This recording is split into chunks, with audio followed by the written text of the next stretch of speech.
begins with a frantic 911 call. I have it on video. Okay, can you get out of the home with him? I am trying to get my kids stuff so I can get out of here. Loud noises startle a quiet neighborhood.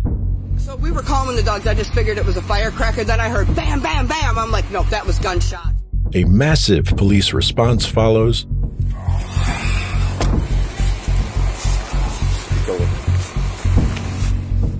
Leading to a suspect who thinks he's the smartest man in the room. What were your intentions when you were shooting her? What were you trying to do? What kind of question is that? Life was finally falling into place for Jordan Wheeler. She and her husband, Bryce, had just closed on a modest 3-bedroom on Woodward Street in Clinton Township, Michigan. It was where they would raise their family, with Jordan as the anchor. Loved ones called her a natural mother who lived for her 3 kids and had the kind of patience with her nieces and nephews that most people just can't fake. The promise had slowly faded. Arguments between the couple grew louder and the tension mounted. Bryce was battling a serious drinking problem, and despite a stint in rehab, he couldn't seem to get right. Jordan had drawn a line in the sand. Fix it, or I'm out. The final straw dropped when Bryce, a private investigator and National Guardsman, shipped off to Pennsylvania for training. That month apart gave Jordan the clarity she needed. When he returned, he didn't come home to a warm welcome. He came home to the end of his marriage. Within a few days, Jordan had filed the papers, packed up the kids, and moved in with her sister. She was checking out. And even Bryce, despite his denial later on, knew exactly where he stood in that moment. Are you married right now? I was going through the process of a divorce. Okay. I'm sorry to hear that. How long have you been married? 9.5 years. 9.5 years. However, admitting it is one thing, accepting it is another. Bryce didn't seem to take the hint. He spiraled. According to family members, he said things such as, "If I can't have you, no one else can," and "I am obsessed with you." Jordan felt compelled to protect herself with a court order, a piece of paper that said he could only talk to her about the kids. Despite this, he blew up her phone so relentlessly that she had to get a second device just to escape the noise. That's exactly why Jordan's sister begged her not to go to Bryce's house on October 19th. She knew the situation was a powder keg, and Jordan was walking right toward the spark.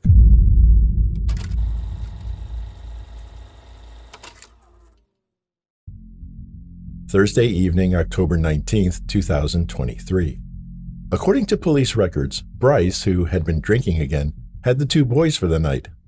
Irritated by his son's repeated requests for help with homework, he threw a tablet at his son's back. The terrified boy called his mother, and like a furious mama bear, Jordan's primal instincts kicked in. She rushed over in her pajamas to pick them up. But once inside, things escalated, and Bryce became physical with her. That's when she decided to call 911. My child called me crying that his dad threw his tablet at him, so I was coming to get him. And then he put his hands on me. Oh.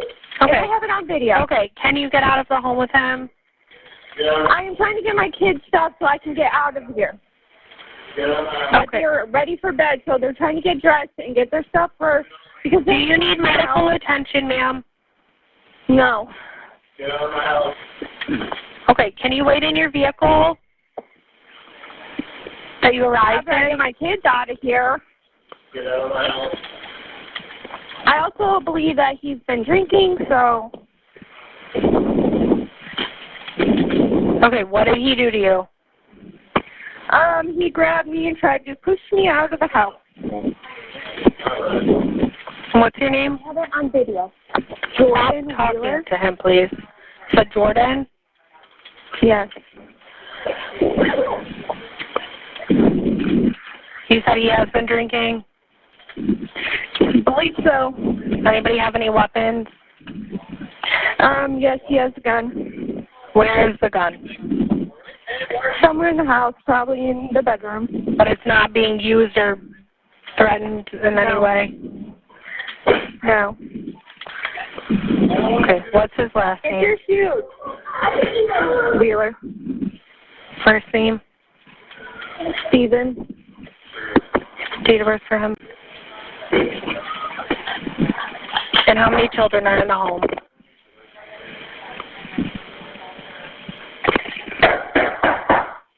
Hello?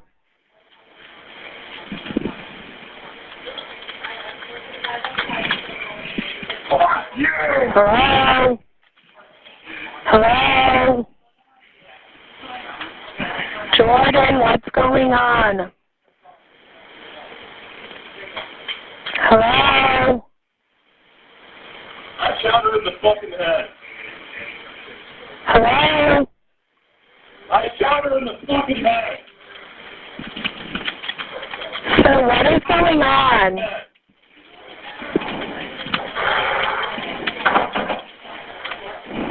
I'm not.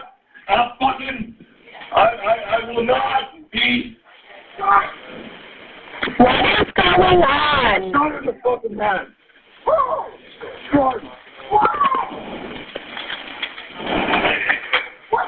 Where is she at in the house? 6 car be advised at the domestic Baker area. Call shot put hands on her. Male half is Stephen Wheeler, flagged from being anti-police and making statements for suicide by cop. 60 cars be advised. Male half's on the phone now, stating that he shot the female in the head.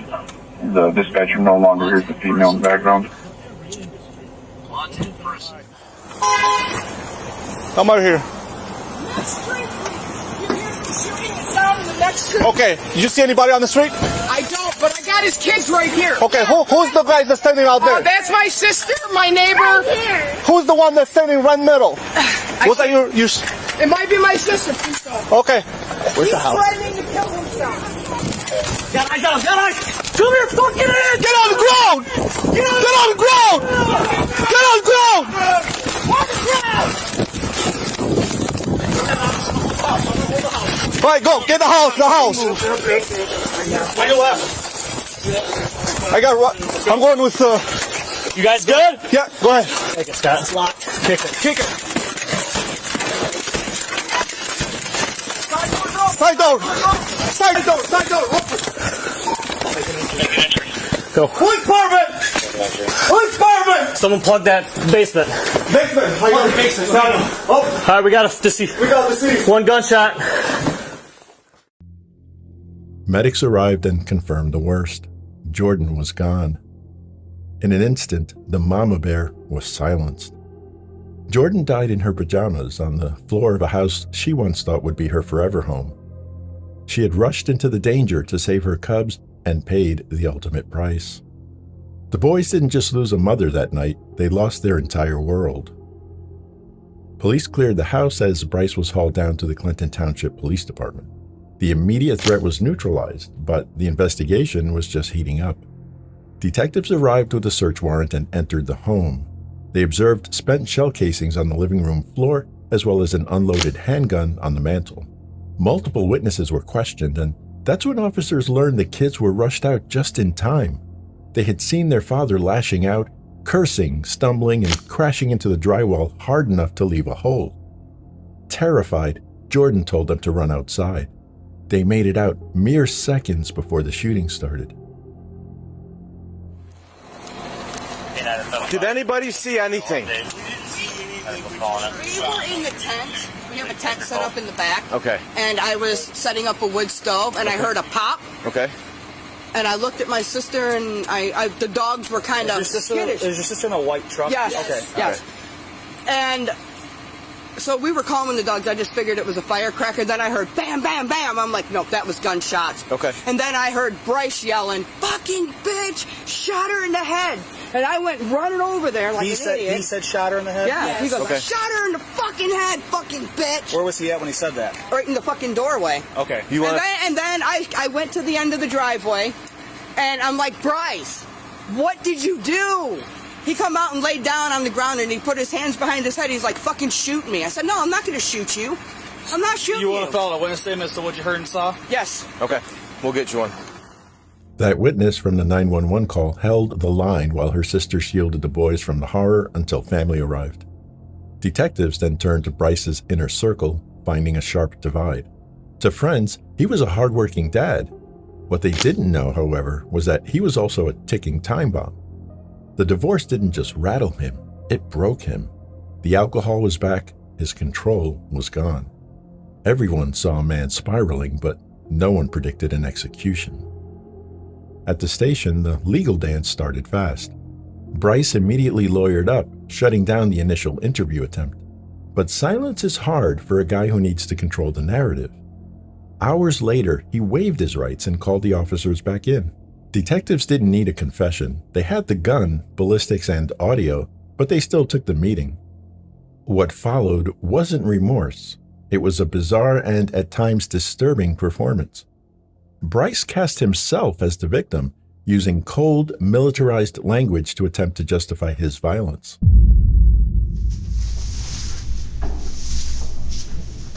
So just to be clear,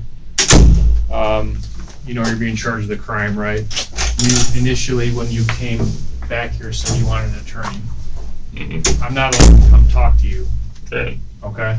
I You can have talk to- you under my own fruition. You have to, do you mind sitting there? You have to ask for me, which you just did, right? Yes. I asked to speak to you. Yes. Okay. And you know you're under arrest right now, right? Tonight an incident occurred that led you to be here. Yes. Well, what exactly occurred? In my eyes, I will kind of go into the backstory of it. Okay. Jordan Wheeler and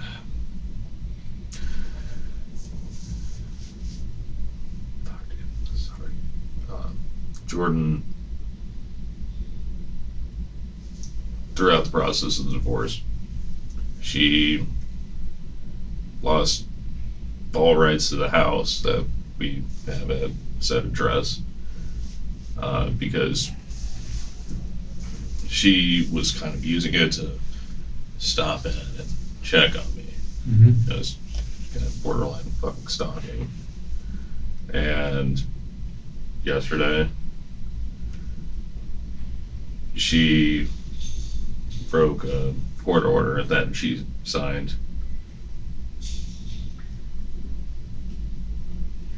And got pretty aggressive with me. Some substance of witness statements.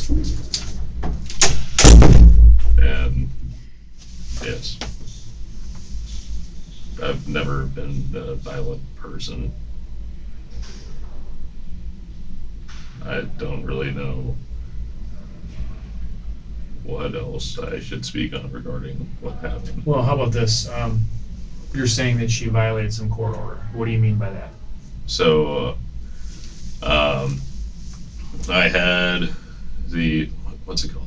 Like the right, or, fuck, I'm trying to remember exactly what the hell it's called, but basically the right to have privacy in the marital home. Okay. And obviously, if two lawyers freaking agree to let the husband have the rights of privacy in his own house, it's because someone was definitely kind of crapping on, him, or crapping on her, whatever. So are you saying she wasn't allowed to come to your house? Yes, That's what without you're my express written consent. Okay. And did she break that? Yes. Okay. And when was that? Which time did she break that? Yes. Yesterday night, and I mean, shit, I have video footage of her breaking it and walking into my fucking house without texting me, calling me, anything. It's like, You have security cameras in the house? Mm-hmm. Okay. Do you have security cameras in the house or just on the exterior? Just on the exterior. Okay. What kind of cameras do you have? Nest doorbell camera. Nest doorbell camera and Nest rear camera. Okay, so you have one on the doorbell and on the back of the house? One on the doorbell, Yep. and then one facing the side of the property towards my neighbor's house across the street. And then how do you access that? Do you have like a DVR or is it all on your phone? With my phone. So it's all on the web? Yes. Like an app on your phone? Yes. Okay. So you're saying that you have on times observed her come to your house when you weren't there? Yes. By those cameras? Which, yes. after said court agreement. How long ago was that? The court agreement? No, how long ago did she come to your house without your permission? She did it within the past week. Okay. And how long does your video save then? Would it be on your video? I know I have it saved on my phone. Okay. Allegedly my now saves for maybe it saves like a month in the past. Okay. And you access that through your phone? Yes. All right. Where's your phone at now? You told me. Well, you had it earlier tonight, right? No. You did not. Oh, I had it at my house. Right. I have no clue what. Where did you leave it? it? Was it? Yep. It was at my house. Okay. I don't know. What kind of a phone do you have? An iPhone. iPhone. Yes. What kind of a case do you have on your iPhone? Black. Black. Yeah. So you have her coming to your house without your permission in the past, and then I just heard you say that she came to your house at 9 o'clock last night without your permission. Yes. Is that right? Yes. So she showed up without you knowing that she was gonna show up? Yes. What was she doing there? Why did she come over? So I honestly.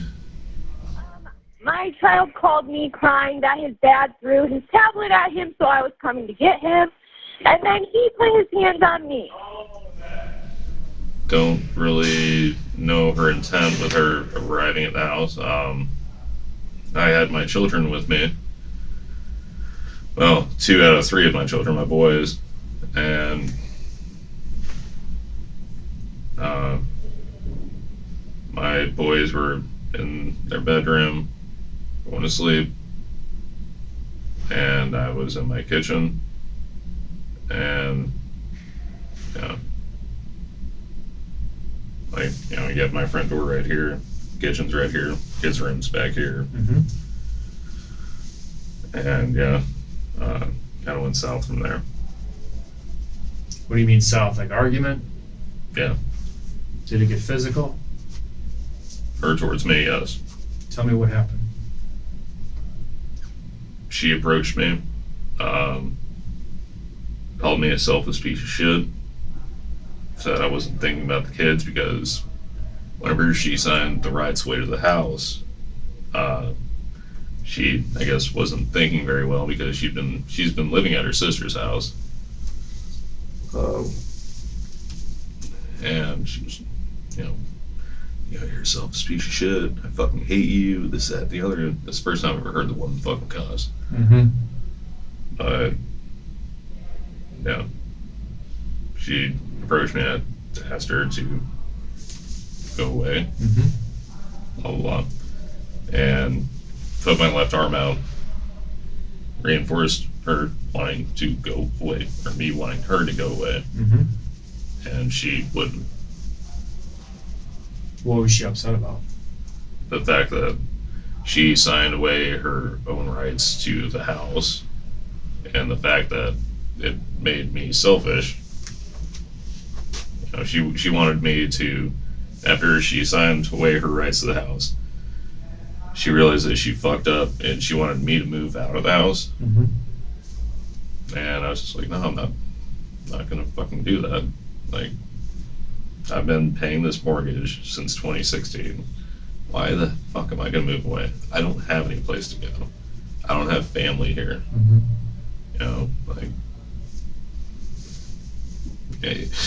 If she wanted to move back in, she could have. And I told her that I live in the basement, this, that, and the other, but it was, well, you move out or you're a horrible dad, which I'm not a horrible dad. And I feel like a fucking horrible dad now, but. When did she move out of the house? When did she start staying with her sister? August 7th. That date came out real quick. Is there a reason why you remember that date so easily? I was at a school for the military, and that's the date that I came home. Okay. She hadn't filed for divorce at that point in time, but I was talking to the cadre. I said, I can smell blood in the water. I need to go the fuck home.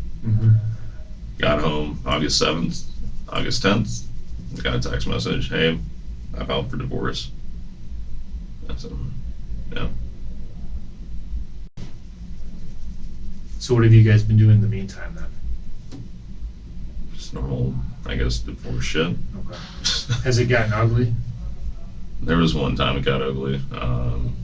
Like, not ugly in person, but, you know, kind of getting at each other. I've never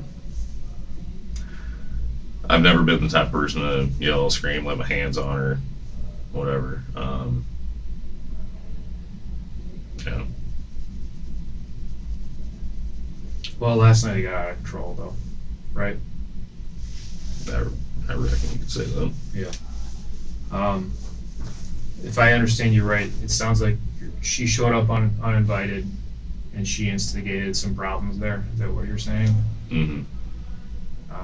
You had to put your hand on her to get you away from her? Is that what you're saying? She put her hands on me first. How did she do that?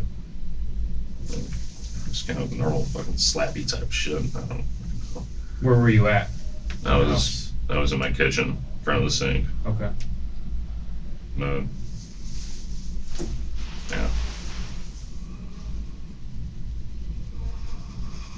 What do you go by? What do you want me to call you? Steven, or do you go by I go by Bryce. Bryce? Bryce.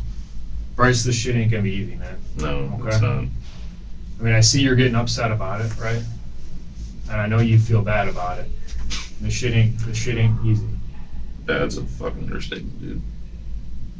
You know, I'm not a fucking Robert or Roger or whatever Kuklinski. It's an Iceman. I'm not a Understood. fucking murderer. Understood. Like this shit. Like whenever you put me in my cell, Mm-hmm. I sat there and tried to fucking sleep, and then I had a fucking flashback. I was like, God damn it, dude, what the fuck? Like, I'm a freaking CPL holder. Yep. And I never in my life wanted to have to resort to that. And yeah, like I want to be honest with you. I want to be freaking just, I want to put all the facts out there. Understood. So that you can do what you have to do, because you have a job. That's right. You have a job. And I want the judge to be able to do their job. Mm-hmm. But fuck, dude. It's hard. It's not gonna be easy, brother. Yeah. You know? And like, I don't know where the fuck my kids are. Kids are at her mom's house, so they're safe. Kids are good. Kids aren't hurt. I'm assuming that her mom knows what happened. She does. Everybody knows what happened, but nobody knows why. Nobody knows exactly what happened in there. Yeah. You obviously know. Things got fucking out of control. And I'm sure that you could take it back 100 times out of 100 times if you could. I'm sure you would have fucking walked out that back door and gone and cooled off somewhere if you could. 100 times out of 100 times. Yeah. Whenever you corner a person and that person doesn't feel safe. And also, Can you explain how you didn't feel safe? I was being berated. I was being hit. Like, what am I gonna do? Freaking choke slam a person? Like, Whatever happened, Bryce, yes. shit got bad enough that Yes. you did what you did, Yes. right? Shit got bad enough that I had to defend myself. And what did you do to defend yourself? You gotta say it, man. It's gonna suck to say it. You might even fucking cry, okay? When I say her name, Jordan, it upsets you. And I'm sure you didn't fucking really want to do it, but at the time you did it.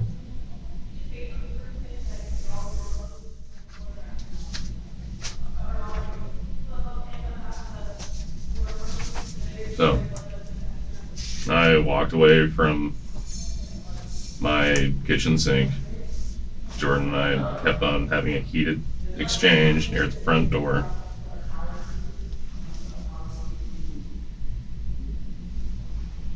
And near the front door, Well, Jordan kept on fucking berating me. I shot her. What led you to the point to go that far? You say she was berating you by the front door? Yes. I mean, did you have the gun on you at that point? I had the gun on me. Before everything happened, it was on my kitchen table. Mm-hmm. You know, I never threatened her with it. Mm-hmm.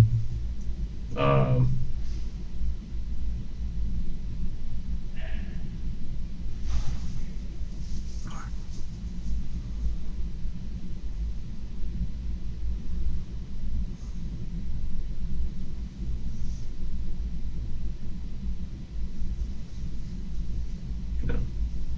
Where do you normally keep your gun?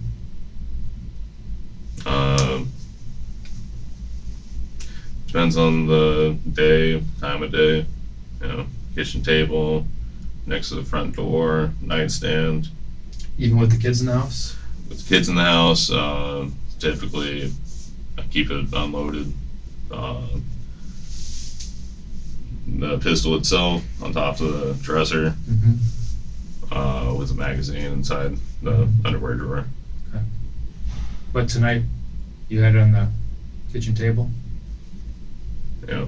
What got you to the point that you actually got the gun out and put it on the kitchen table?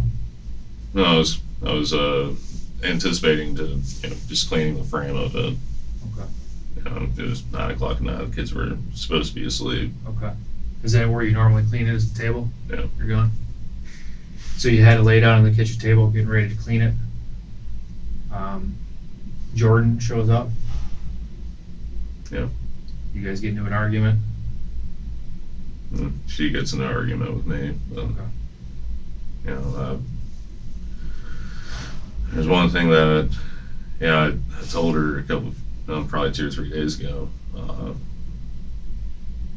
There's one thing that divorce has taught me, and that's not to act out of emotion.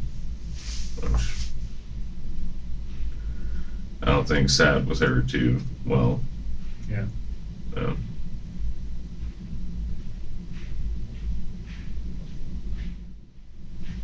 How many times did you shoot her? Not sure. More than once. What were your intentions when you were shooting her? What were you trying to do? What kind of question is that? It's a question we gotta ask. And if you're shooting someone, you're intending to kill them. Yep. And it's something that the fucking Boy Scouts teach you. You're right. Were you a Boy Scout? Yeah. Yep. Can I ask you a question about your 2 boys? Did you hear any crying or screaming from the boys? No. Nothing, nothing like that. Okay. And as you stated, after you shot her, what do you think, maybe a couple times, did you check on the boys after that? Do you know where they were?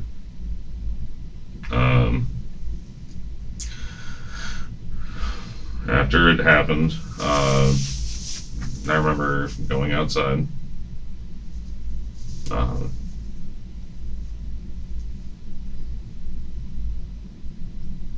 Crying to my neighbors, saying, "Hey, make sure my kids are okay." They live across the street. Like, if you take a step outside of my door, they're that neighbor across the street. Make sure my boys are okay. Make sure my kids are okay. And I just lay down with my hands behind my head.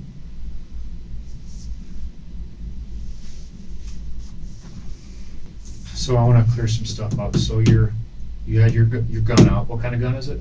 It's a Kimber 1911. Is that your only gun you 45 have? Yes. I know you have one gun registered. You handgun, right? Do you have any long guns, rifles, or anything like that? No. No. Okay. So your Kimber. How long have you had that gun for? Say since like 2016. Okay. Are you so military, right? Yes. So are you proficient with the gun? Like we have to as police. Yeah, have to no, qualify. I'm kind of, yeah, if I'm being honest with you, I mean, if I'm talking with buddies, Yeah, for sure. I'll talk shit, but Yeah. my eyesight's not the greatest. Right. And So when do you shoot it? Do you go to the range or do you just use it? I go to the range maybe once a year. Okay. Um, So what do you have the gun for? self-protection. Okay. I'm a PI. Okay. So do you carry it when you work? Yes. All right. On last night at 9 o'clock, you're saying you had the gun out on your kitchen table, ready to be cleaned, right? Where is your kitchen table? So I know where your front door is, right? So like kind of Hey, walking do through, you want to get a pen? Yeah. Alright. maybe walking through your house layout, because I have never been in your house. Here, 1 second. So here's. A pencil might be better, but whatever. I don't got one. You're gonna have to deal with pen.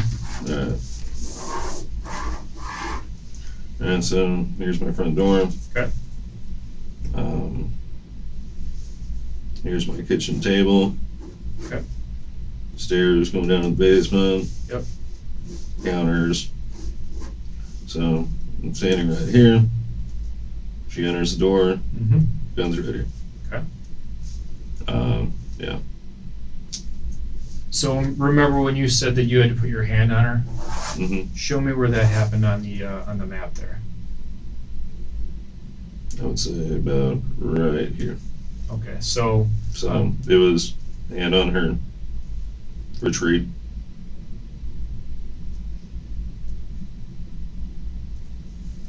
To,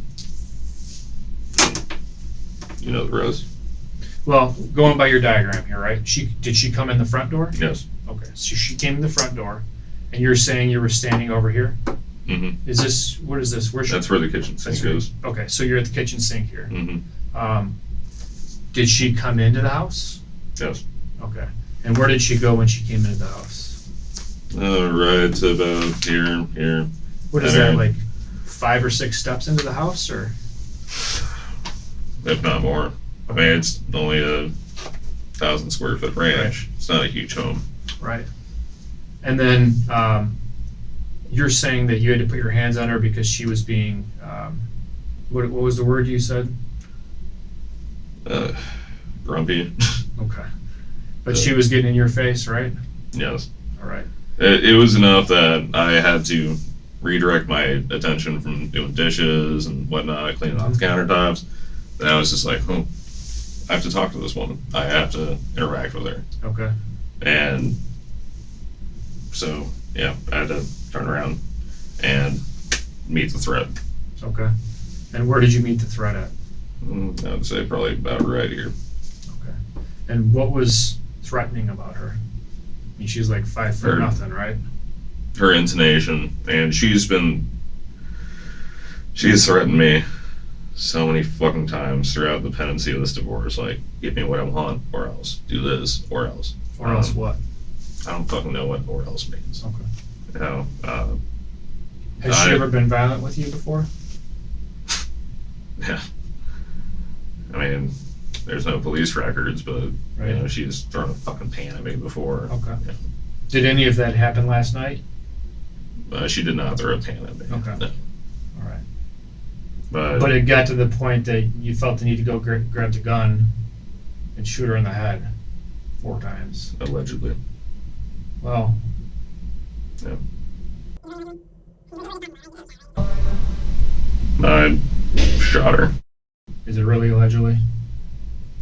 I mean, we're just talking about it, right? You just said Yeah. you shot her, right? I mean, so what can we I get past just, that part? I just can't. Remember I said it was gonna suck? Yeah. Jordan's dead. You killed her. Cool. She's not coming back. Cool.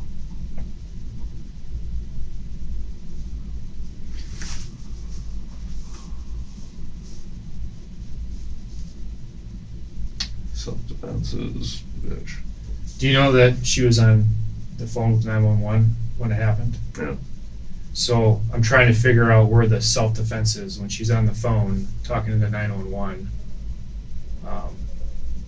I'm just trying to hear you out here, okay? I'm trying to give you your chance to explain what happened here. Because I can tell you the 911 call sure as hell didn't sound like that she was fighting you. She was trying to get the kids out of the house. I want to hear you out. No, man. no, You tell I me. understand. You tell me. Because I listened to the call, okay? And she called 911. I don't know if she's being truthful, but she said that I need the police out here because we're having an argument and it's getting physical. Okay? It's getting physical because of her. And maybe it was, right? Maybe it was getting physical because of her. But then while she's on the phone, I don't hear her assaulting you at all. Well, it's hard to hear something that is happening physically. What was happening? Explain it, just so that I know. Her getting into my box. Okay. Her walking up to me. Her. No. Can I ask you a question, Bryce? Yes.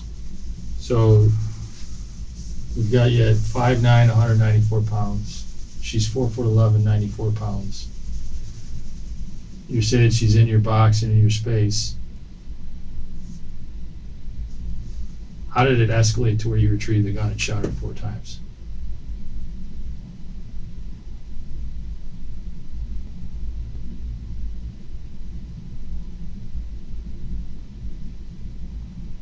I have a blanket. Bryce, we don't have blankets, man. You want to know what I think? I think you screwed up. I think you fucked up. I think you were so mad at her that you did something really stupid and you can't take it back. And yeah, maybe there was an argument, and yeah, maybe she was in your face. But look where we're at now, and look what happened. And I just think at some point, Bryce, you need to deal with it. Because if you don't, if you're going to continue the story of that she was in your box and that's why you shot her, it just doesn't make any sense. If it does, if you have a way of explaining it to me better, like if there's more to it, I'm all ears, man. We'll sit in here for fucking 10 hours if you want. Because I can tell you what I know, right? I wasn't there with you, right? But I was listening to the call. I was listening to the 911 call. There was no fighting going on. There was no physical activity going on when she was calling 911. For the sake of your 2 boys who were present, one of your boys witnessed it, and he's being a complete man right now at his little age. Which boy? Your oldest. Okay? So for the sake of your 2 children and your daughter who wasn't there, right? You have a piece of redemption here to where you can be a man just like your oldest boy, because he knows what happened.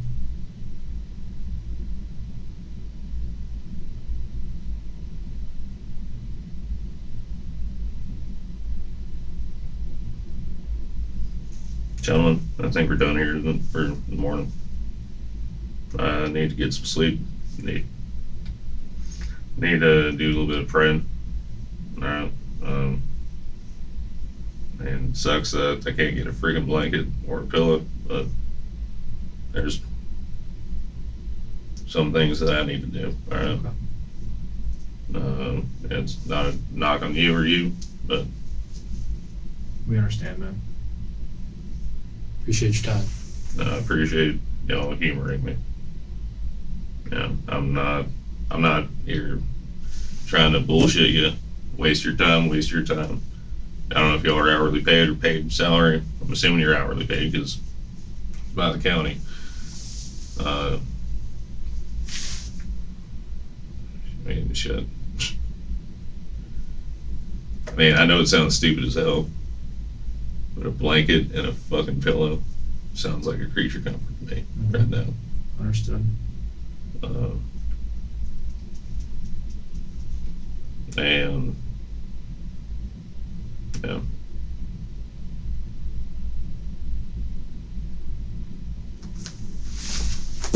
Good? I guess we're about as good as we can be. Understood.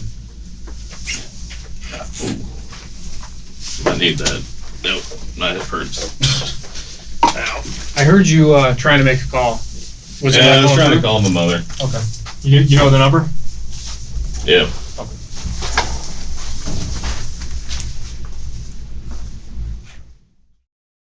Bryce was subsequently charged with first-degree murder. When the trial began in January 2025, the defense had a steep hill to climb. They didn't just have to overcome the physical evidence, they had to fight Bryce's own words. The courtroom sat in silence as the 911 audio played, Bryce taunting his dying wife, telling her exactly what he had done. The jury also heard from one of the couple's young sons who had to testify about the night his father turned into a monster. The deliberation didn't take long, just under 3 hours. The verdict was swift and absolute. Guilty of first-degree premeditated murder. The sentence was mandatory, life in prison without the possibility of parole. 911, where's your emergency? You need to send paramedics. I think he shot everybody. He has a handgun. He's shooting everybody. Is that gunfire? I'm just so scared. I'm scared he's going to come try to find me. Please. Information about a deadly rampage in a St. Johns County neighborhood. Investigators say James Cawley shot and killed his wife and her best friend. There's 5 children that lost their mothers on that day. Little League baseball games are attended with an empty blue chair.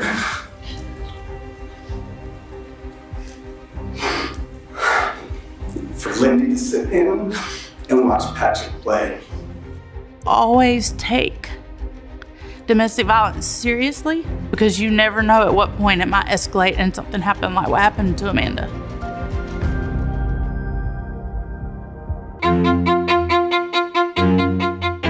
It's a planned community with pools. It's a very nice neighborhood, a very nice area of our counties. I mean, the entire portrait of this family just didn't speak to something that would end in such violence and bloodshed.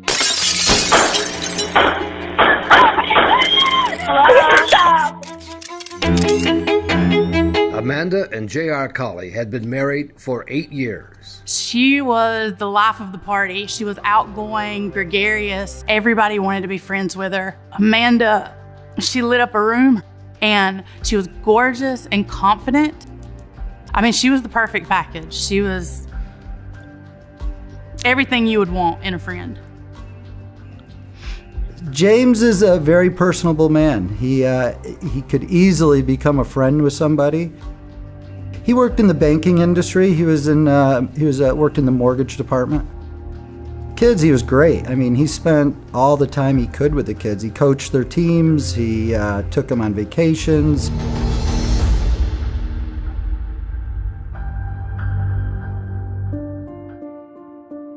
But friends began to hear not everything was wonderful at the Cawley home. He was jealous of her spending time with friends. You would have to be a strong person and be very self-confident to be with Amanda, because she was so friendly. I think he probably drank too much. You know, if he started drinking, sometimes it was hard to stop. We all have some demons, but I think his probably ran a little deeper, and he did abuse things on occasion. She tried to make it work as long as she could. And when it came to the point where the scales tipped to where his behavior was affecting the family, then I think that's when she decided that this needs to be, we just need to separate, this needs to be over.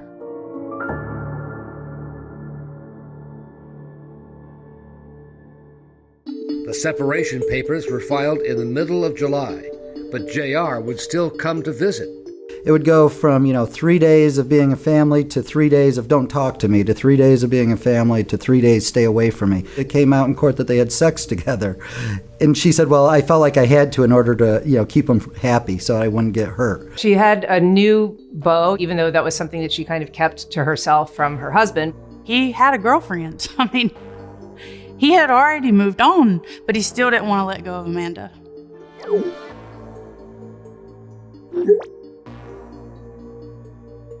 On a weekend that Amanda was away, JR sneaked into the house. Mad that thinking whatever he was thinking about where she was and what she was doing. He gathered her clothes out of the closet and burned them in the backyard. That's not normal behavior. Amanda filed for divorce and a temporary injunction to keep JR away from the home, writing in the court papers, JR would cut me up or kill me if he ever found out I was cheating. And part of the reason why I think it took Amanda so long to take action was because he did try to be a good father to the kids, and she did not want to, nobody goes into it wanting to have a divorce. Nobody wants to tear apart their family, to be torn apart. JR had asked neighbors in the cul-de-sac to keep an eye on Amanda and the house to report if anyone was visiting her. He received this picture from a neighbor of a bare-chested man mowing the lawn at Amanda's house.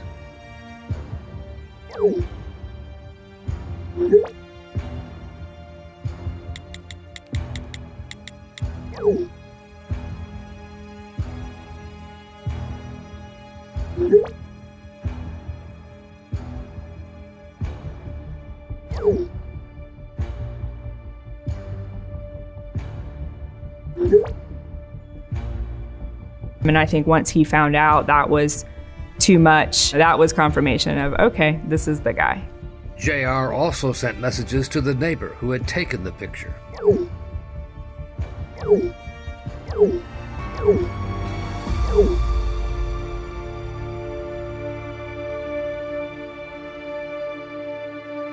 Over the next 6 hours, Cowley would become increasingly enraged. A neighborhood surveillance camera saw J.R. Cowley's car heading to Amanda's home.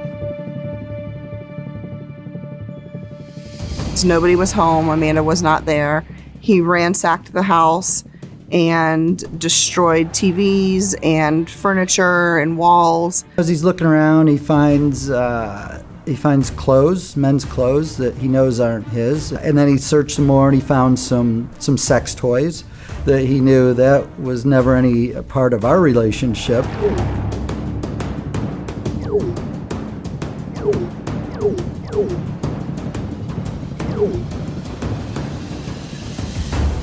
And I think that this infuriated him, and he began calling Amanda to tell her that he was at the house and he found these things and he was angry.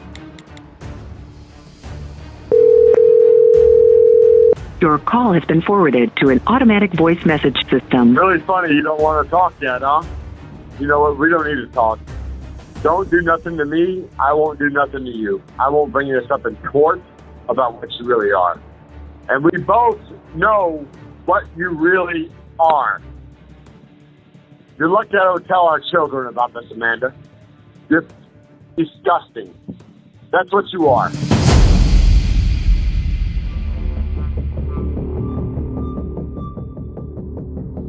Let me get you to raise your right hand. You swear to tell the truth, the whole truth, and nothing but the truth, so help you God. Yes. Cowley had been in court that very morning. He was coming to court for a violation of that injunction for having contact with her. The night before, he had been drinking. He can't sleep. He takes some Ambien because he'd been prescribed that. Put your hand down. Please tell me your full name. James Cowley Jr. Mr. Cowley, how old are you, sir? 35. Have you ever been treated for any mental illness? No. Are you now under the influence of any intoxicants? No. The judge was unaware of Cowley's rampage just a few hours earlier at Amanda's home and agreed to let Cowley attend anger management classes instead of being sent to jail. This is going to be unsupervised probation. And Mr. Cowley, you wish to enter a plea to the charge? No contest? Yes, sir. All right, the plea is accepted. Adjudication will be withheld, which means this is not a criminal conviction on your record. You'll be placed on 12 months of unsupervised probation with early termination if you complete everything early. So he ended up getting a better deal than he had originally anticipated. All right, so in addition to that, you're to have no violent contact with Amanda Quilanager. Sorry. All right, Mr. Bedford, is that all you had? That's all I have, Your Honor. Thank you, good to see you. Thank you as well. Thank you, Your Honor. You're welcome, sir. Next case, Judge. He had his employee badge on and he was dressed in like slacks, collared shirt, like he'd be going to work. And when he left court, he tried to call Amanda Please talk to me. Please. Amanda, I'm out of court. Please talk to me. Baby, please. This is the last time I'm calling and begging you. Please. She picks up the phone and they have about a 14-minute phone call.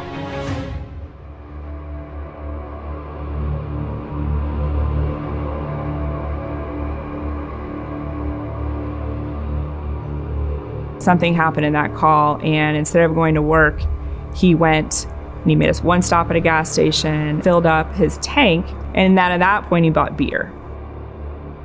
It's now 10:11 in the morning, and J.R. Colley is heading to South Bellagio Drive. In the car are 2 fully loaded guns.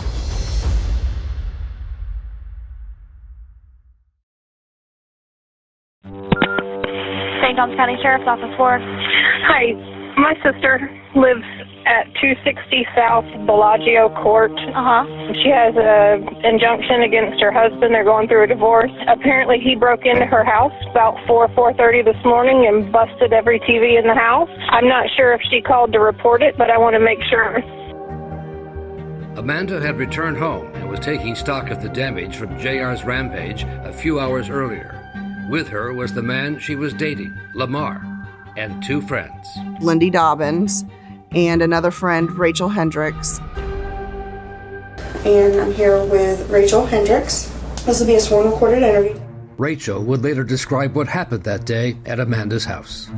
Gave Amanda a hug immediately. She was crying on my shoulder. She was very upset over the way that the house was trashed and ransacked. The sheriff's office actually responded to the residents, and she declined to write a report. She didn't want to press charges on James because she did not want to have him put in jail for a year and be away from his kids for 1 year. So the sheriff's officer left the scene. James is traveling to the residence at that point. He parked behind the residence. Amanda and Rachel, Lindy, and Lamar are all in the living room kitchen area. They look out the window and see him. I looked over at Lamar. I said, "What the hell?"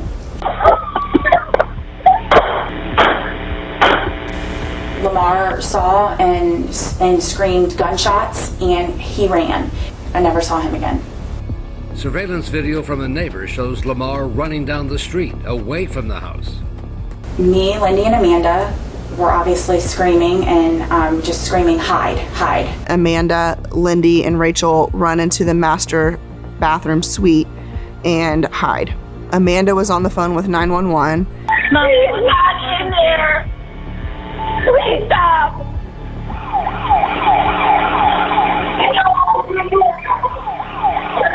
And I heard James's voice. And he was screaming at Amanda, and he wanted to know, where is he? Where is he? Where the F is he? He was looking for Amanda's boyfriend. Put that down. Put it down.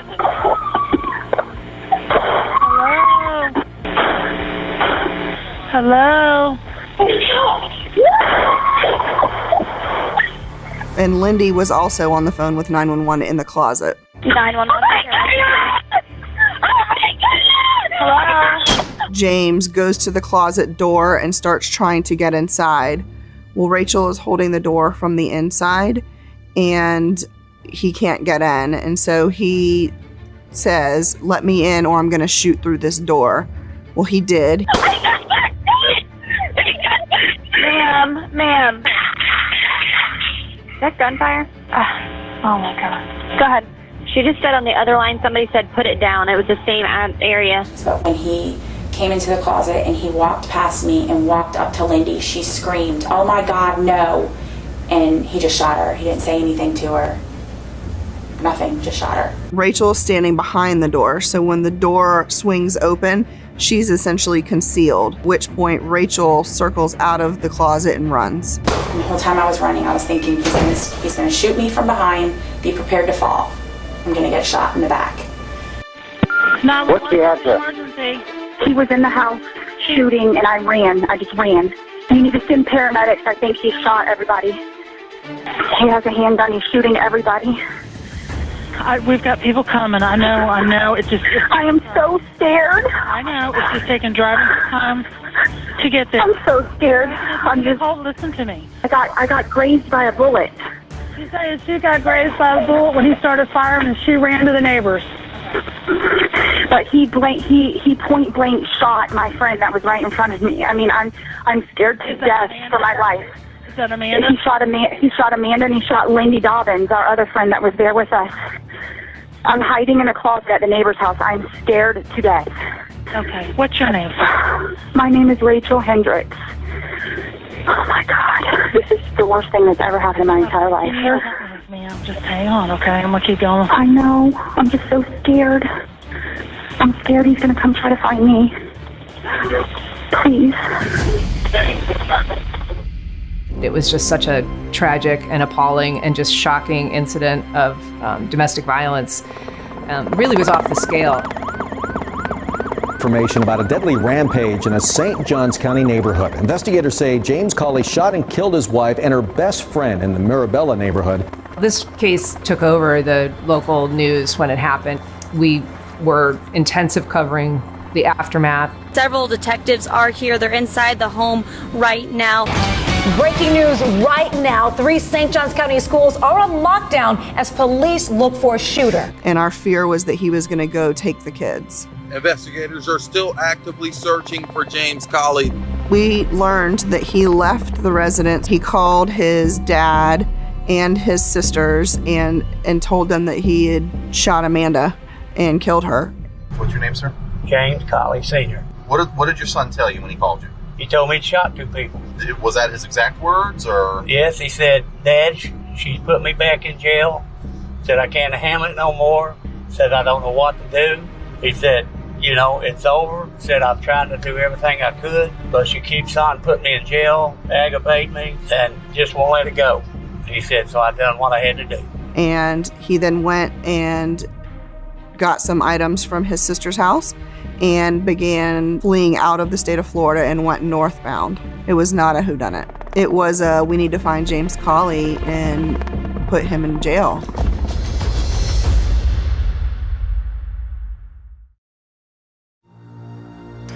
I've got a report of a complainant.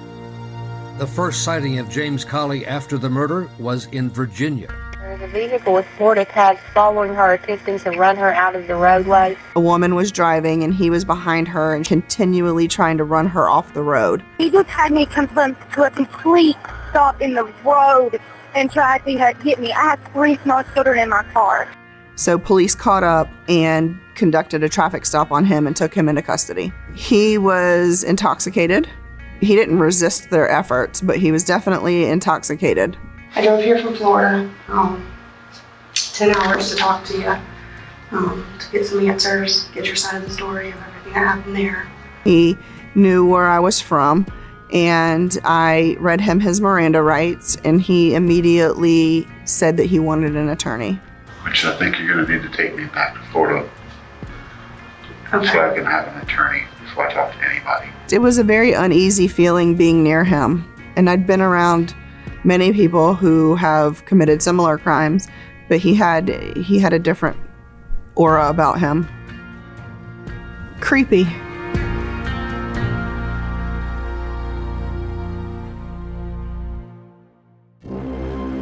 Pretty early on, the horrific nature of these crimes, the type of crimes, we as prosecutors were already thinking ahead of, this could potentially be a death penalty case. And then our job ultimately became proving that it was, in fact, a premeditated murder. But in order to get the death penalty, we have cold calculated and premeditated as a factor in a motive, and exactly how many opportunities Mr. Cawley had to stop and change course.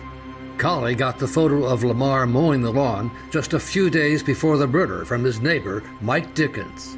This is why I wanted to find out, was she cheating? And that's why I took that picture. I'm like, what? He said, man, all this S&M and all this stuff. I'm like, okay, James, big deal. Big deal. You knew she was cheating. Mm-hmm. Nobody knows who the boyfriend is. She's cheating. You're going through a divorce. You filed for divorce. Leave her alone. Mm-hmm. And it says, don't let this ruin your life. Lose a You know, this was, you see what time it was? He didn't give me nothing that he was going to do something stupid. Hello, you have a prepaid call from James Colley, an inmate at Duffield Regional Jail Facility. Our investigators have access to jail calls. Colley was on the phone with his family almost every day after his arrest. What kind of questions they asked you this morning? Nothing about anything like that. Just, am I thinking about killing myself? No. You know, have you thought about killing yourself? No. Are you sure you're okay, bud? All things considered? Yeah, man. I mean, you know, just a situation, but yeah, it's all right. Colley wanted to know about his children. Yeah, they know Amanda's gone, but they don't know how she's gone. Right. Okay. And what do they think about me? Trey looked at Mom and Johnny, and he said, "You know what, Uncle Johnny? I don't care what my daddy did. I'm going to love my daddy no matter what he did." And Colley urged his family to make sure Amanda's relatives did not get custody of the children. Well, that's my only really concern on it. Everything else I don't really give a about, to tell you the truth. Once my kids are secured, once my kids are secured with you, I really don't give a what happens. Start throwing mud. Don't play nice. It does give you a very good insight, even if they're not talking about their case, into their personality type. Hey, is there any football on tonight? Ask them. Hey, Jared, when you're talking to that counselor, you just make sure that you don't say anything that'll incriminate yourself with the others. I thought about it, and I was just going to say that, you know, what happened, and I don't remember anything from Thursday, and I kind of don't remember anything on Friday, little bits and pieces, and then, you know, my memory started coming back, on Saturday, pretty much, and then all day Sunday, and, you know. So we know, Bob, you just snapped. I remember things like, I'm going to be out of here in less than 20 years. You really think he's going to get a manslaughter conviction out of this? I love all you guys.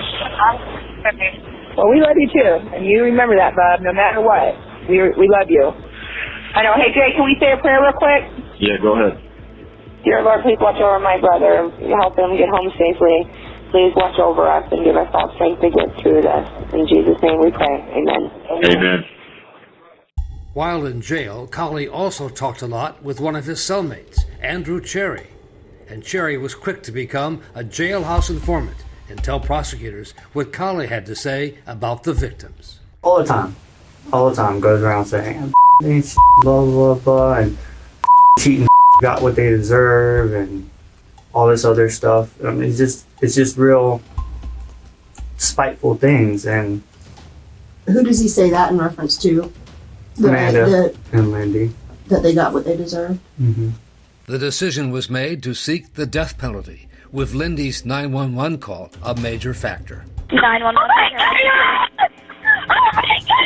Hello. When a victim knows of their impending doom, their impending death, that's psychologically heinous, atrocious, and cruel, that they're going through that mentally and they know they're about to die.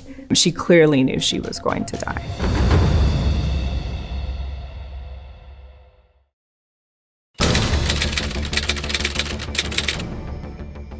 Ladies and gentlemen of the jury, you have now been selected and sworn as the jury to try the case of the state of Florida versus James Terry Colley Jr. We knew he was going to be convicted of something. The plan was try to save his life so he didn't get the death penalty. Our whole defense was this never would have happened but for, the drinking the night before, the drugs the night before. We had to basically admit that he had committed the crime. So even before the opening statements, Colley had to agree to the defense strategy before the judge. Your lawyers will be admitting that you committed or discharged a firearm that resulted in the death of the two folks. Is that your understanding? Unfortunately, yes, sir. Okay. And the guilt was overwhelming, and so the penalty is really what this case was going to be about. All right, State, you may present your opening statement. You're disgusting. That's what you are. Call me, or I'm going to come find you. Whore. These are some of the last words Amanda Colley heard from her estranged husband on the morning she was murdered. I do it to grab their attention. I don't think there's any better words to use against someone than their own words. The state is confident that we will meet our burden in this case and that you will have no doubt that this is a case of premeditated murder and felony murder. At this point, ladies and gentlemen, the defense has an opportunity to present their own statement. Mr. Shoemaker, you may proceed. The question here isn't who did that. It's never been a question of who did that. The question is, why did it happen? How could this happen? How could a person that loved his family more than anything in his life do that? He started with an Ambien defense, that he was under the influence of Ambien when all of this occurred. We believe that based on our witnesses, based on the medication he was on, based on everything that took place, that we won't be able to come back with a first degree conviction. Thank you.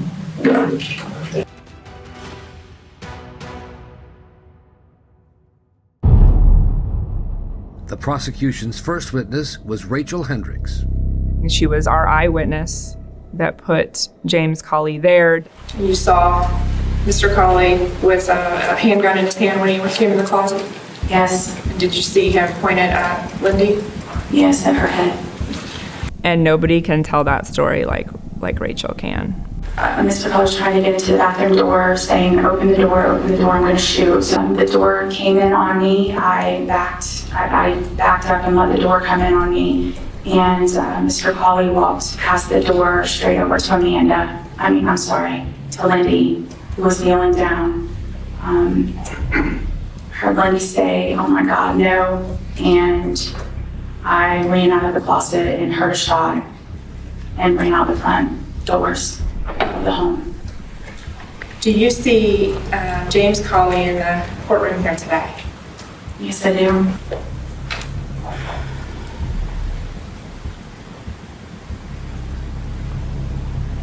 He's sitting there. Is he sitting at counsel table? Yes, he is. And then the other survivor of the shooting. David called Lamar Dubberly. Amanda's boyfriend, Lamar Dubberly, the man seen cutting the lawn in the photo that so enraged James Colley. Is that up here, right here? Yes, sir. I picked up this bullet hole about the same time the second shot came through, which was ballpark right in this area. Okay. And then I heard, where is he? Where is he? It was faint. What did you do? I left. I thought that I was the target individual, and so I wasn't armed. I left. On cross-examination, Colley's lawyer, Terry Shoemaker, asked about Amanda's sex life. Were you aware of the fact that they were still having marital relations? I guess I'm not. They're still sexually active. How's that? I was not aware. Mr. Dowley, were you aware of, I guess, some sexual toys that had been purchased by Ms. Colley? Yes, sir. She made me aware. All right. Did you ever see those? I never put my eyes on them. Do you know when she received those? I believe it was the weekend before the incident. I'm assuming they were going to be used between you and Ms. Colley. Yes, sir. I assume so. They were just grasping at straws. Just shows how far they were reaching to try to find some reason of why he would be mad. That also was a dig to try to embarrass Amanda, and to kind of tarnish her reputation or tarnish her image. On social media, the defense lawyer was attacked for what some saw as victim shaming. That's the last thing I'm going to do is try to victim shame. I'm just trying to save JR's life to the best that I can.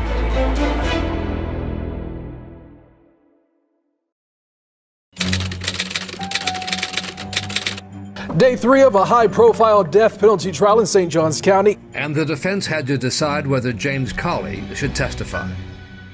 I think that JR is charismatic enough. He could have possibly, won over some sympathy votes.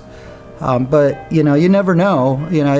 You get up there and you have a prosecutor, hammering it down your throat about calling your wife those names that you hear on the 911 call. So it was his choice at the end of the day not to testify. The defense case lasted less than an hour, most of the time spent with Colley's sister, Rhonda. What was your role, I guess, in the relationship? I guess I was kind of the go-between, in between the two of them. I'm sorry.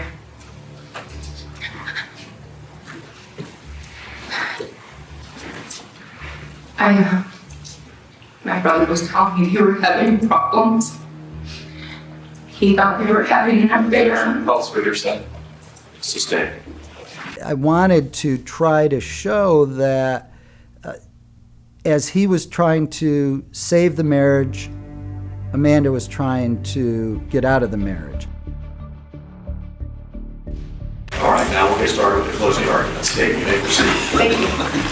The evidence you've been presented in this case overwhelmingly proves not only that the defendant committed these murders and all the other charges in the indictment, but why. He committed these murders and these acts because he was angered. Not a sudden anger, but an anger and a resentment that built over time. He committed these murders because he was rejected. Rejected by Amanda, asking you to return a verdict of guilty as charged as to all 7 counts in the indictment. Thank you.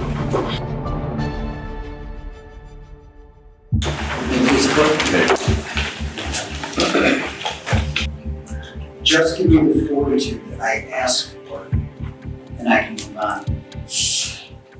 Just let me go.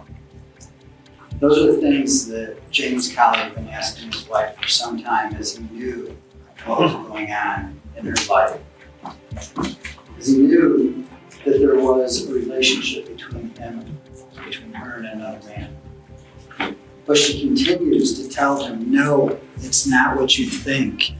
There's nobody else.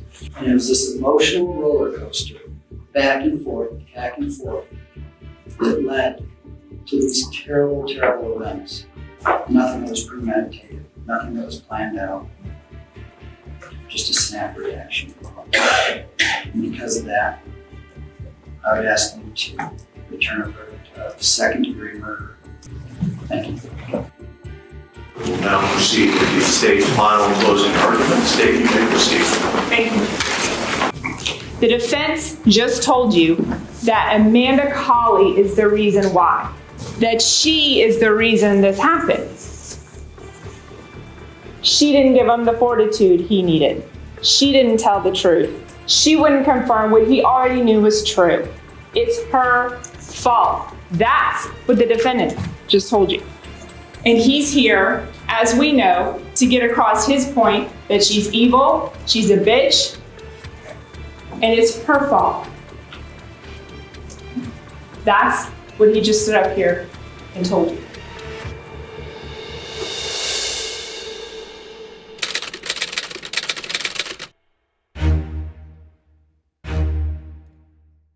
All of Amanda's family and Lindy's family and friends were there. They were dressed in purple because that was, sort of the color of domestic violence remembrance.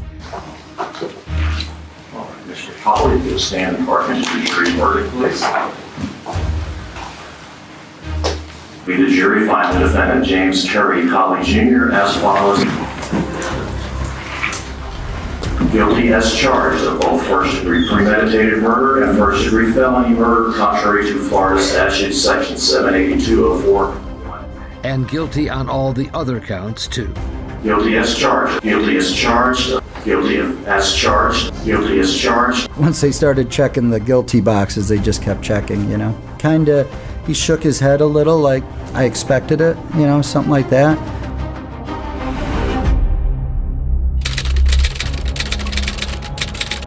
The James Colley case, he was found guilty on all charges. He could face the death penalty. That same jury will have to determine what happens to him, and that penalty phase will begin today. Amanda's sister, Tammy Malone. She was smart, she was funny, she was kind, compassionate, and genuine. Her life mattered. It mattered to so many people in so many different ways, and he took that from all of us. Lindy's husband, Chris Dobbins. Little League baseball games are attended with an empty blue chair.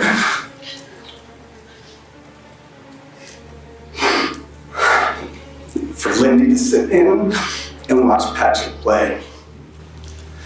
Ava's swim team t-shirts were designed with the Swimming for Lindy logo to remember Ava's mom.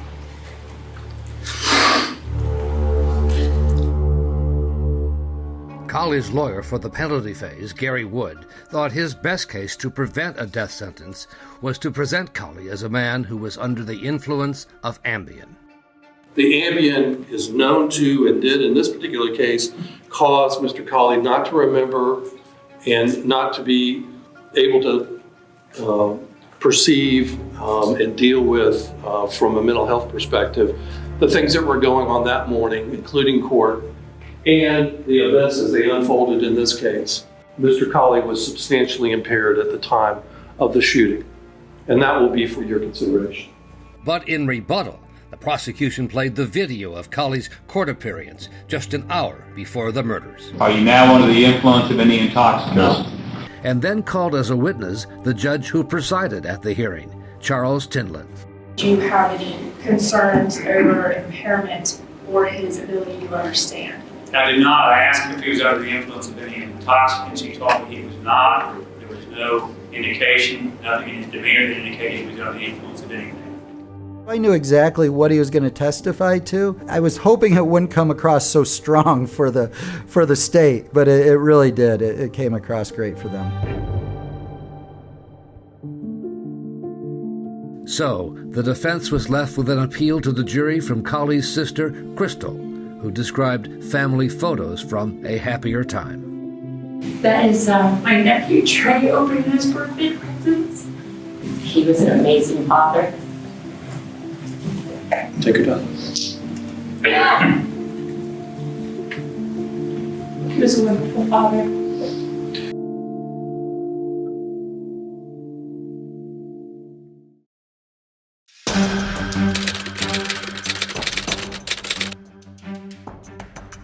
State, you may proceed with your closing argument. Amanda Colley and Lindy Dobbins were human beings, and now they're dead. And they're dead because of one man. The choices that one man made. What the defendant did in this particular case was horrific. It was unnecessary. I'm asking all 12 of you, not because I think you should or anybody thinks you should, because that's the right thing to do. And it's going to require courage to do it. The defendant deserved the death penalty. He is to a human being. In his life, in his career, in his family, I submit to you, should be taken in consideration and will be taken into consideration. If you impose a life without the possibility of parole sentence for these counts, he will leave prison in a plain box. That's what that sentence guarantees. He's going to die in prison. That's what we're talking about. JR always believed that people would see the whole situation and that they couldn't possibly give him the death penalty based on everything that happened. It was a mistake, and he really thought people would see that. You know, something that just happened because of the circumstances that occurred on that day. breaking news out of Florida right now. We're showing you a live picture out of the St. Johns County courtroom where it seems the jury has reached a verdict as to whether or not James Colley should get the death penalty. All 12, it has to be unanimous. If just one person doesn't want to do it, you're done. It's a life sentence at that point. What would be this verdict? In the state of Florida versus James Terry Colley Jr. We, the jury, unanimously find that James Terry Colley Jr. should be sentenced to death.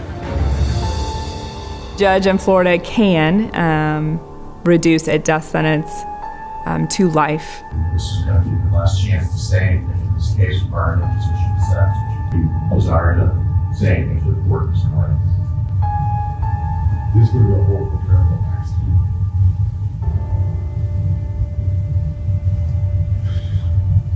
And I wish it would have been quick, but it's not. And I'm sorry for all parties involved. So that's it. There was never an ounce of remorse that came from him. I think what he was trying, and obviously I can't put words in his mouth, but it was more of a, this is nothing that I intended to do, but it certainly didn't help his sentencing. You characterized what happened in this case as a horrible accident. Nothing could be more further from the truth based upon the evidence that was presented in this case. For the first-degree murder of Amanda Colley, you are sentenced to death in the manner provided by Florida law. For the first-degree murder of Lindy Dobbins, you are sentenced to death. You can see there the family of the victims, Amanda Colley and Lindy Dobbins, crying. And then on the other side of the courtroom, James Colley's family, he turns to them and says he loves them and gives them a wink as he is led away.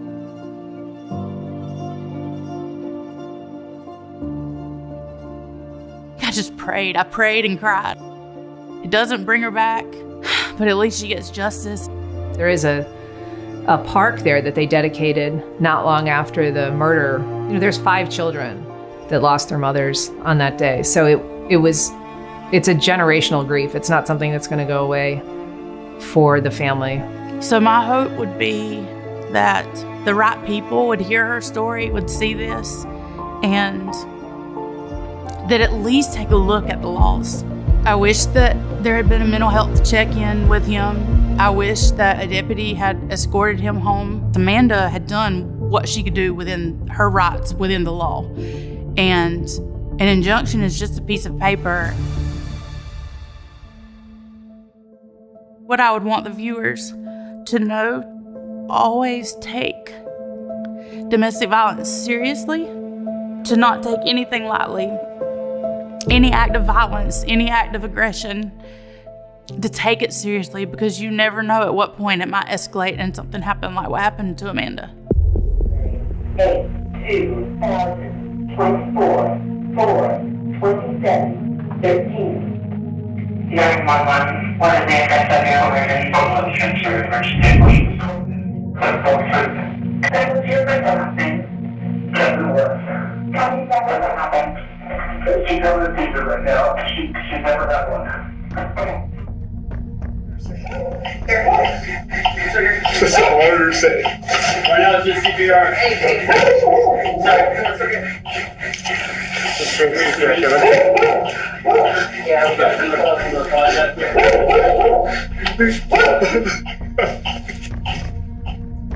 do it again. What is it? Hey, sister,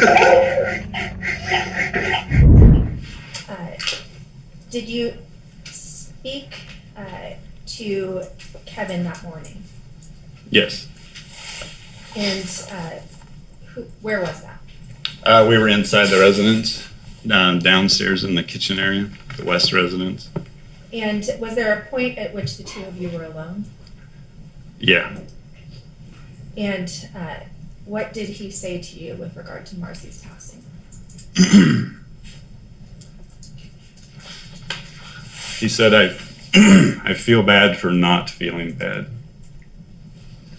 Kevin West was a man who made a career out of being a savior. He started as an EMT and worked his way up to battalion chief for the Kamis-Washougal Fire Department. With 22 years of service, he was the person you called on the worst day of your life, the calm voice in the chaos, a trusted leader and a pillar of the community. But while Kevin was the public face of heroism, Marcel was the foundation.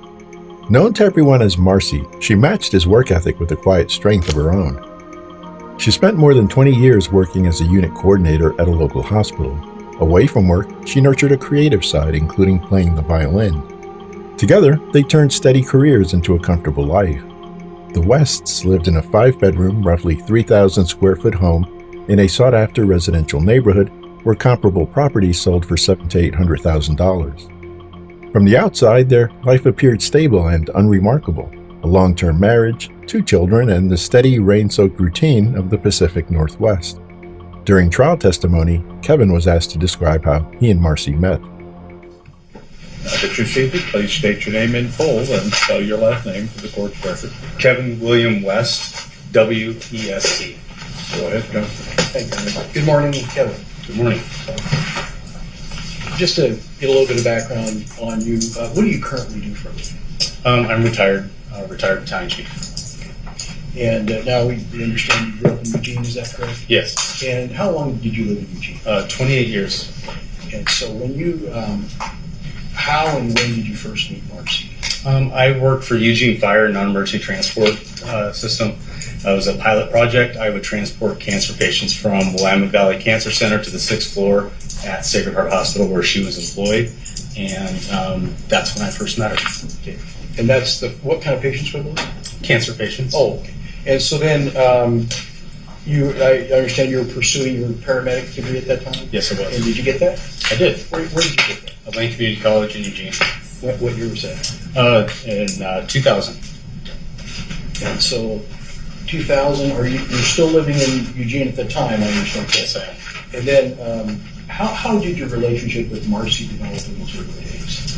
So in those early days, we, after we met at the hospital and some time had passed, we moved on to living together in an apartment. And we continued until I moved up to Camas when I was hired by the city of Camas. And that's before the 2 departments joined forces? That's correct, in roughly 2011. And did you and Marcy get married at some point? We did in 2002. And where did you get married? May 24th, 2002 at Edgefield McMenamins in Troutdale. So how's your marriage starting out?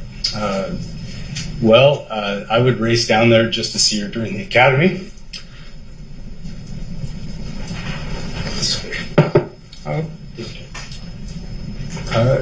We're very much in love.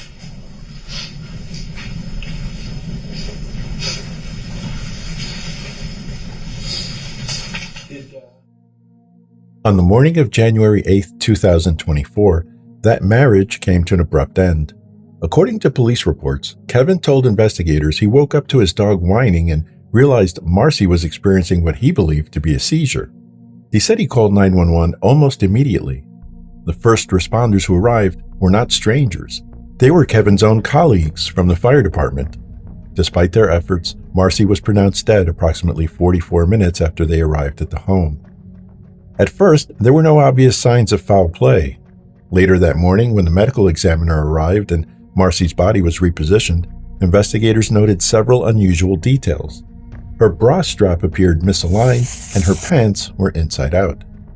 Both observations were documented but not immediately explained. 2 days later, the autopsy revealed subtle bruising to the neck and trauma to the head, findings that were not typical of a seizure disorder.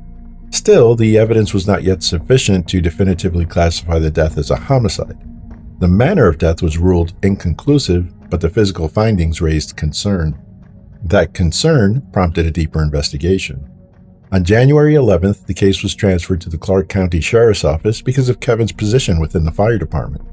Around the same time, detectives began receiving information from people close to the couple. They heard about financial strain, tension in the marriage, and a woman Kevin appeared unusually close to at a local bowling alley. Investigators now had unanswered forensic questions and the outline of a possible motive. Nearly 2 weeks later, on January 23rd, detectives observed Kevin out drinking with the same woman. Rather than confront him publicly, investigators chose a different approach. Later that day, they arrived unannounced at his home to speak with him.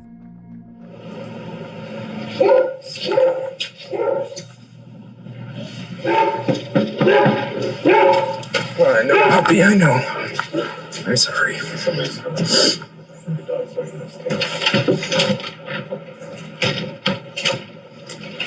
Sorry. No worries. My name is Dean Tellison. I'm with the Clark County Sheriff's Office. Okay. This is my partner, Lauren Zapata. Okay, yeah. Do you have a few minutes to chat with us? Yeah, for sure. Come on in. Oh, thank you. How's it going? Good. Hi, puppy. What's your name? That's Sadie. Sadie? Yeah. Come on, please have a seat. Thank you. And just so you know, my fancy new doohickey, the body cam's rolling. So Okay, no worries. Audio and video.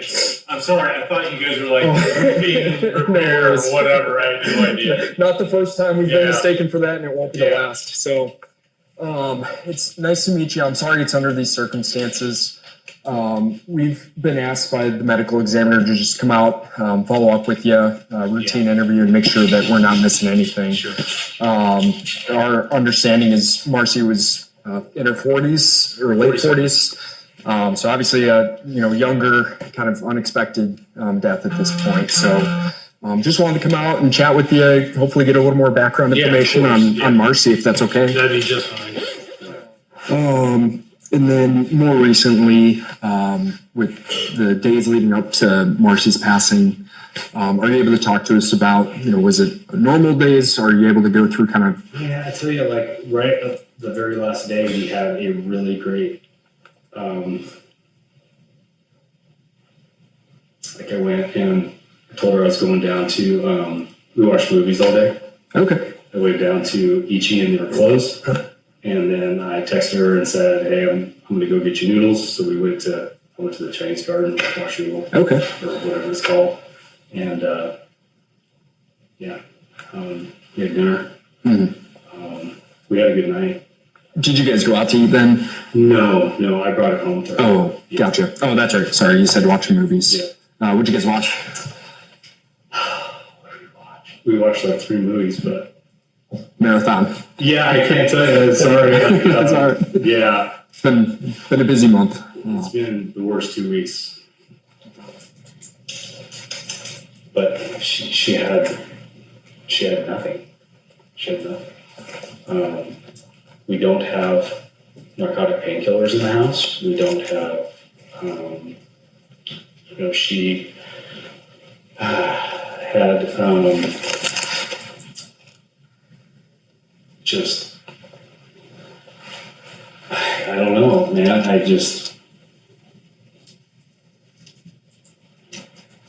There's no possibility. I mean, she doesn't drink, she doesn't smoke, doesn't do anything like that.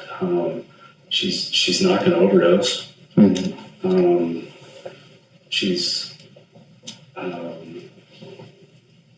There's absolutely nothing that's going to show up in that toxicology report. A couple other questions popped up over her life. Looking back, trying to figure out if there was anything more outside of that chest pain. Any other like big medical stuff or conditions, complaints, anything like that?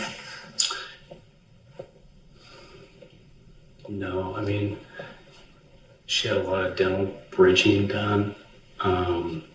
If that's even the right term. Okay. But 2 kids, no complications with the pregnancies.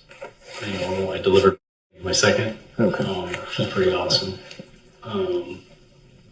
But no, it's just a shock. I mean, there's just nothing. She just was unhealthy, healthy. I mean, I don't know how to explain it. Just she didn't exercise. Okay. We worked out a lot, but I'll get older. I don't work out like I used to either. But yeah. During that interview, detectives locked Kevin into a baseline version of events. He said he and Marcy had takeout, watched movies, went to bed, and that she later complained of a headache before suffering a sudden medical emergency. Kevin also insisted that Marcy had no history of substance abuse and no significant underlying medical conditions. By doing so, he effectively eliminated many common explanations for an accidental or natural death. Investigators were left with two possibilities: an extraordinarily rare undiagnosed medical event, or the neck and head trauma documented in the autopsy. As the investigation continued, detectives began interviewing Kevin's friends and coworkers. They expected loyalty. Instead, they heard something very different. Full name is Terry Scott Slocum. The last name is Slocun. Go ahead. My full name is Kathleen Linton, Linton. I go by Katie though. Kevin Villines, Villines. I'm an EMT firefighter for Kamas Washougal Fire Department. And how long have you been with the Kamas Washougal Fire Department? I volunteered, started in '93 and was hired on in 2000. I am a firefighter with Kamas Washougal Fire Department. And what is your current role with the Kamas Washougal Fire Department? I'm a firefighter, EMT, and a captain. Now, I understand that you're currently retired, is that correct? Yes. Okay. Where were you working prior to your retirement? Kamas Washougal Fire Department. And when did you retire? November 5th Of this year. Now, prior to January 8th of 2024, how would you describe your relationship with Kevin West? One of my good friends in the fire department. Best friends? Best friends.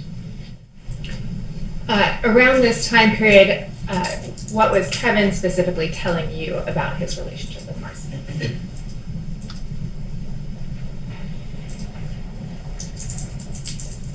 Not sure how to answer it with that. I did ask him at one point, because I'd heard he was getting a divorce and moving out.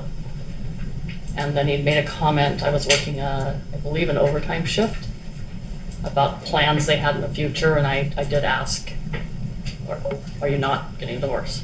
Okay, and what was his response? He had told me that he had talked to a lawyer and that he would only have $1,600 or $1,800 a month to live on if he got a divorce, which seemed odd to me. And I did ask, Objection to relevance, move to strike. I understood that she was about to relate part of the conversation, so I'll overrule the objection. She said it seemed odd to her. She said it seemed odd to her, and so she said she was going to ask him something. So if it's related to your conversation with Mr. West, you can answer. If it's your own speculations or discussions with someone else, you can't answer. Okay. It was the conversation I had with him, and I asked, how could you only have $1,600 or $1,800 a month? We make a pretty good living.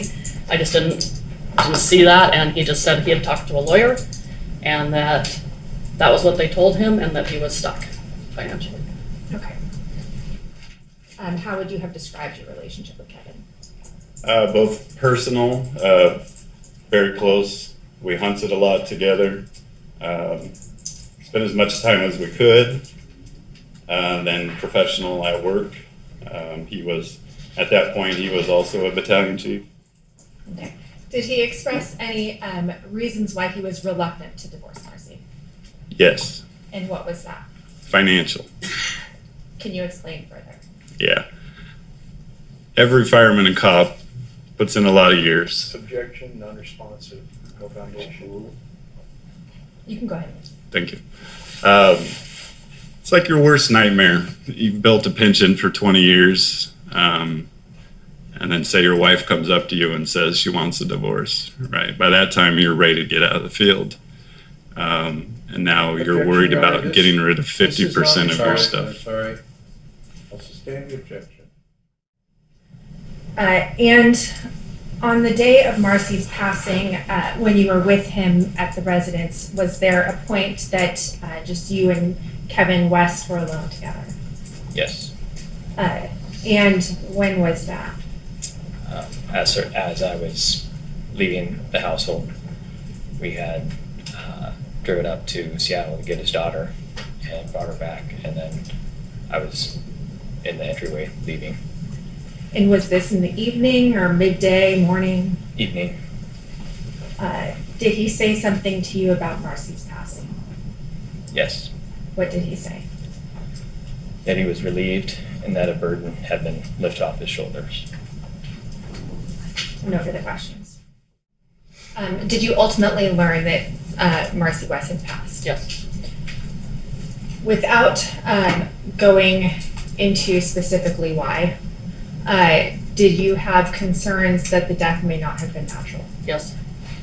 And did you report that information? I did. To whom? I came in to talk to the sheriff, and they stopped me and redirected me to the ME's office. Did you then go to the medical examiner's I did. office? Is that a yes? Yes. And did you convey to them your concerns? I did. And did you originally ask to remain anonymous? I did. And why was that? Because I was scared. Why were you scared? Objection, roll and spin. I have no further questions. And approximately what time did you arrive at the restaurant? Sometime around 8 in the morning, 0800-ish. And who was there when you arrived? I remember Michael Brown being there. I remember Scott Slocum was also there. Mark Woodland was there. There was Washougal PD officers there. I don't remember anyone else so much. Okay. And were you there in a professional or personal capacity? Personal. Did you speak to Kevin that morning? Yes. And where was that? We were inside the residence, downstairs in the kitchen area, the West residence. And was there a point at which the two of you were alone? Yeah. And what did he say to you with regard to Marcy's passing? He said, I feel bad for not feeling bad.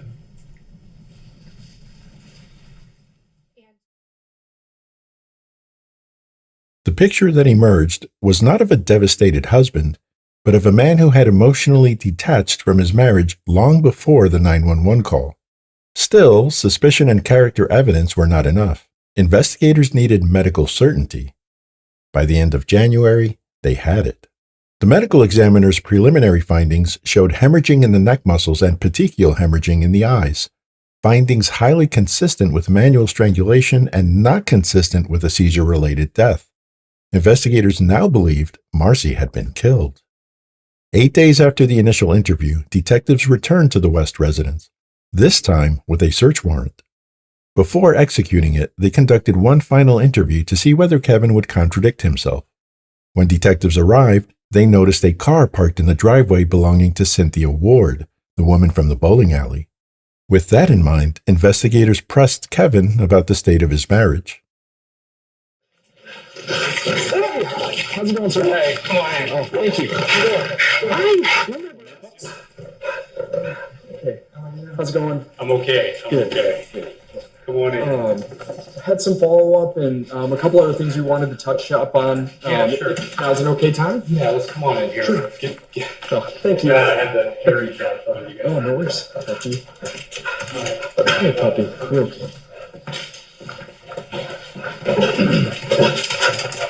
Yeah, I think it's comfortable. Oh, thank you.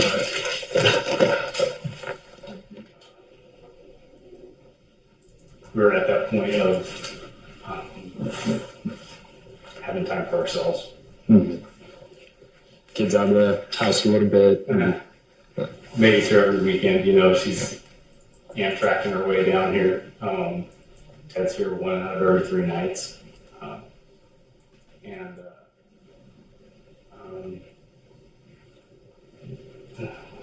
We're starting to have just nights where it's just us. We could watch a movie, she wanted to take me to post on my birthday. Here, Kevin paints a picture of an improving relationship. When he claims she wanted to take me to the coast, he describes a woman planning future events with him.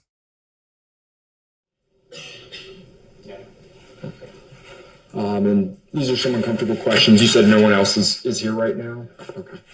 As far as the medical examiner's office, some of these follow-up ones that we're more or less required to ask, or we need the answers to. Are you able to remember when the last time you and Marcy were intimate? That night. That night? Okay. So the 7th, leading into the 8th? The first night of that. Okay.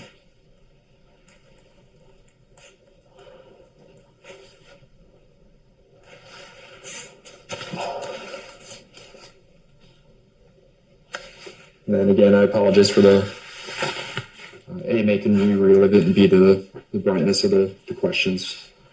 I understand you guys are just like me, and you're doing your job. You know. So. It's okay. And that night, was it sexual intercourse? Okay. We got such a good date.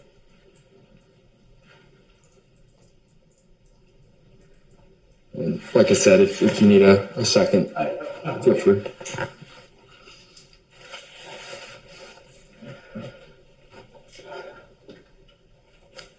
And you mentioned that was before bed. Where was that at in the bed? And then was that before or after she got sick or wasn't feeling well? Before.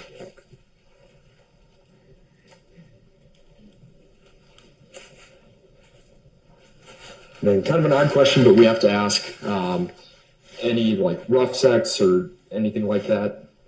Okay. When asked whether he and Marcy engaged in rough sex, Kevin said no. Investigators noted the significance. Given the documented neck injuries, denying rough or consensually aggressive sexual activity eliminated one of the few accidental explanations for those findings. And then, again, kind of an odd question, but when we reviewed the photographs, it looked like some of her clothes were, like her pants were inside out. Can you think of any reason, like, had you ever seen her wear them inside out before, or do you know how that might have happened? So she was body conscious. She may have put them on in the dark. Okay. I have no idea what that would be. Okay. I have no idea what that would be. And if it's leggings, I'd imagine it's probably the same material inside and out. I'm sure. Yeah. And then you mentioned the bra. Would she wear a bra when she slept even? Oh, yes. She would? Oh, yeah. Okay. Always. And then we don't have to go up yet, but is the bedroom still more or less in the same like configuration, or? No, because what I did is the mattress had cat urine stain on it. Oh, okay. But I was having a hard time. I want new furniture. So the guys helped me last Monday. Okay. Came by. We took photographs. I took photographs of the furniture without the mattress, and then we took apart the frame. I took it up to they all helped me take it up to my buddy Scott's house, his shop. And my other buddy Jeff is selling on Facebook Marketplace. Okay. Whatever. And the Peloton and the entertainment center that was in the other room. Just my daughter's probably gonna move back here with her fiance. And I think she gets out of college, and so that big room's gonna be there, so I'm trying to prep that. Gotcha. But I needed different furniture. Kevin admits he disposed of the bed and mattress just days after Marcy's death. To investigators, this raised alarms. Beds and mattresses are common sources of biological evidence, and discarding them eliminated the chance to test for signs of a struggle. And then moving forward, and again, this is another couple questions that I apologize for, being blunt, but do you happen to know Cynthia? And how do you know her? I guess what's your relationship? So, I had an affair. Okay. With Cynthia. And I'm struggling with my choice of doing that.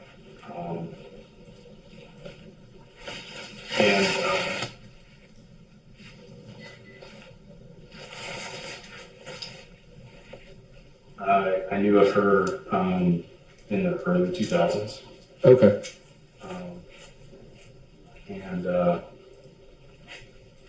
Yeah. Okay. I guess going back, did you meet her like early 2000s, or when did you first? I met her because she was a Washingtonville volunteer. Oh, okay. So that's what I knew of her. Gotcha. Yeah. And as far as like timeline of the affair, when was that happening? Right now. Right now? Okay. How long has that been going on?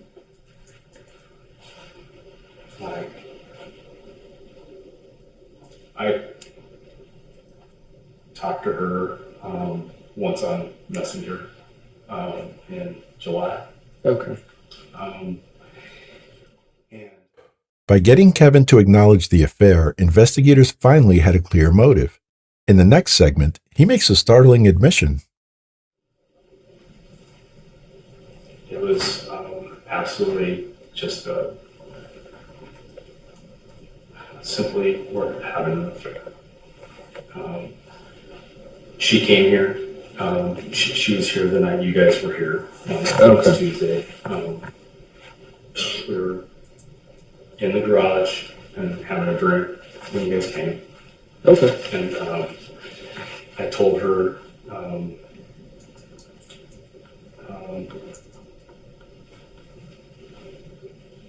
that you guys were here when I went out there, and I told her that I expected, to tell you guys everything about it,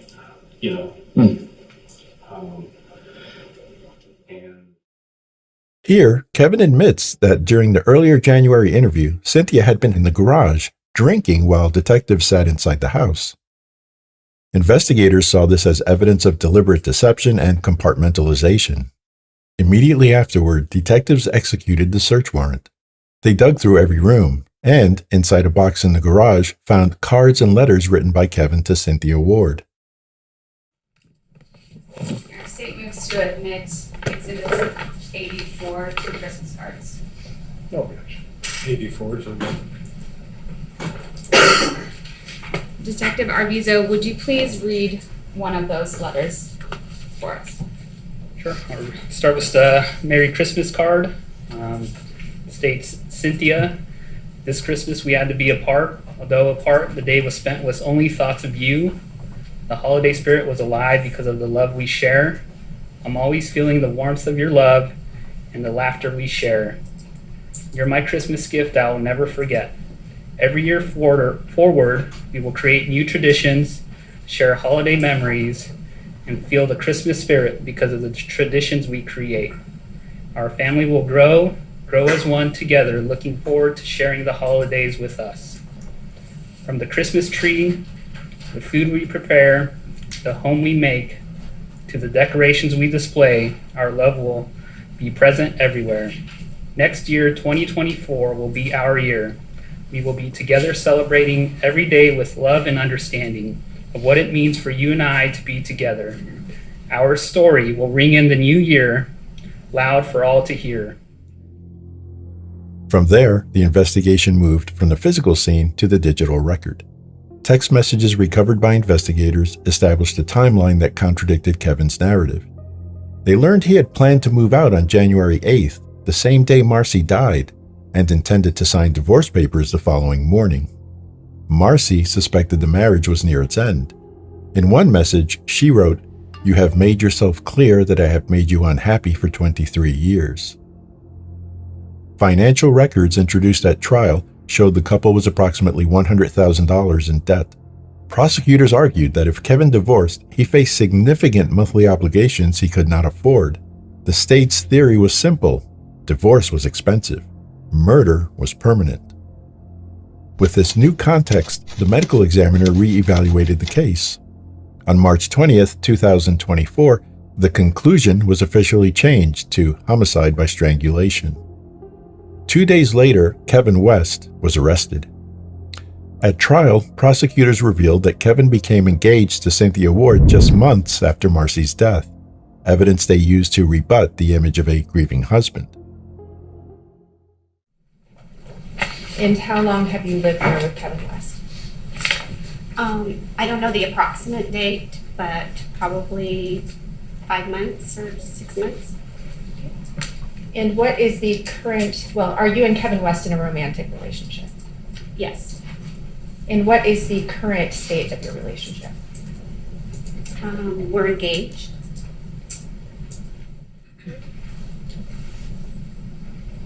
When did you first hear from Kevin after Marcy's death? I texted him and said, good morning, how's everything? Just kind of a normal good morning. And I didn't hear from him. So it was probably 9 o'clock in the morning when I heard something from him, and he said that she had passed and he was going to Seattle to get Megan. And when was the first time that you went to that residence after Marcy's death? Kevin's birthday. The birthday party? Yeah. You were at Kevin's home on January 23rd when the police arrived, were you not? Yes, I was. You were with him in the garage? I was. And you stayed in the garage the whole time that he spoke with police, did you not? Yes, when the police officers left, Kevin was taking their card and I walked in by the bathroom into the kitchen. But that's as far, we stayed mainly in the garage. Oh, so you're saying you came out of the garage while the police officers were still there? No, ma'am. When they left. Okay. Kevin had opened the door and said, I'm gonna put this away. Yeah. Why wouldn't you come out of the garage? The garage was kind of a safe place. It was more Kevin's area, and we heard a knock at the door, but since we were in the garage, we didn't know it was an actual knock at the door.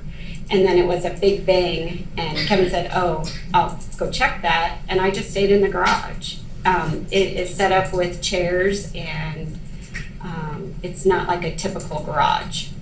So he never told you that it was the police there? He never came out. Nobody came to the garage. He didn't have a conversation with you before leaving the garage saying, it's the police and I'm gonna probably tell you? We thought it was Chuck, the neighbor, actually. He's like, it's probably Chuck, and answered the door. I had no idea the police were there. Okay. Nothing else, Ron? Examination. Good morning, Ms. Ward. Morning. You said you've been engaged since September 2024, is that correct? Yeah. Okay, so it's just about a little over a year, right? Yeah, that was because my mom was unhealthy and he wanted to right there. Understood. Yeah, it's fair to say that at some point you two are hoping for a life together. Isn't that accurate? Yes. And Megan's marriage, you said, was scheduled to be in July. That would have been July of 2023, is that right? 23? 24. Sorry. It would have been the July after Marcy passed. Yes, sorry. And you might not have had specific conversations, but there was a general understanding that at least someday in the future, Kevin would get divorced. Yes. On the 23rd, when you remained in the garage and the police came, you say you weren't aware it was the police, right? I was not aware. And you thought it was the neighbor Chuck? I did. Did you not want to meet the neighbor Chuck? If Kevin wanted to, I would have. I wasn't hiding in the garage. I made that pretty clear. Okay. And the reason you didn't go in the house is because you just weren't comfortable being in the house, is that right? That's correct. Okay, that's all I have. Thank you. Thank you. Direct. Yeah. Can the witness be excused? Yes. I will reserve on this witness, Your Honor. Cynthia Ward was not asked any further questions about the death itself. With the prosecution's motive established, the defense focused entirely on an alternative medical theory. They argued that Marcy suffered from untreated migraines and that an intense massage earlier that evening triggered a fatal seizure. All right, now, Ted, would you be able to demonstrate the massage that you gave your mom on the CPR dummy there for us today? Sure.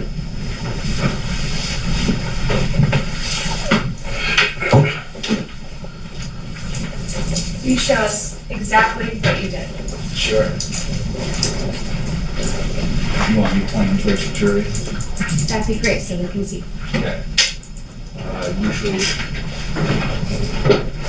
Usually I'd start at the shoulders, and I use my thumbs, kind of pressing in with the front fingers and back. And then sometimes I go to the side and kind of do some circles on the side. Sometimes I'd be kind of doing circles on both sides of the spine. And this could be with fingers, knuckles, or it could be with my elbow. I would also do knuckles here at the neck.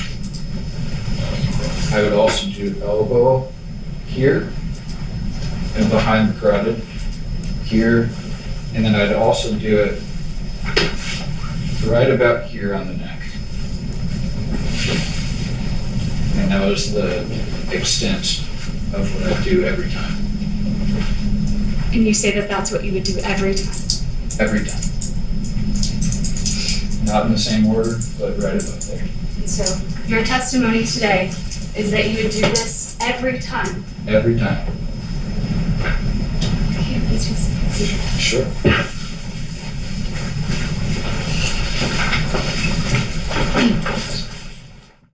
Prosecutors challenged the theory as unsupported by medical evidence and inconsistent with the autopsy findings. In the end, the jury had to decide whether Marcy West died from a tragic medical event or whether her death was the result of a calculated decision. Juror number one, I see you have some documents in your hand. Are you the presiding juror? Yep. The jury reached a verdict? Yep. Would you hand the documents then to the committee?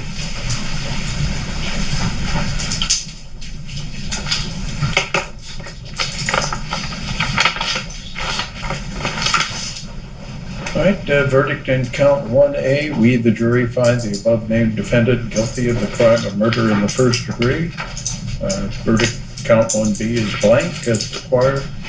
Verdict count 2A. We, the jury, find the above-named defendant guilty of the crime of murder in the second degree.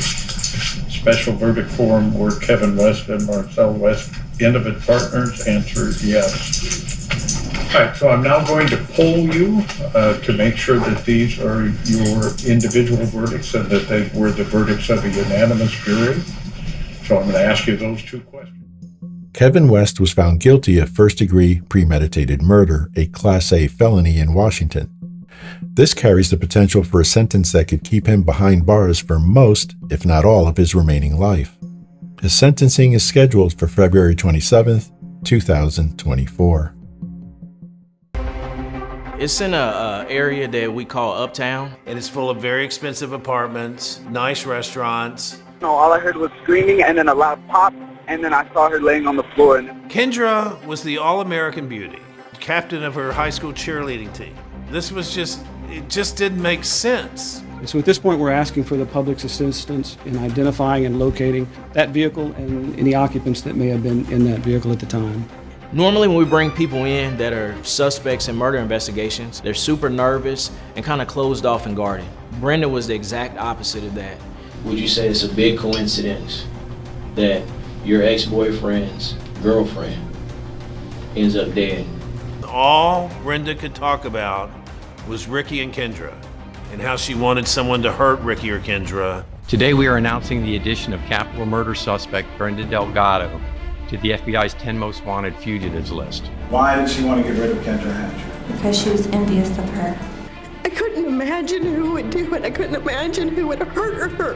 Who the hell do you think you are, Brenda? January emergency. Hi, someone just got shot in the parking lot of the Gables Park 17 in P1. They got cameras that come in and out of this place? Yeah, they're checking on it right now. Okay, did you see someone that was shot? Yeah, no, all I heard was screaming and then a loud pop, and then I saw her laying on the floor, and it was like red, like blood coming out of her neck. And her phone's on the floor, her car door is open. I don't know what happened. She has a police badge on her sun visor. Watch where you step. Step back over there for me, okay? Just to let you know, there's one homicide detective for the entire city tonight. He knows about this. I just arrived home, and it was one of those things where I made a quick U-turn, hopped in my car, and started headed back to Dallas. When Dallas homicide detective Eric Barnes got the call, he was surprised about the location of the shooting. It's in a area that we call Uptown, and we don't normally have a lot of violent crime in that area. It is full of very expensive apartments, nice restaurants. Reporter Skip Hollinsworth covered the case from the start for Texas Monthly. This is an upscale world where there are no shootings in the parking garage. There is no desperate acts done by people. This was it just didn't make sense. Initially, the first thing that came to mind was that it was probably a robbery. We found out her name was Kendra Hatcher. She had moved to the Dallas area where she was working at a pediatric dentist office in Irving, Texas. Kendra was the All-American beauty, captain of her high school cheerleading team. She was a devoted Christian. She was my yoga student. She was amazing. She was beautiful, outspoken, just the beautiful smile. And, why her? Cannot believe her. Why it has to be her?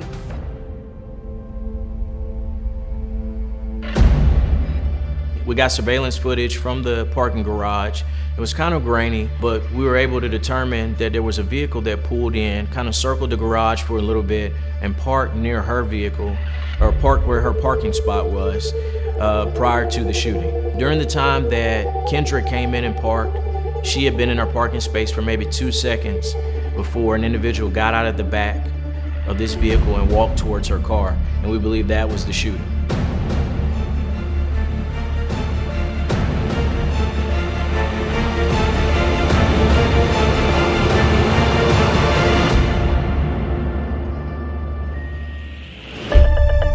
I want to talk about the homicide that occurred on Cedar Springs last night. And so at this point, we're asking for the public's assistance in identifying and locating both that vehicle and any occupants that may have been in that vehicle at the time. Kendra's boyfriend, Dr. Ricardo Paniagua, was the first to respond.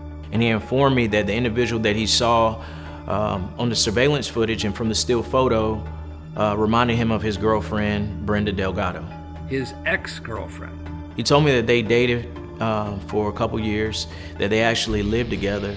They broke up prior to him dating Kendra. And then the homicide tip line got a call from an auto mechanic who said he was the owner of the Jeep Cherokee. Coincidentally, once I started talking with him, he brought up Brenda's name again. And so she was having mechanical issues with her car, so he provided his Jeep as kind of a loaner vehicle for Brenda. Things are starting to line up pretty quick, and I'm thinking Brenda is definitely someone we need to talk to. Like I said, I appreciate you coming down to talk to me. Yes, sir. Of course. Tell me what I can help with. Okay. Brenda Delgado was the daughter of a Mexican factory worker who came to Dallas so she could get a good education. She wanted to go to college, but her parents couldn't afford it. So she decided to become a dental hygienist. She went to an evangelical church. She was very loyal to her family, to her friends. She didn't drink too much. She didn't flirt too much. Of course, I'm working a murder investigation. Yes. Young lady was killed on Wednesday, and I'm the guy that's assigned to the case. Your name came up in the investigation, so I wanted to sit down and talk with you. Yeah. Kind of. How did my name come up? I don't. Okay, I'll explain all of that to you. Yes, I want to know. Normally when we bring people in that are suspects in murder investigations or persons of interest in murder investigations, they're super nervous and kind of closed off and guarded. And Brenda was the exact opposite of that. She was very friendly. She appeared to be trying to build a personal relationship with me at the same time I'm trying to build one with her. I am second. I like that. Yeah. I had a I Am Second bracelet that I wear. You know, I was volunteering as part of an organization to help out with kids that were arrested for violent crimes. And she immediately started telling me, oh, I'm a member of that, I believe, you know, in Jesus. And she was trying to build a bond with me through my religious affiliation. I'm part of it. Yeah. All my family, they're true believers, and I want to cooperate. I want to know what's going on, and I want you to. Okay. Well, I would be 100% honest with you. Yes. That's what you can count on from me. And I will be too. She, of course, told me that, you know, she knew about the murder based off of the news, but she had no idea who Kendra Hatcher was. This is the picture of the young lady that got killed. Never seen her before. I've never seen her. Okay. You know, she was a dentist. Mm-hmm. I don't have no idea who she is, who she's dating, the name, I have no idea. He just kind of said, hey, I'm seeing someone. But Brenda had a solid alibi. She had been at a library all day studying with a classmate for her dental technician's license.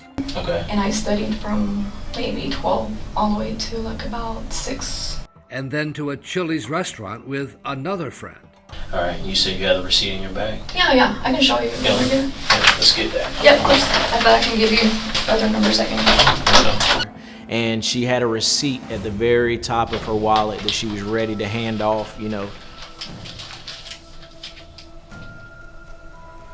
We closed out at 8. Actually, it was later. 8:57. Okay, you closed out at 8:57. It was a little too good. Do you mind if I hang on to this? Go ahead. No, yeah, keep it. Okay. I don't need it. But it did prove that it could not have been Brenda seen on the surveillance video driving the Jeep Cherokee. And then Brenda said she knew who was driving the car that day, a friend of hers named Crystal. No, it wasn't me. It was Crystal, the girl that took me. Okay. Because I didn't have a car. So did Crystal borrow a vehicle? Yes. It was Crystal borrowed a vehicle to take me to the library. Okay, so where did Crystal borrow one of his cars? Yes. What kind of car did she borrow? It was that car. Crystal borrowed his Jeep? Okay.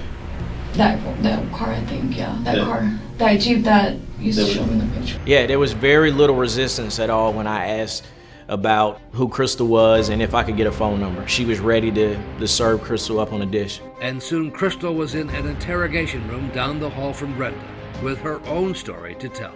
We kind of had a game of cat and mouse going.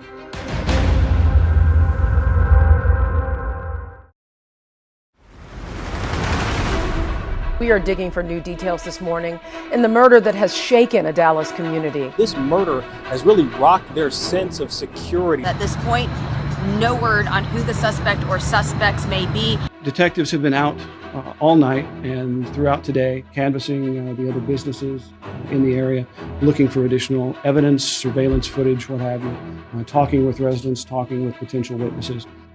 And now at the Dallas Police Headquarters, a kind of Texas two-step was underway. In interrogation room number 2, Brenda Delgado, wrapping herself in blankets in the air-conditioned room, with an airtight alibi and claiming total ignorance of what happened. Down the hall, in interrogation room number 4, a woman named Crystal Cortez, a friend of Brenda's, and a challenge for Detective Eric Barnes. Her stories were all over the place, and she's a pathological liar. But Crystal Cortez readily admitted being the driver of the Jeep Cherokee tied to the murder scene. She gave me 3 or 4 different stories about where she was at, how she ended up in the parking garage, what happened once she got in the parking garage. Her first version was that a masked man forced her to do it. The guy gets in my seat and he puts the gun right here. My son's in the back. My son is in the back. My instinct is I'm just as shocked and nervous as anybody else. You know, that sounded like something out of a Hollywood script, and murders just don't happen like that. So one of the things we used to kind of defeat that story was the surveillance footage. The footage showing she made no effort to take off once the gunman left the car. One of the last stories that she told me was that Brenda hired her to go to this parking garage, and she wanted Kendra Hatcher's purse, and specifically her ID card. All for just $500 and some drugs, according to Crystal.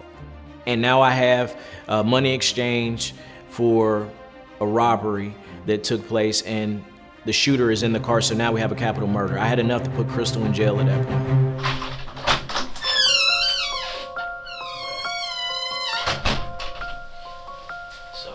I couldn't wait to get back in the room with Brenda. Now I actually have some teeth and actually some traction on this investigation. And I just got done talking to Crystal. We had a very interesting conversation.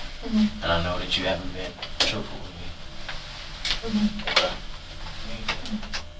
So I know what this is about. And so what I'm asking you for is for the truth. I mean, that's the truth. I was not driving. Okay, I know you weren't driving. I know you weren't there. I know who was driving. I know Crystal was driving. Okay?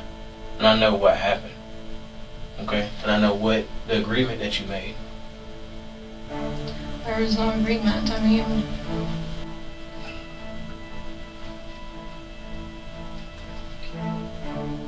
no agreement. So now I start going back to work on Brenda. I didn't quite have enough. I need a little more from her. Something that I could use against her to arrest her. Would you say it's a big coincidence that your ex-boyfriend's girlfriend ends up dead and your friend ends up driving in the same parking lot that this happens at around the same time that it happens in a Jeep that you borrowed? I think Crystal borrowed the Jeep. I think that's what we're getting. Because I wasn't, she needed the car. Okay. I didn't need the car. But even that, okay. The young lady that ends up dead, her boyfriend, the relation is you. You to him, to her. Crystal ends up in this parking garage.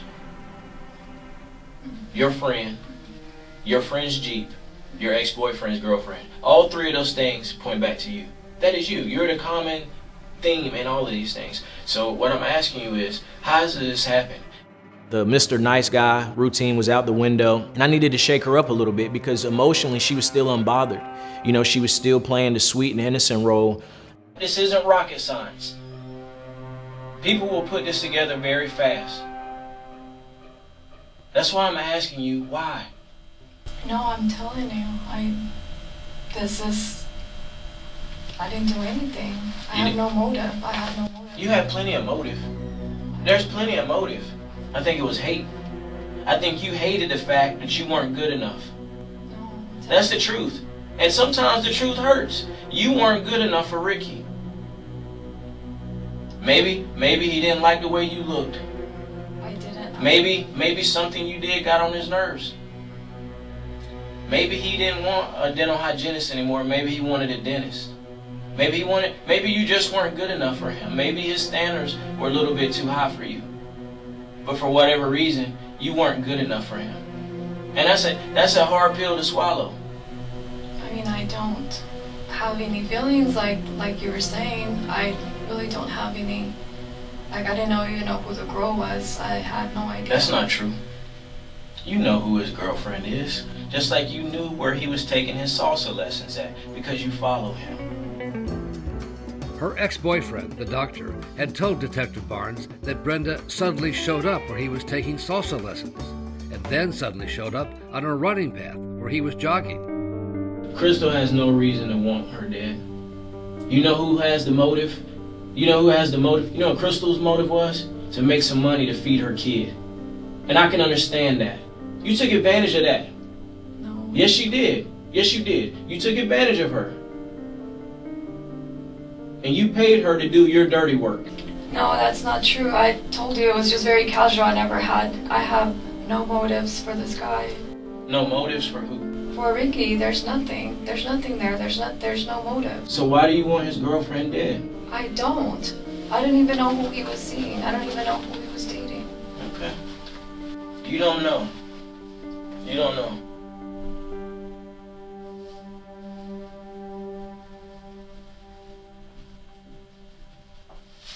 Wait a second. Can I just get my attorney at this time? Because I don't think I just need my attorney because you're not understanding me. You're not listening to me. You're not understanding me. You see, I have no... Here's the thing. It's either yes or no. It's either yes, we can continue this conversation, or no, you need your attorney. I knew that I had the right person. But prosecutors told Barnes he still did not have enough to charge Brenda Delgado with murder. So the best they could do was hold her for outstanding traffic tickets. And due to crowding issues at the jail, they expedited the amount of time that she was held there. So she wasn't held too long, just several hours. Within 48 hours of her being at our office, being questioned on this murder, she was en route to Mexico.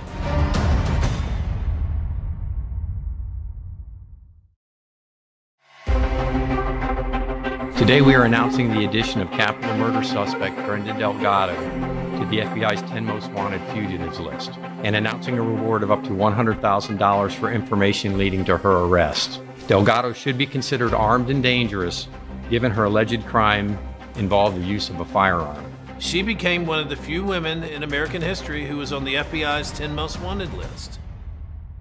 Once I found out she left the country, I shifted my focus more into figuring out who my gunman was. Detective Barnes discovered there was a common number in the phone records of both Brenda Delgado and Krista Cortez. And I'm interviewing Crystal, and I show her the phone number, and she tells me that's his number. That is the shooter's number. His name was Christopher Love, known to police as a small-time marijuana dealer.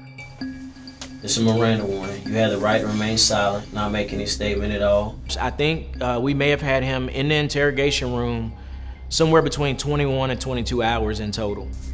A dentist. A dentist. Female dentist, white female named Kendra Hatcher. Was killed in a parking garage. Nah, that was the game thing to me. Okay. I don't even know what is it. A white dentist, man, be serious.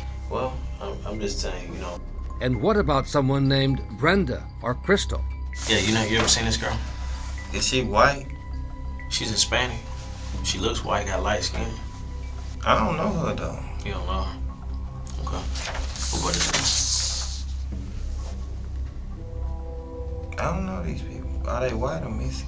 Love repeatedly denied being the man in the surveillance video, even denied that he owned a gun. I ain't threw no guns. I ain't had no guns. I ain't shot nobody. All right. Hey, man, do me a favor. Sit tight, I'll be right back. Love's car had been towed into the auto pound, and after first failing to find a weapon, an ATF explosive-smelling dog named Titan happened to be there for a demonstration. And Titan led him straight to the gun. It was on the passenger side of the vehicle, just underneath the center console. We did a search warrant on your car, and we found a gun in your car. So y'all found a gun in my car? Under the center console? This gun right here.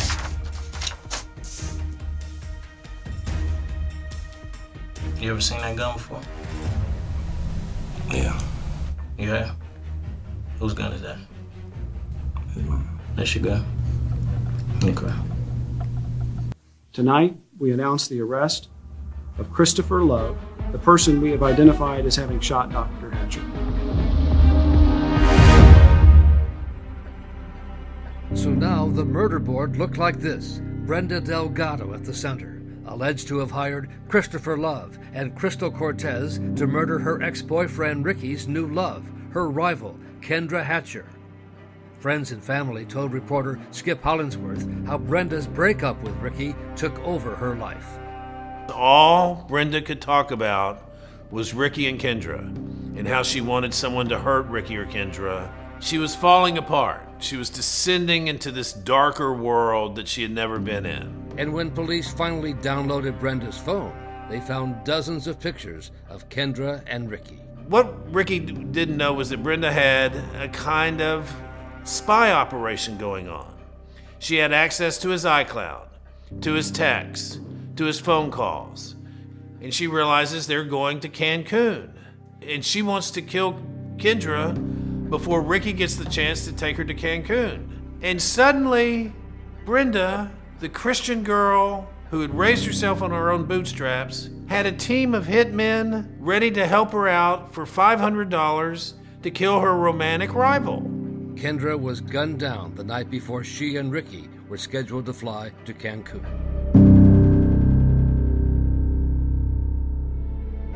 Before being taken away to jail, Christopher Love had one last question. When y'all going to get Brenda? We're gonna work on getting Brenda, man. Hey, y'all gonna work on it. Y'all need to go get her. Y'all came and got me. What's that? Y'all came and got me. Y'all need to be going to get her. We're going to get her. Cause she the puzzle y'all, the top of the puzzle y'all need. In speaking with him, he told me that Brenda promised him a lifetime supply of cocaine and drugs. I think he was overpowered by the idea that he was gonna be the next biggest drug dealer in Dallas. The murder trial of Christopher Love took only a few days, and he faced the death penalty after rejecting a deal for him to testify against Brenda. Love was very adamant that he didn't want to take anything. He was not interested in testifying against anybody. But Crystal Cortez had accepted a plea deal for 35 years, and she was the main witness against Love. One of the plans were to inject her with the needle. Another plan was to shoot her directly, and another plan was to kidnap her. And did Mr. Love have a plan that he preferred? He pretty much said that it would be easier just to kill her with the gun. Crystal obviously was the glue that put the whole case together. The videotape was the strongest evidence, certainly, but Crystal came in and pointed and put together the pieces and the background for everything that took place. State's Exhibit 110, do you recognize this photograph? That's my hand with money in it. That's my what? My hand with money in it. The $500 in bills arranged in the shape of a heart. Okay. And what's the significance of this money? That was my payment for completing the task of driving Christopher Love to kill Kendra Hatchett. And I'll never forget interviewing Crystal in the jail, and I said, "Why would you do that? A murder for $500? And she said, "You don't know what it means to be broke, do you?" The cross-examination of Crystal Cortez was brutal. The only thing that means anything to you is saving Crystal Cortez. No, sir. Well, what means something to you, ma'am? It does mean that there will be justice for Kendra Hatcher. Oh, so all of a sudden now you're worried about justice for Kendra Hatcher? Yes, sir. The jury took 3 hours to reach its verdict on Christopher Love.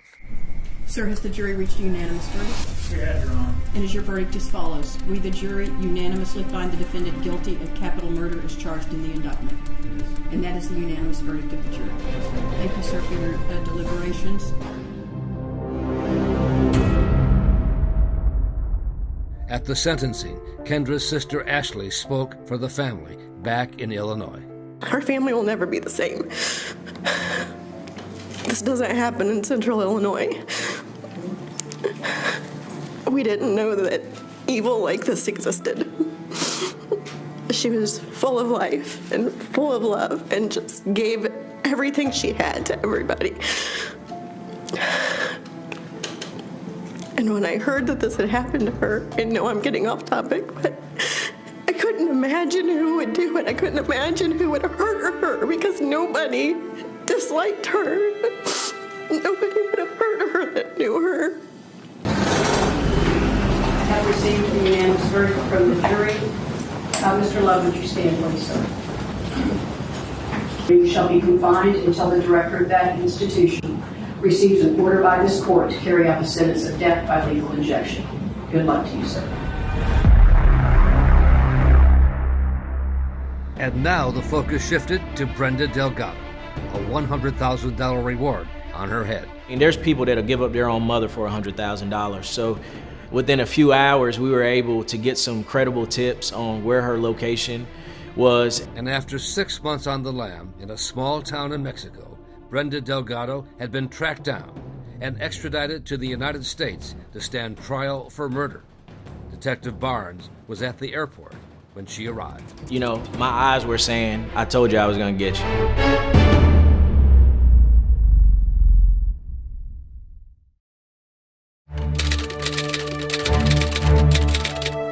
And now to Texas, where a second person is on trial over the alleged love triangle murder for hire plot, which left a young dentist dead. The Christopher Love trial was almost like an appetizer. Brenda was the main course. Thank you, Sir, to the indictment, has your client plead guilty or not guilty? Your Honor, not guilty. Thank you. She had her hair back and she was wearing thick glasses. She looked scholarly. She looked harmless. She looked like a librarian. Good morning, ladies and gentlemen. Dallas County Assistant District Attorney Kevin Brooks delivered the opening. At the end of this trial, we will have shown you beyond all reasonable doubt that Kendra Hatcher is dead, and she's dead because of the actions of one person, or the planning of one person, the desire of one person. Sitting right there. I think the prosecution was really buttoned up. It felt to me like they were smart. Juror Casey Miller had his eyes on Brenda throughout the opening statement. She had a stone-cold face, just sort of sat and stared. Defense lawyer George Milder knew the case would hinge on the testimony of Crystal Cortez, who he said was the mastermind of a robbery gone bad. I expect these police and everybody are going to say, well, Crystal Cortez didn't have any motive to kill her. Really? Robbery is a motive. That Crystal is a liar beyond imagination. She lies when it matters. She lies when it doesn't matter. She lies over things that are irrelevant. She lies over things that no one will believe. At the end of this trial, I ask you to cut this woman loose, find her not guilty, and send a loud, clear message to the state of Texas. We don't believe Crystal Cortez, and we sure don't believe her beyond a reasonable doubt. I'm going to ask you to find Brenda Delgado not guilty because she is not guilty. Thank you. To lay the groundwork for Crystal Cortez, the prosecution wanted to show there were others Brenda had also asked to carry out attacks, including her cousin, Moses Martinez. This appear to be the baseball bat that she showed you? Yes, sir. What specifically were you supposed to do with that baseball bat? She wanted me to hit her. And Brenda's roommate, Jennifer Escobar. She told me that first she wanted Ricky in a coma with the bat that is right in front of me. Also, for Kendra Hatcher, an injection needle to put it in her back of her neck. She just wanted to eliminate Kendra Hatcher or even both of them.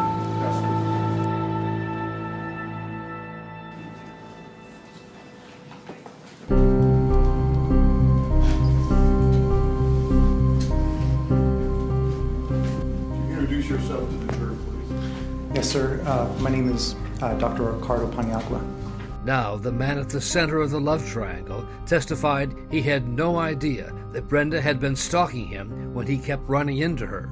At the time, I thought it was just coincidence. No idea of the anger and jealousy building up in Brenda after their breakup. We were platonic friends. And Ricky had been staring straight forward and refused to look over in that direction and finally had to. You see Brenda Delgado in the courtroom today? Yes, sir. And Brenda, who had been staring straight forward, turned and looked at him. Can you, and I understand it's difficult, can you point to her and describe an article of clothing that she's wearing? And just for a few seconds, they locked eyes. She's at the end of the desk, and she's wearing a dark jacket.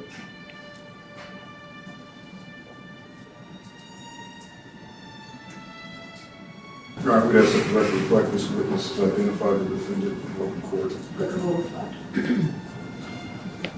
Pass the witness. You solemnly swear or affirm that the testimony you shall give in this cause will be the truth? Yes, ma'am.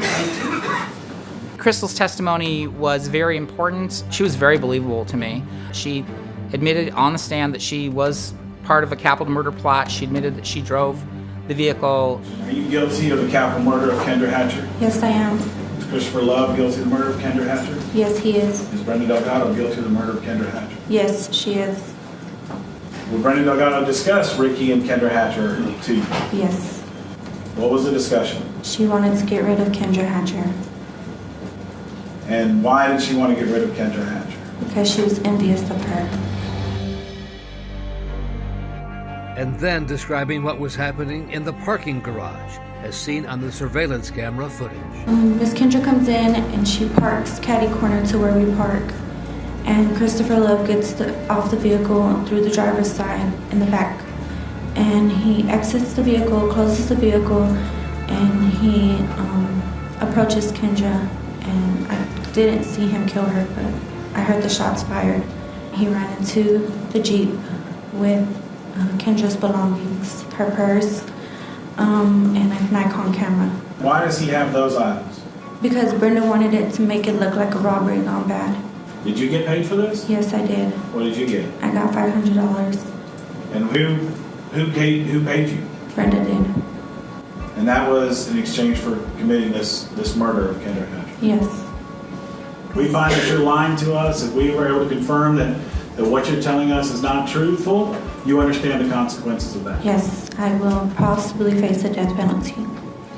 That's the part that's really key, and I can't wait for the defense to cross-examine her. That's what we're all waiting for, because this is the prosecution's star witness. Their whole case really, really centers around this woman. Let's take a quick break. We'll be right back.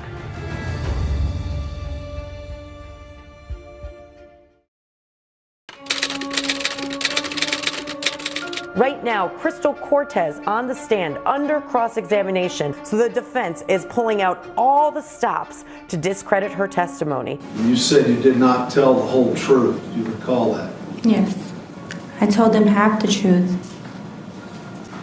As you get cornered like a rat, you start telling another lie. I object to the characterizations of Mr. Miller.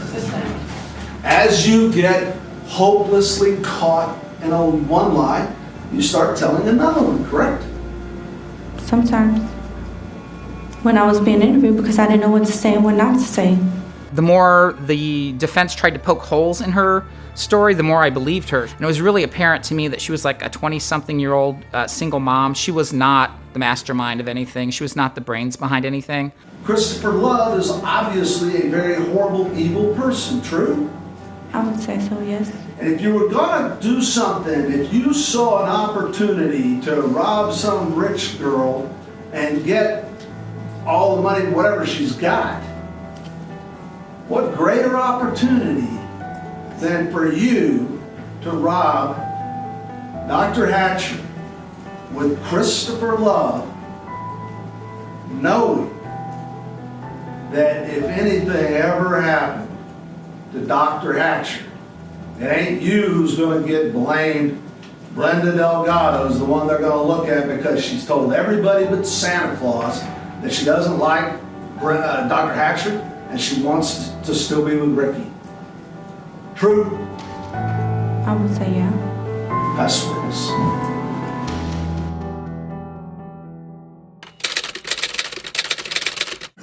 Would you introduce yourself to the jury and disclose your name to the court reporter? My name is Eric Barnes. In the final 2 days of the trial, lead detective Eric Barnes took the jury through his interrogation of Brenda Delgado. It's inside the Dallas Police Headquarters Homicide Unit in room 2. What does she appear to be doing right now? Putting on makeup, I believe. So at this point, what we're about to see is after 2 hours, approximately 2 hours of your interview, Ms. Delgado. Yes.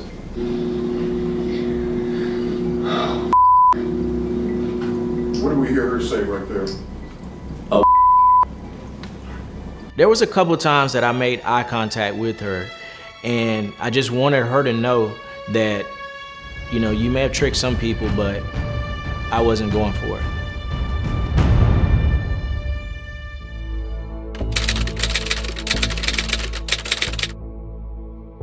We are at the point in the trial where the defense is obviously resting its case. We do not intend to call Ms. Delgado as a witness. I would have loved to hear from Brenda Delgado. I would have wanted to hear why she fled. Their theory was that she was an innocent victim, that she was set up by Crystal Cortez, but then so you stayed in Mexico for 6 months on the run until you made the FBI's 10 Most Wanted. What she was doing down there, if she was truly innocent, none of that showed up at the trial.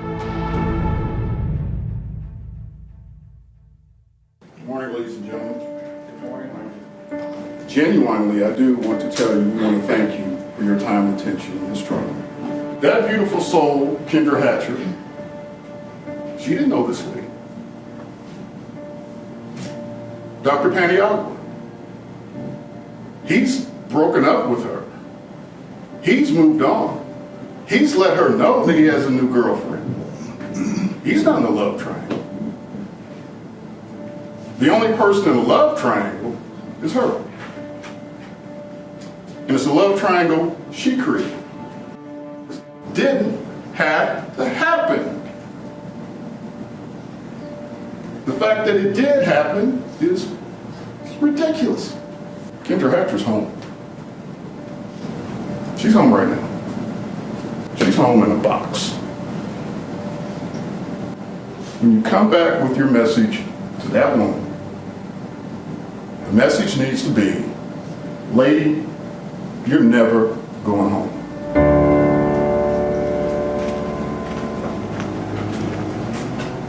I don't know why people do what they do. I don't know why Crystal did what she did. I think we all know she's a fairly despicable human being. Because if it goes down, who would think anything but Brenda Delgado did this? She was with her. I heard her tell people all these things. They're not going to blame me. I don't have any motive to do anything to Dr. Hatcher, but Brenda sure does. The evidence here shows that there is clear reasonable doubt, and under our law that means not guilty. I ask you to find Brenda Delgado not guilty because under our law of the evidence, she is not guilty. Thank you. Members of the jury, we stand in recess until you reach a unanimous verdict. Somebody suggested that we just take a sample vote to start with, and somebody else said, let's raise our hands. I said, let's write it down on paper. We did that calmly and quietly. That first vote was 12-0. Some people prayed. I'm not a religious person. I just sort of sat quietly. Some people meditated. And then a few minutes later, I said, if you guys are ready, let's press the button. It had been only 20 minutes.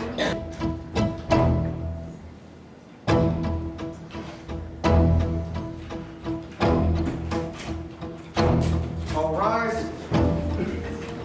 Please be seated.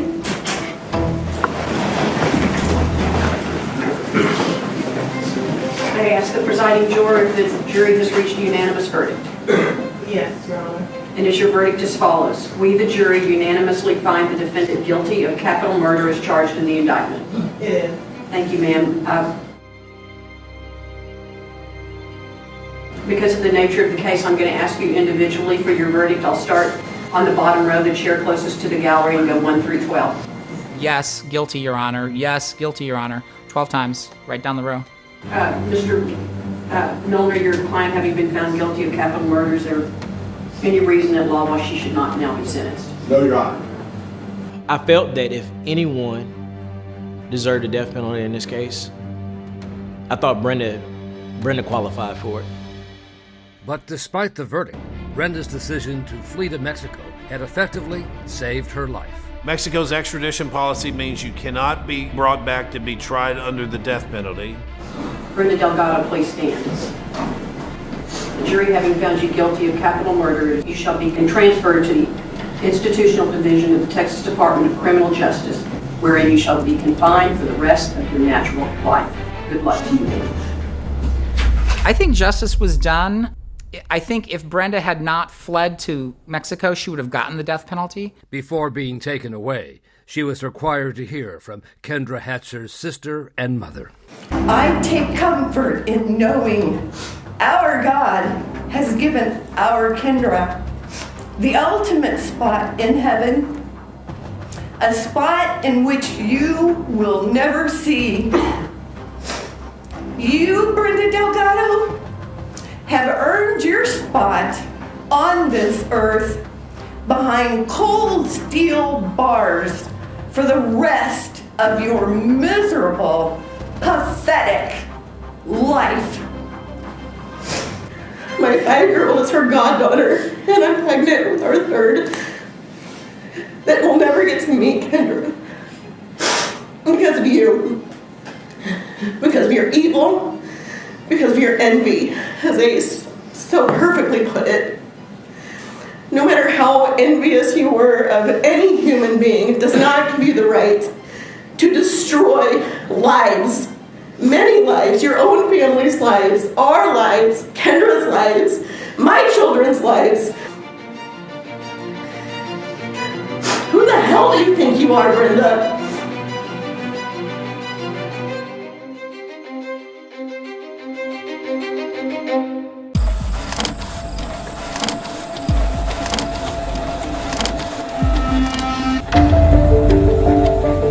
Molly Tibbetts. This case is her story. This case is the story of Molly's disappearance and the story of Molly's murder.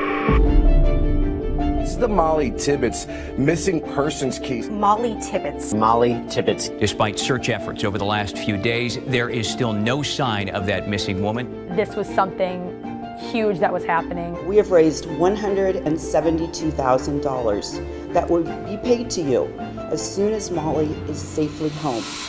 We knew she was jogging. We knew she was abducted on the jog. They had seen a figure that looked like a runner about the time and in the area where Molly would have been running on the night she disappeared. A black Chevy Malibu that appeared to be circling the area. Who was driving that car? Authorities have arrested a man for the murder of missing University of Iowa student Molly Tibbetts. And he's brought in and he is questioned from you for 11 plus hours. Isn't that right? Yes. She comes out at one point and says, "This is definitely your killer, but I'm stuck here, guys. I'm gonna need some help." You are f***ing up right now. You are f***ing up big time. Who better to pick than an undocumented immigrant who doesn't speak the language? You stabbed Molly Tibbetts. Isn't that right?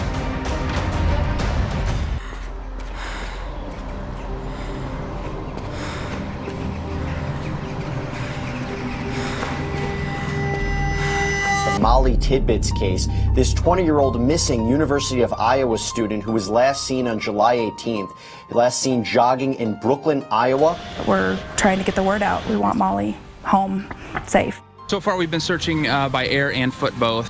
We just really hope that we can get her found and brought back home to the people that love her. And I think everybody in the country has adopted Molly, so let's keep at it. Let's go get her. 5'2", approximately 120 pounds, brown eyes. There is up to a $320,000 reward. Beautiful young lady you see there in the football game. So listening to this, it definitely hit close home to me. This was something huge that was happening, and it could potentially happen to me. It has been 4 days since Molly Tibbetts disappeared. Despite search efforts over the last few days, there is still no sign of that missing woman.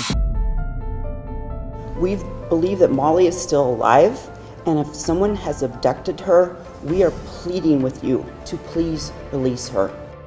Everybody has a Molly in their life, a person that has affected them in a way that she affected everybody standing up here right now. And imagine if this was you, somebody had taken your Molly.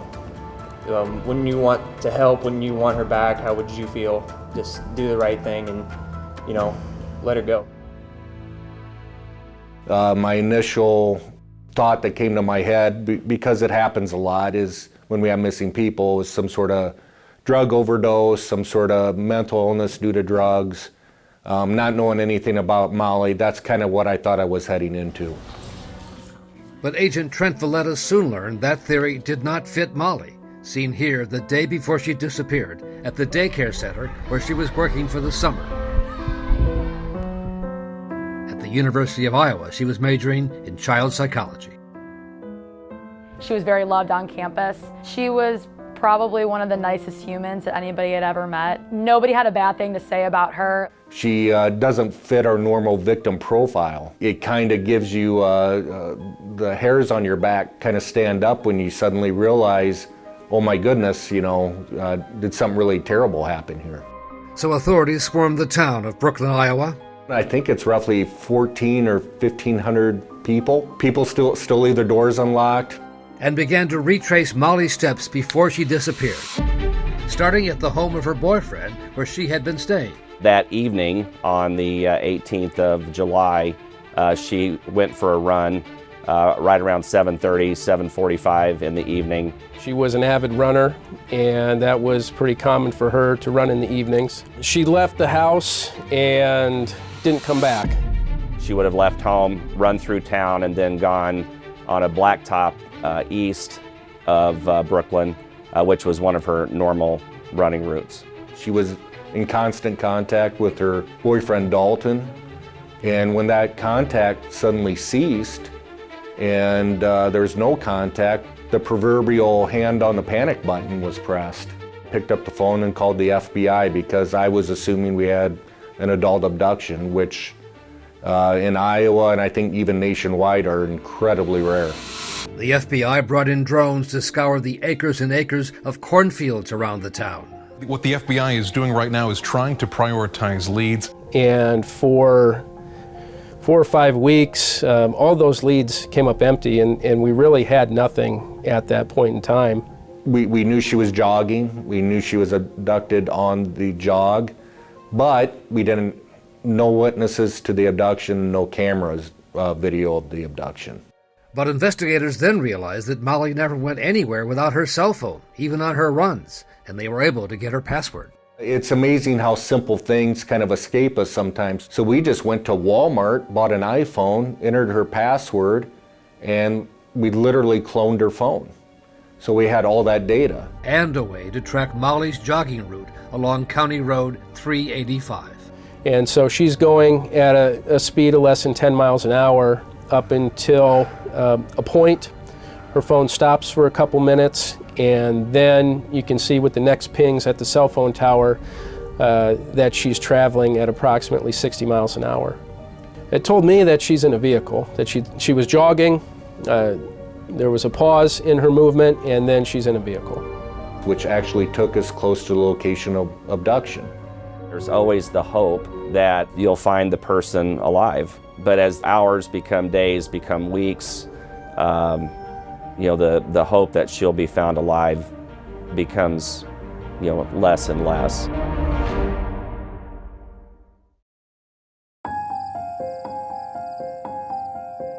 Every day I feel Molly's presence with me. Sometimes I just feel her sitting on my shoulder. Molly's lending me her strength every day, every night. And yes, I have my moments of complete meltdowns, but it is through this strength that is somehow, and I don't know how, being bestowed upon me, that I am able to get through every morning, every noon, every night.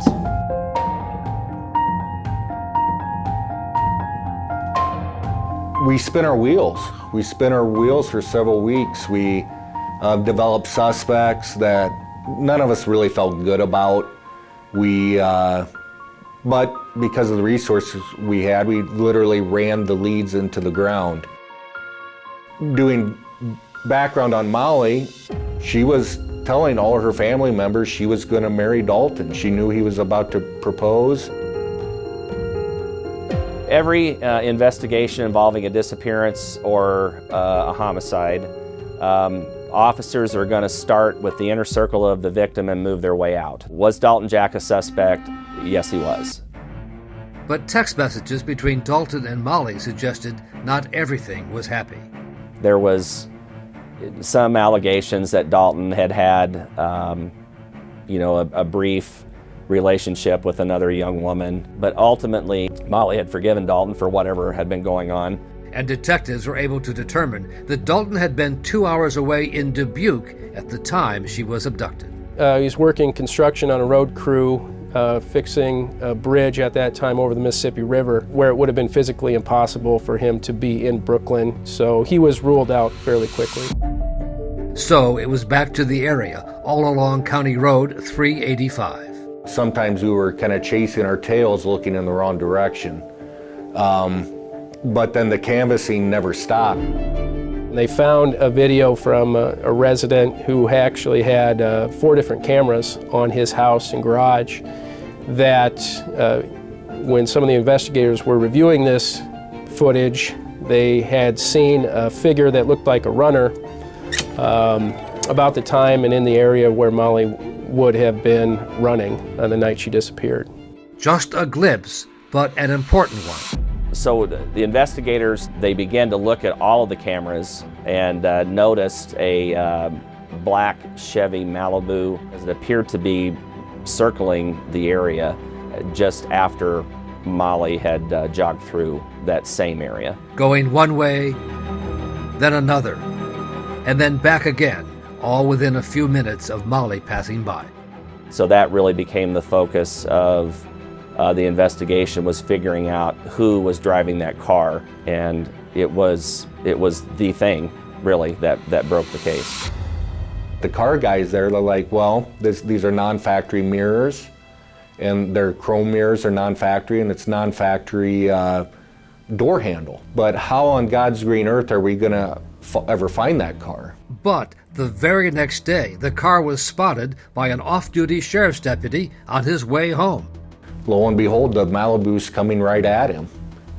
And he calls me and says, hey, Trent, that car we're looking for, I'm behind it now. What do you want me to do? Just follow him home and say, hey, we're just looking for Molly. Have you guys seen or heard anything? His name was Christian Bahena Rivera, an undocumented immigrant from Mexico working on a large Iowa corporate farm. He said he spoke no English.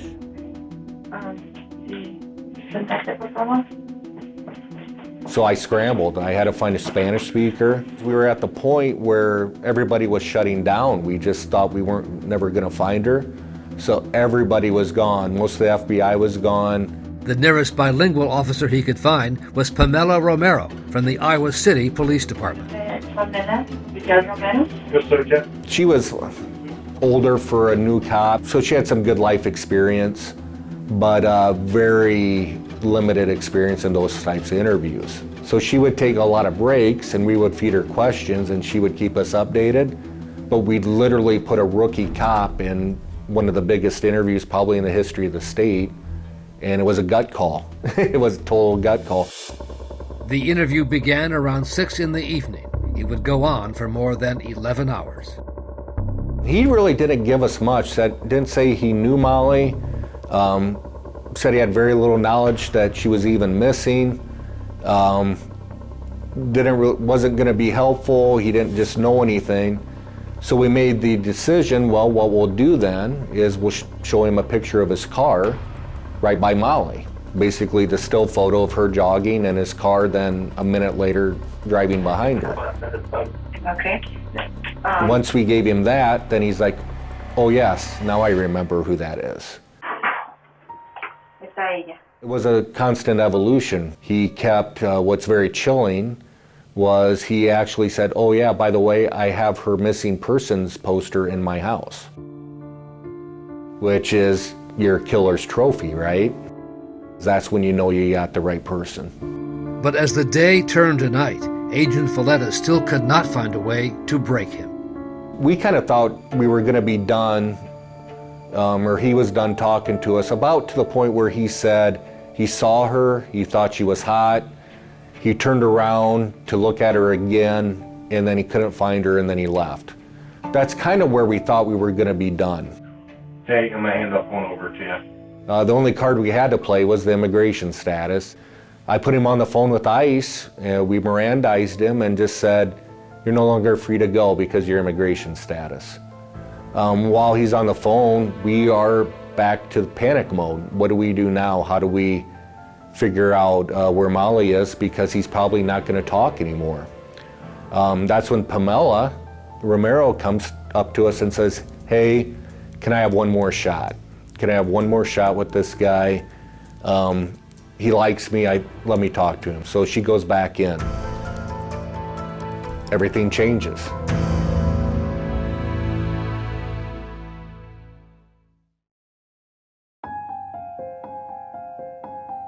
It was now well past midnight at the sheriff's office in Montezuma, Iowa, and the interrogation of Christian Bahena Rivera was at a standstill. There was, more than one occasion where he would kind of slump down in his chair, pull his hat down over his eyes, and appear to rest. Officer Romero was in and out of the room, getting advice from lead investigator Trent Valletta. She comes out at one point and says, "This is definitely your killer, but I'm stuck here, guys. I'm going to need some help." Hey, Christian. And it was your old school good cop, bad cop scene. How are you feeling? Lead investigator Trent Valletta and FBI agent Nick Potritz were going to turn up the heat. Oh, and I understand that you're trying.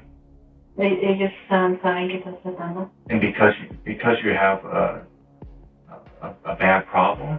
Lahaina Rivera had claimed he had a condition that caused him to black out and could not remember what happened to Molly. I think it's the easy way out for people not trying to talk about how much of a monster they are. It's kind of a standard excuse for bad behavior.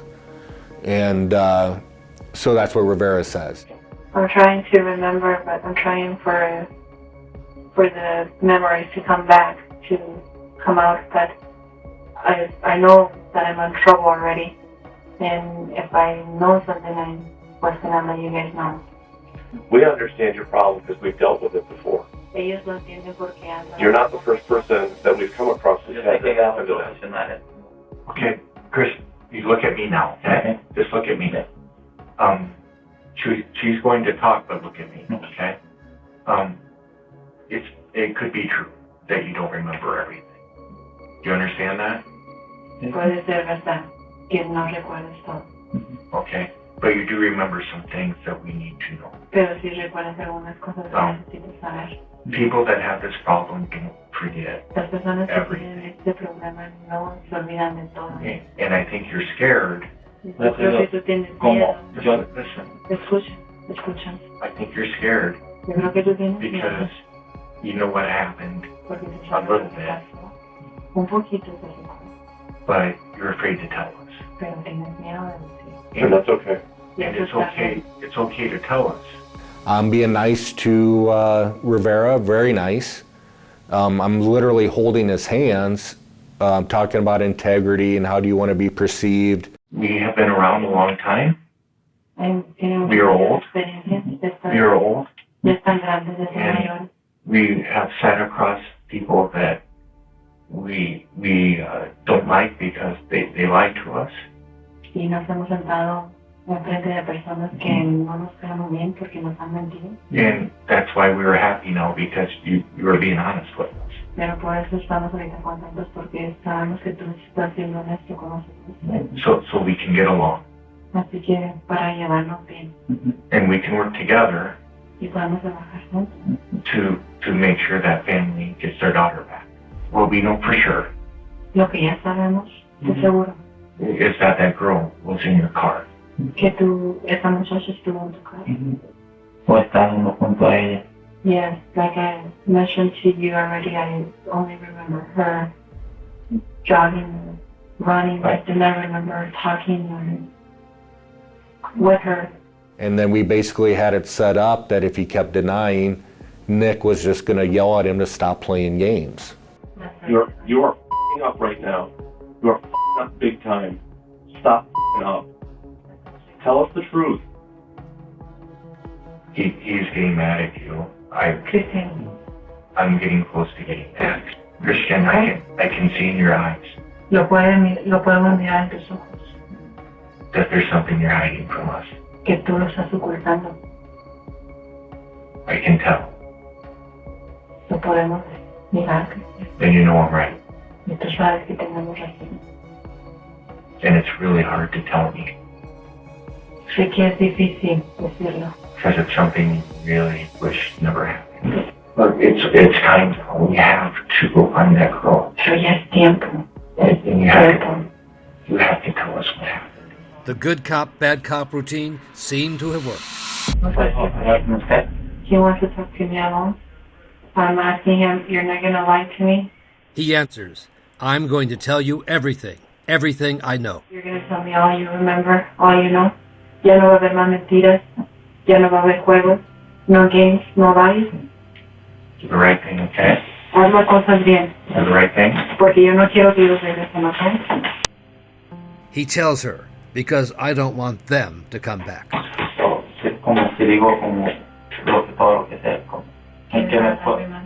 But he basically said, look, I can't tell you guys, but I'll tell her, which means he wanted to tell Pamela. So we left, and then his story evolved again. And then the two of them alone, speaking in Spanish.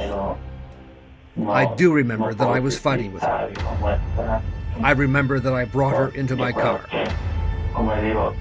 She had blood. I remember that we were in corn.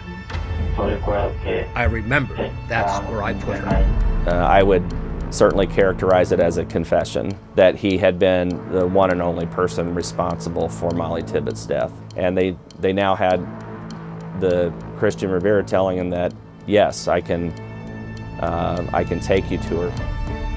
Yeah, we're about at 4:35 in the morning at that point. I remember just being covered in mud, crawling through these Iowa cornfields. You know, Rivera actually pointed out exactly where she's at. She's covered in corn stalks. The thing that is the characteristic that stands out is she had very colorful running shoes, and those were visible. Her clothes scattered about, the position of the badly decomposed body, indicating there had been a sexual assault. Authorities have arrested a man for the murder of missing University of Iowa student Molly Tibbetts. 24-year-old Christian Rivera faces a first-degree murder charge. He had led them to Molly's body. Her blood and DNA were found in the trunk of his car.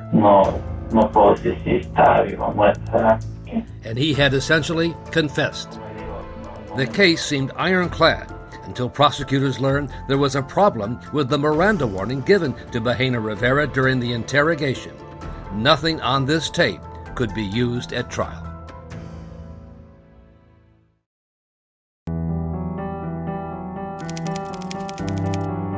Well, we are about to hear the opening statements in this monumental case. There are a lot of eyeballs on what is happening right now. This is a number of difficult issues, particularly about the undocumented immigrant issue.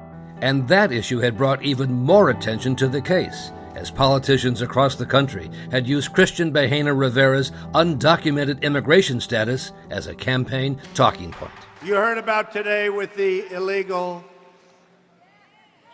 alien coming in, very sadly, from Mexico. Did not help our case, no. From our perspective, that was something that was somewhat of a minefield and not in any way a benefit to us. Mr. Claver, on behalf of the state of Iowa, you may give your opening. Thank you, Your Honor. Molly Tibbetts. This case is her story. This case is the story of Molly's disappearance and the story of Molly's murder. Ladies and gentlemen, this is what I expect the evidence in this case to show. The first is a video. The video that shows the defendant's black Chevy Malibu in the time and the area where Molly was last seen. Second aspect of the state's evidence for you to focus on is Molly's blood in the defendant's Malibu. And the third are the defendant's admissions. His admissions that he saw Molly, that he found her attractive, that he ran alongside her, that Molly threatened to call the police, that he became angry, that he fought with Molly. Ladies and gentlemen, when you examine this evidence together, there can be no other conclusion than that the defendant killed Molly Tibbetts. Thank you, Mr. Claver. Does the defense elect to give their opening at this time? Bahena Rivera was represented by the husband-wife team of Chad and Jennifer Fries. Your Honor, we will defer our opening to the conclusion of the state's case. So it was straight to the state's case, and on day one, the prosecution called Molly's boyfriend, Dalton Jack. He said to deal with his heartbreak, he had enlisted in the Army. I am in the 82nd Airborne Division as a sergeant, team leader, I guess, would be my official input position. How would you describe Molly's personality? She was always happy, bubbly, goofy. She just liked to have fun, pretty much, I guess. Now the prosecution needed to establish Dalton's alibi, that he was in Dubuque. What did you do whenever you got back to the hotel in Dubuque on July 18th around 6 p.m.? Just drank beers with the guys and hung out. Okay. Did you come back to Brooklyn for any reason? No. The next day, so Thursday, let's move to that, July 19th. Did you send Molly a message in the morning? Yes, I sent her the same good morning message that I always send her. And what is that good morning message? Good morning, beautiful. And then like a kissy face or something like that. Okay. Did you receive any response from her? No. But on cross-examination, the defense strategy became clear. Dalton was a young man with dark secrets. You also told officers on that same interview information that you withheld before, right? Correct. And that information that you withheld before was that you'd had a relationship with a woman other than Molly, right? Correct. What did you tell officers the reason you withheld that information? I didn't deem it necessary. You didn't deem it necessary? I didn't think that it was pertinent to the case. So you didn't think it was pertinent to tell law enforcement officers that you having an affair on your true love was not pertinent to the case, right? I was 19 years old. Explain to me what you mean by that. I was 19 years old. It was the beginning of the relationship, and I screwed up one time. Molly knew about it, and we got past it. So let's talk about you, young man. You consider yourself to have a temper? Not anymore. You did, though, at one time? Yes. Pretty angry young man? When I was about 17, 16, yes. Tell me about the temper of the 16, 17-year-old Dalton Jack. It was not good. It was short-fused. Like the fight? Yes. And I think they were trying to poke the bear, so to speak. They were trying to get him irritated and to show that, it's possible that Dalton was the killer. Around the time that Molly was abducted or died, you told her a number of times that you thought you were depressed, right? Correct. So things weren't all rosy between you and Molly in the last 30 days before her abduction, were they? No. He was dragged through the mud. Dalton was dragged through the mud. He was literally sitting 15 feet away from a guy that brutally raped and stabbed his love of his life to death. State of Iowa may call its next witness. Iowa City police officer Pamela Romero had conducted the 11-hour interrogation of Bahena Rivera and a follow-up round of questioning in the cornfield where the Miranda warning had been correctly stated. Now, did you have a discussion with the defendant about the appearance of the female runner that he saw? Yes, I asked her what he thought of the female runner first, and his answer was, I found her attractive. Did he ever use any other term other than attractive to describe the runner that he saw? He stated at one point that he thought that she was hot. And she described how Bahena Rivera later took her and other officers to this cornfield and pointed to the location of Molly's body. He remembers that there was blood. He told me that he took her out of the car, put her on top of his shoulder, carried her inside into the cornfield, laying her down, covering her with corn leaves, and leaving right away. Well, did you ever then press him then on more details? How did you go about doing that? His answer was, I brought you here, didn't I? So that means that I did it.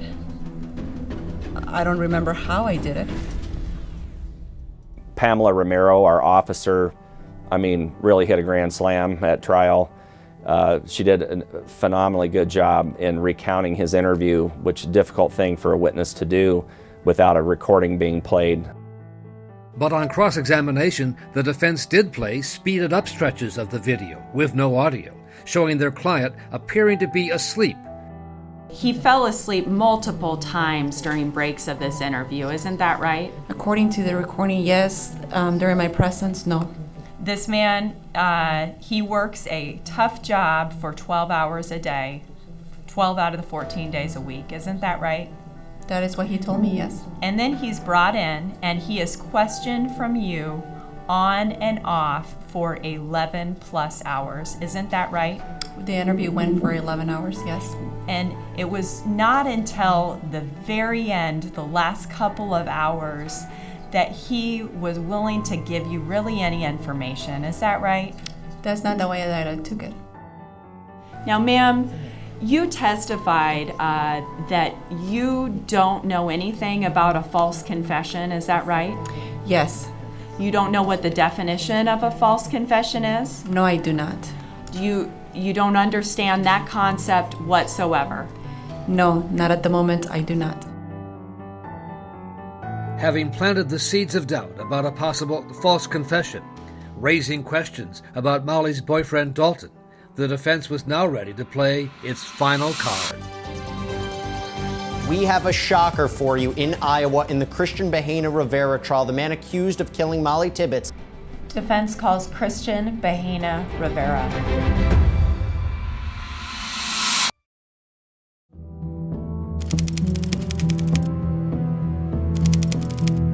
The prosecution finished their case yesterday, and today the defense began their case. And the defense called Molly Tibbetts' boyfriend, Dalton Jack, back to the stand for another effort to imply he might have been the killer. At any point in the 12 months before Molly disappeared, did you ever tell her that you realized you were clinically insane? I don't remember that at all either. Did you mention to Molly that you have a temper? I don't remember. So he showed Dalton text messages he had sent to Molly saying just that. You recall on October 30, 2017, you and Molly's relationship kind of hit a real bump, didn't it? I don't recall that either, no. That's when she told you she was moving in with friends. Then yeah, I remember. And that upset you? Yes, it did. You told her you were angry about that? Yes.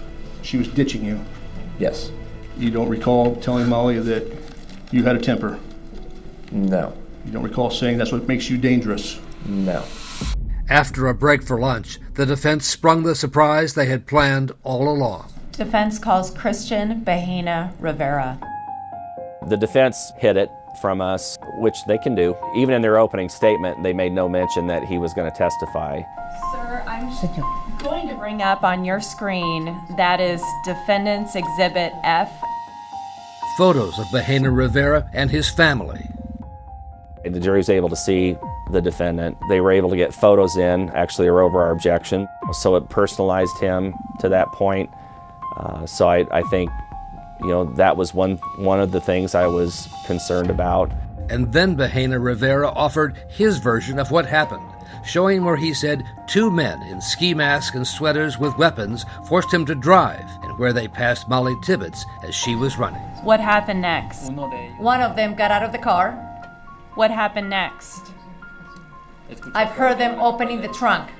What happened next? I just heard a movement in the car, and then that the trunk closed. And then, he testified, he was ordered to drive to the cornfield where Molly's body was eventually found, and the two masked men disappeared. Did you look in the trunk? Yes. What did you see? A body. Was that the body of Molly Tibbetts? Yes. What did you do next? Well, I stayed there a couple of minutes thinking what to do. And then I decided to take the body out. Why didn't you call the police, sir? Because I was scared. Will the jury think it's fabulous, confabulated, or just an outright lie? Will they feel manipulated? It's one of the biggest fish stories I've ever seen a defendant put on in a criminal trial. He was unbelievable. Here you come up with this completely different story, nearly 3 years later. You claim that you went to a cornfield where Molly Tibbetts' body was placed with two other men. Yes. Whenever you left the cornfield, you left alone? Yes.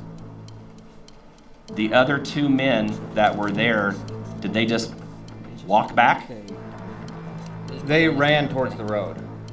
So they ran towards the road and just disappeared? I didn't see them again. I don't know where they went. The two men that you say you were with, you don't know who they are. That's correct. But you just happen to remember that one of them used the name Jack. Yes. The last name of Molly's boyfriend, Dalton Jack. You stabbed Molly Tibbetts, isn't that right? No. You're the one that did that, isn't that true? Asked and answered. You alone took Molly Tibbetts into the corn, isn't that right? Yes. The two men that you mentioned didn't help you do that, is that right? Correct. And you left her there for nearly 5 weeks, correct? Correct. Good morning, ladies and gentlemen of the jury. You've heard a case and evidence about a young woman who went for a run on July 18th of 2018, and she never came home. She was confronted by this man. She crossed paths with him, and it ended her life. She was attacked brutally by him. She was stabbed repeatedly by him. Can you imagine what that was like for her? 5 weeks, Molly's body laid in that cornfield. And you know who knew about that? One man. One man knew, and he is here. His name is Christian Bahena Rivera. I want to break for just a second and talk about, just briefly, this man's testimony yesterday. Right? All of a sudden now we have these two men, right? He gets up and gives us this different version of what happened. You know what the problem is with it? It doesn't make sense. Why would this happen? Because he's angry? Because he wants to have some sort of relationship with her? Because he finds her hot or attractive? Goodness. That's what happened. Molly's no longer on this planet because of the defendant. All of the evidence here points to one verdict. The defendant, Christian Bahena Rivera, is guilty of murder in the first degree. That is your verdict. Thank you. You don't decide this case based upon emotions. You don't decide this case with emotions tugging at your heartstrings. And you have to ask yourself if this crime could have been committed by 5'7" 125-pound Christian Bahena in that short time frame. Could he have overpowered this woman? Could he have stabbed her 9 times, tossed her in the trunk, and then headed south? That makes no sense. You saw Christian Bahena's testimony. He sat there yesterday, and he gave you his version of the events. It makes every bit as much sense as the state's theory that an undocumented immigrant runs up alongside Molly Tibbetts on a highway in broad daylight, gets angry, and decides to stab her. Absolutely does. We think Christian's confession, or his statement, was inaccurate. It was false. You see here, he fell asleep 3 different times. Who better to pick than an undocumented immigrant who doesn't speak the language, who has nobody here to speak of to help him out? Folks, there is serious doubt in this case. Serious doubt. Christian Bahena Rivera has not had the case against him proven beyond a reasonable doubt. And the only verdict that you can come up with under these facts and what you heard right there is not guilty. Thank you. The jury was out for some 7 hours, over 2 days. I remember that day just waiting and waiting. Why is it taking so long? The longer it goes, the more worried you get, and everybody's nervous. You don't really look at anybody, talk to anybody until the jury comes in. At this time, Mr. Bahena, I'm going to ask that you rise along with your attorneys, please. And I would ask that the court attendant read the jury's verdict. We, the jury, find the defendant, Christian Bahena Rivera,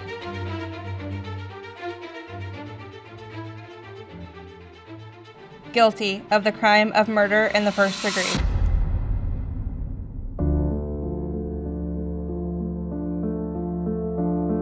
I mean, we had a situation where a client gave a statement,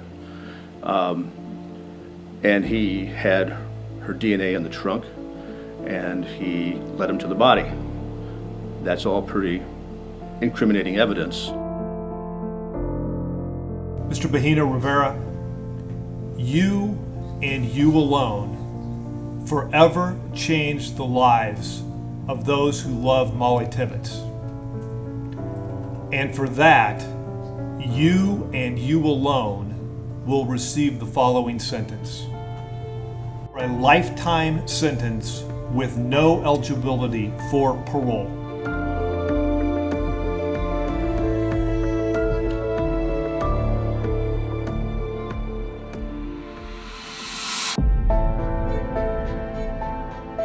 I think part of her legacy is the effect that her disappearance and her life that was cut short had on the nation and world.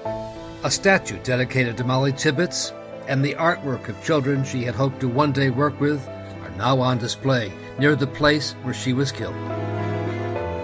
Seeing those kids painting and sewing quilts, this is important to us. It's exactly how she would have painted it, I think. Molly's parents hope their daughter will be remembered not for how she died, but for how she lived.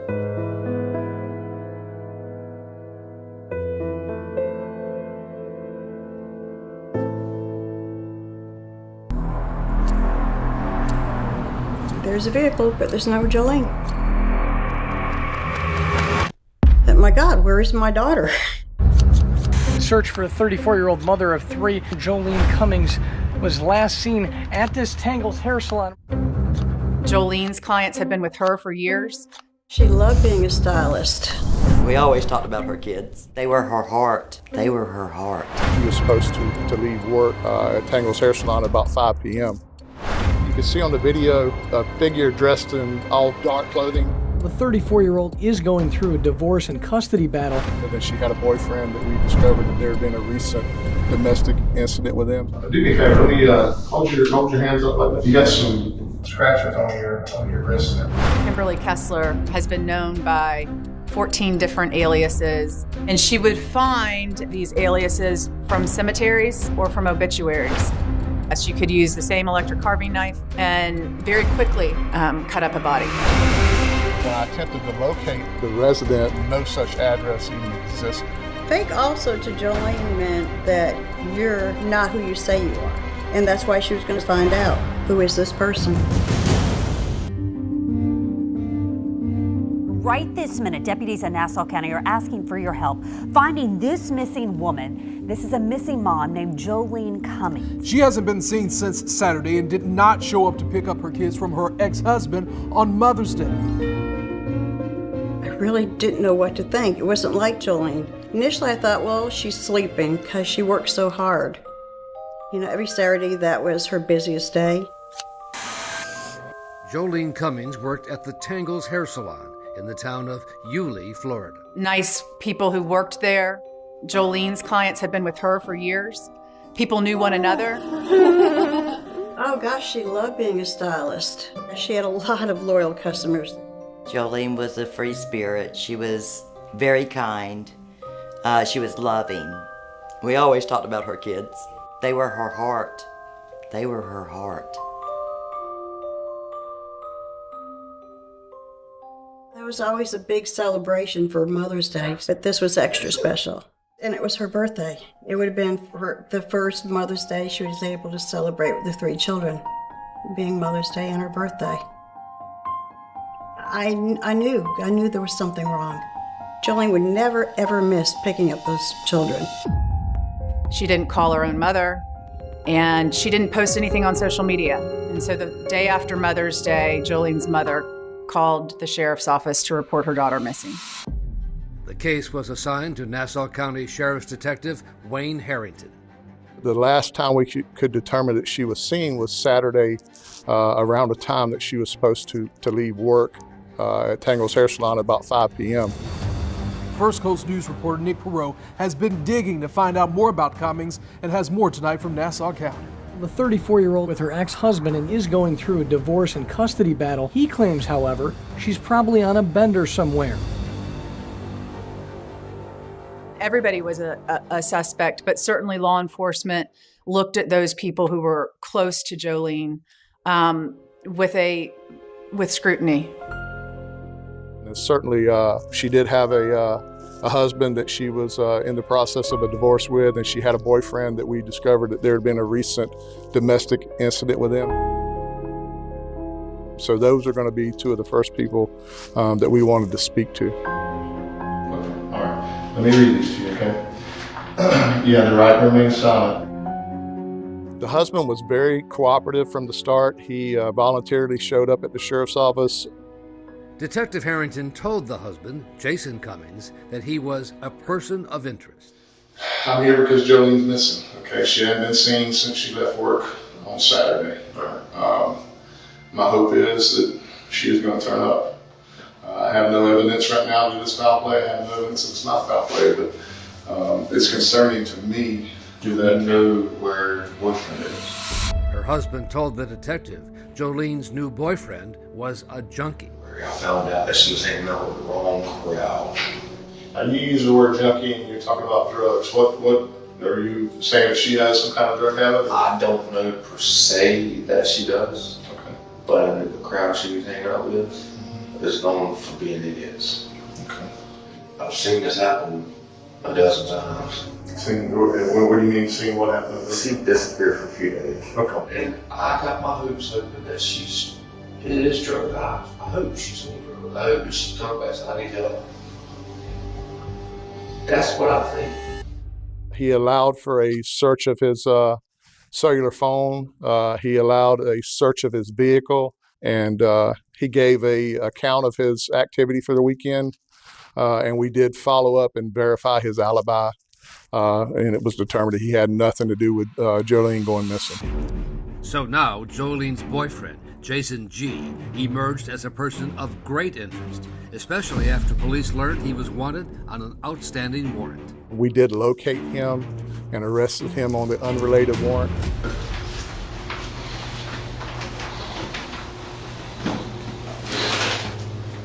I want you to know you're not charged in any way with her being missing. Right now, we don't know if foul play is involved or not involved. You know, they had issues in their relationship that became known to law enforcement. Do me a favor, let me hold your hands up like this. Okay. Flip on for me. You got some scratches on your wrist and everything. Tell me about those. He said they came from playing with his dog. We did have a report of a confrontation at her house a few days earlier. Do you mind if I take a look at your chest and back, make sure you don't got much claw marks or anything? So certainly we wanted to talk to him.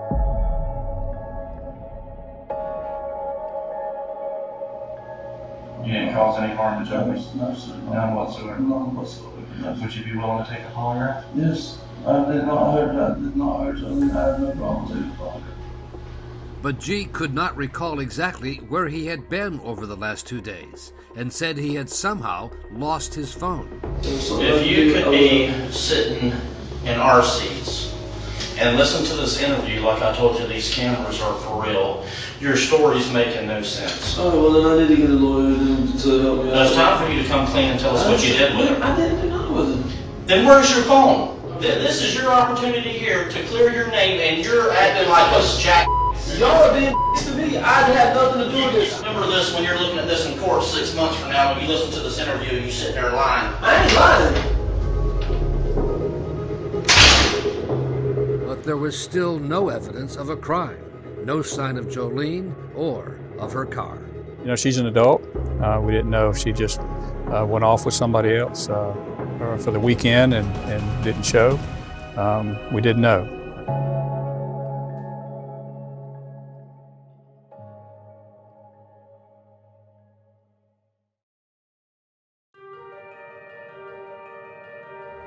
Good evening from Yulee. An update here from Jolene Cummings. The search for the 34-year-old mother of 3 was last seen at this Tangles hair salon. It was day 2 of the search for Jolene Cummings. Police want you to be on the lookout for this beige 2006 Ford Expedition with Florida tag 035 KBQ.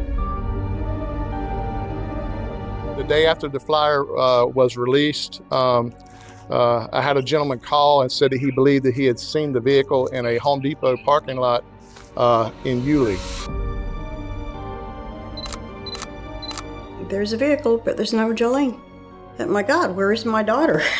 The discovery of Jolene's car was an important break in this case. Once they got the surveillance video, it just led to one piece of evidence after another.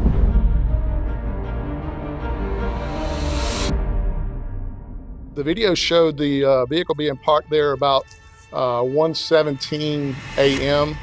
You can see on the video a figure dressed in all dark colored, appeared to be all black color clothing, walking towards a nearby convenience store.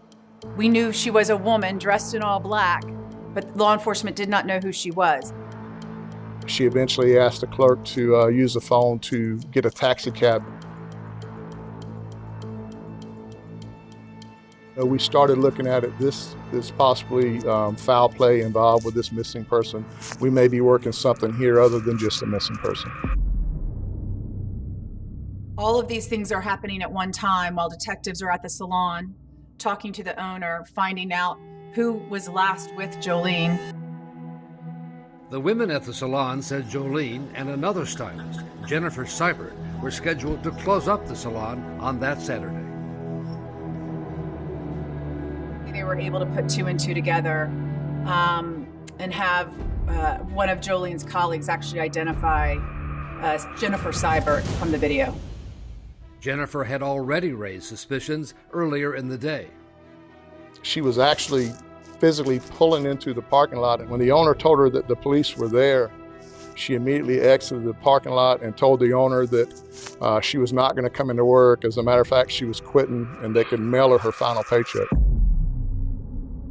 Spoke to the owner of the salon and got an address that she had provided on her employment application.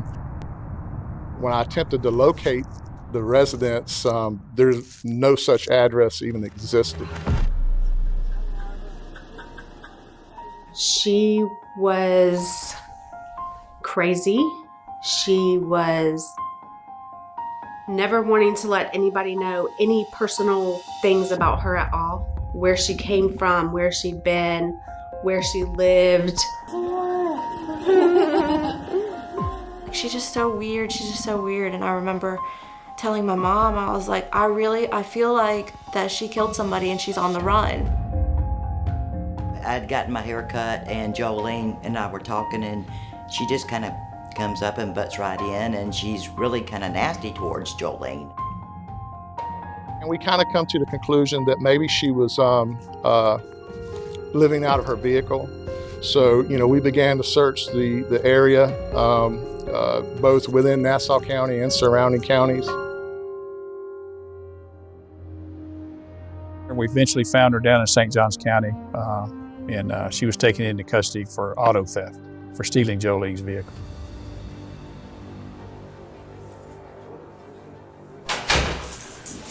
My name's Wayne, this is Charlie. We want to talk to you for a few minutes.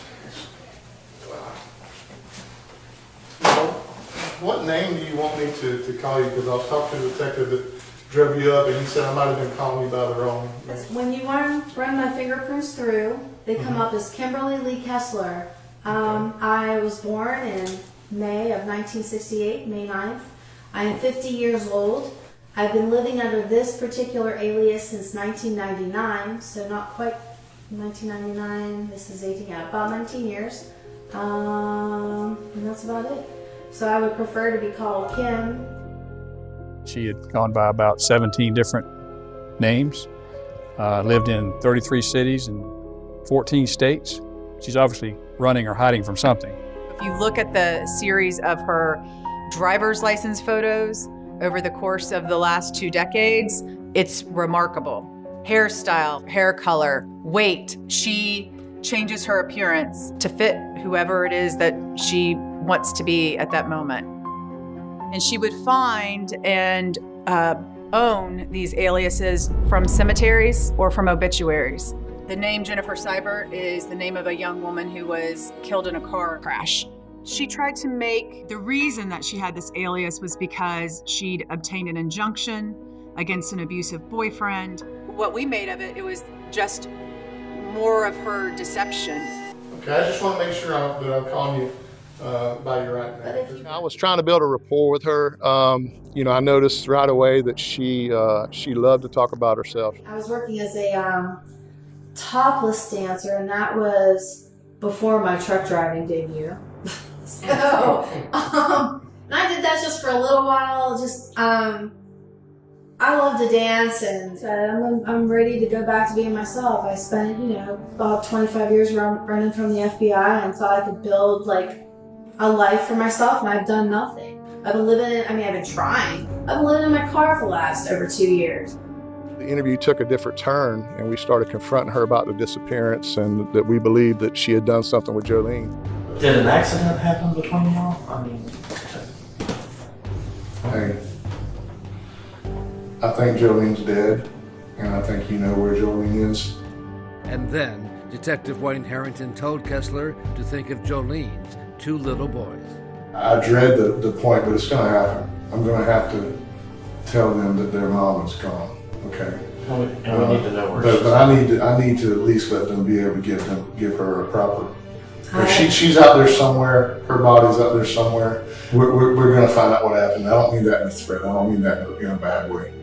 I've been here for 4 days, almost 16, 18 hours a day, because I'm going to find out where those little boys' mama is. I promise you I'm going to do that. You can help me do that, and you're the one that can make it happen right now. No, I cannot, and I'm not, again, whatever fury may come. So let me reply this way, and you may not like the answer. I would like legal counsel. She immediately at that time knew it was time to stop talking and request an attorney. Let me clarify. Do you not want to talk to me without legal counsel? Is that what you're telling me? Yes, sir. Okay. I mean, you're going to get an attorney, but if you change your mind and want to talk to me, I'm going to reunite those boys if it's nothing but with their mother's body. I know that's a sin. I know she's dead. Okay? All right. She was taken into custody, obviously, for the auto theft, and then quickly we honed in on her as Jolene's murderer.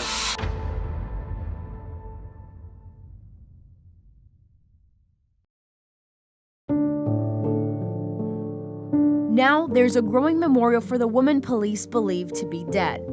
The hair salon was now a crime scene. At that time, I said, we got to get our crime scene guys over to that salon and really process it to the naked eye. Just general appearance. She did a pretty good job of cleaning up. But the forensic team has ways to see what the naked eye cannot, using a chemical called luminol, or blue star, that turns blue when it detects even small amounts of blood.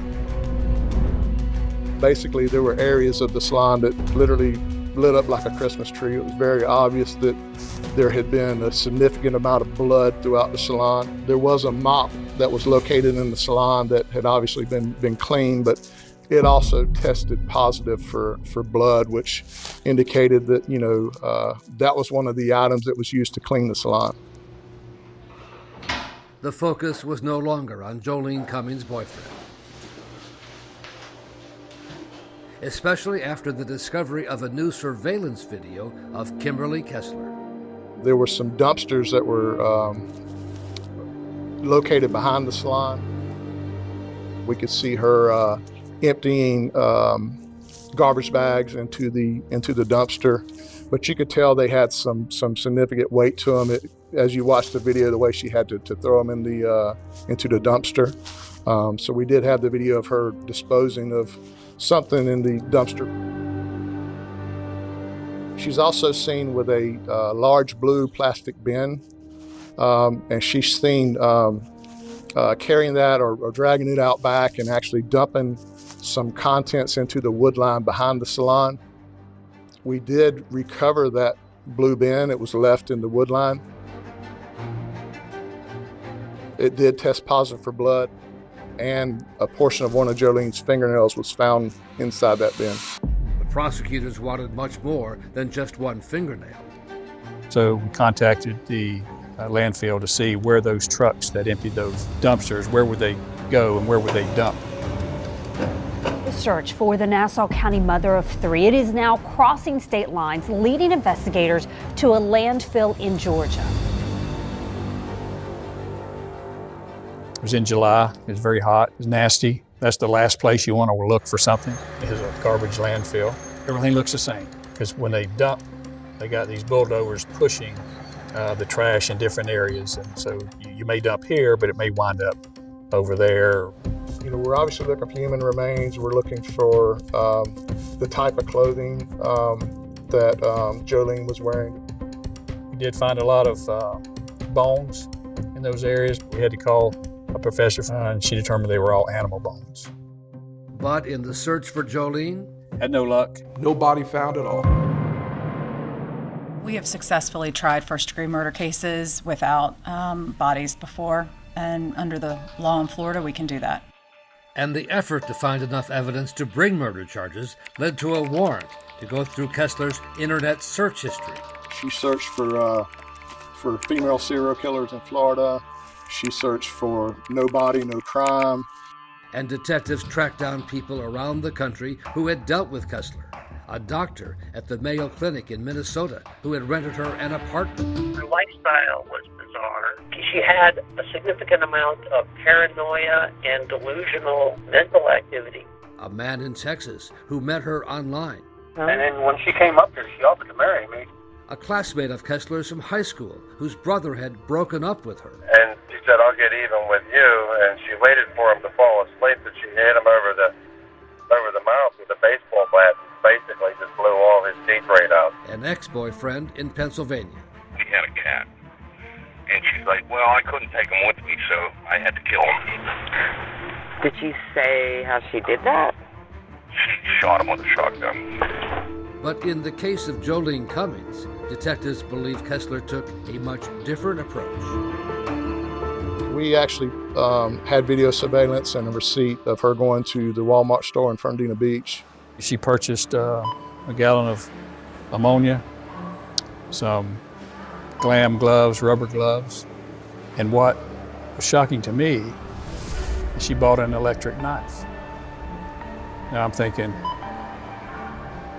you got to be kidding me. She's not going to do something like this. We retained a forensic anthropologist who conducted an experiment on a cadaver and was able to confirm that, in fact, yes, she used the same electric carving knife that we know that Kimberly Kessler bought from a Walmart. And very quickly and very easily, you can cut up a body.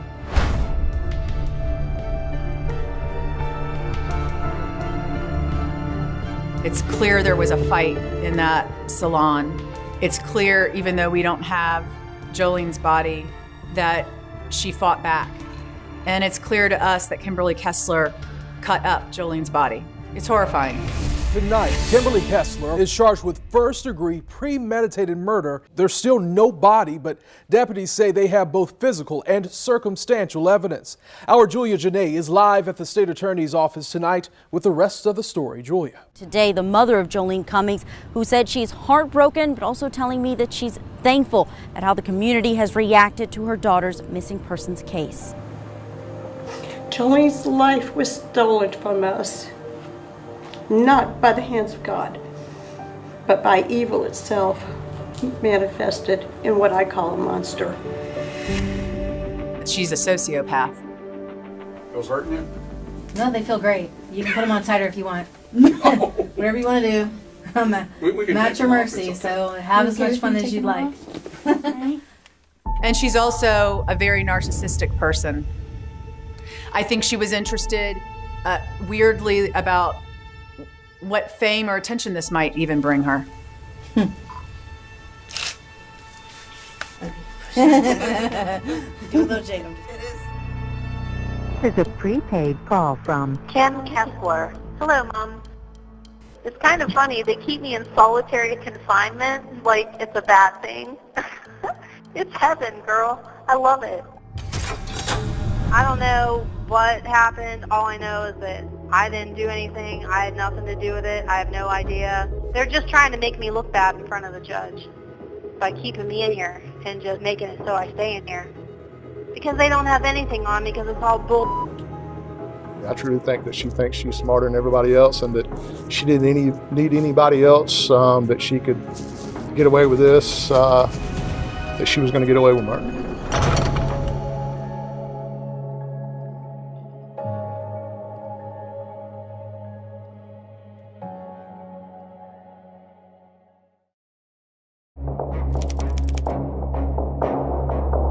Miss Kimberly Kessler, or Cyber, she said she will not want to come out to court. She's going to put out a show. While she was held in the Nassau County Jail pretrial, she went on a hunger strike.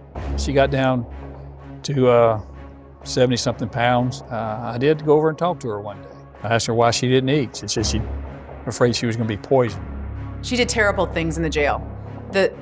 The guards who were responsible for keeping her safe and fed and were incredibly abused by Kimberly Kessler. She would throw her feces at them, and she did searches about what the punishment, the penalty for doing that was.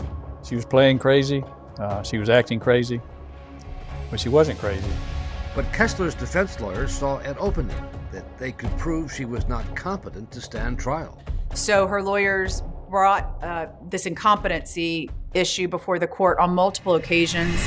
We are following breaking news this afternoon. A judge has ruled that Kimberly Kessler is incompetent to stand trial for the murder of a Nassau County mother. She will now be sent to a Florida behavioral hospital. She's a nut, for lack of a better word. Does she have personality disorders? She probably does. But is she crazy and doesn't understand? No, I don't buy that for a minute. But there would be no trial unless the prosecution could reverse the ruling and prove Kimberly Kessler was indeed competent to stand trial. The competency hearing was pivotal. I'm a psychiatric mental health nurse practitioner. Alexandra Johnson was the prosecution's key witness. That her behavior is something that is thought out and organized, as opposed to somebody who's just smearing feces everywhere. And our prosecutors did a really fine job of bringing in the guards who were communicating with her on a daily basis. Is Ms. Kessler capable of communicating her thoughts and her needs to you? Yes, ma'am. Everything in 30 days. We had a fantastic judge in this case, trial judge. It became very apparent to all of us and the court that this was just more of the same. Her deliberately attempting to control a scenario. This is not a crazy person or an incompetent person. And first at 5 tonight, a high-profile murder suspect is competent to stand trial. The ruling comes just 3 months after Kimberly Kessler was found mentally incompetent to stand trial. But it would be a murder trial with no body, and in the courtroom, no defendant. Every time she came into the courtroom, she had outbursts. Jordan Beard is Jolie Cummings' cousin. She was just yelling. She wouldn't cooperate with anybody, wouldn't cooperate with her attorneys. I refuse it. I have refused it. I refuse the public defender's office. They appointed Jordan Beard, Jolie Cummings' cousin. She kept saying a phrase about Jordan Beard, who was representing her in the case, saying that that was Jolene Cummings' cousin. Of course, it wasn't, but she would make those outbursts continually in the courtroom. What, you don't want the public to know that? You don't want them to know? The judge would attempt to talk to her, to ask her to participate in her defense, and she refused to. All right, here she has been removed from the courtroom. So the judge, there was no way to really conduct court with her in there. The jury did not know about the multitude of times that Kimberly Kessler had tried to act crazy, fake crazy. They didn't know that at all. And they also didn't know why she wasn't in the courtroom. Kessler was downstairs in a holding area, watching a video feed from the courtroom. Finally, one last instruction I need to read to you. Kimberly Kessler is absent from these proceedings at this time. This is a matter which must not in any way affect you during the proceedings in this case. You must not engage in any speculation nor draw any inference from Ms. Kessler's absence. It must not in any way affect your verdict. So at this time, counsel for the state ready for it to begin. Good morning. On Saturday, May 12, 2018, Jolene Cummings was a devoted mother of 3 young children. Jolene had plans to make a Mother's Day gift with her children to give to her own mother, Ann Thompson.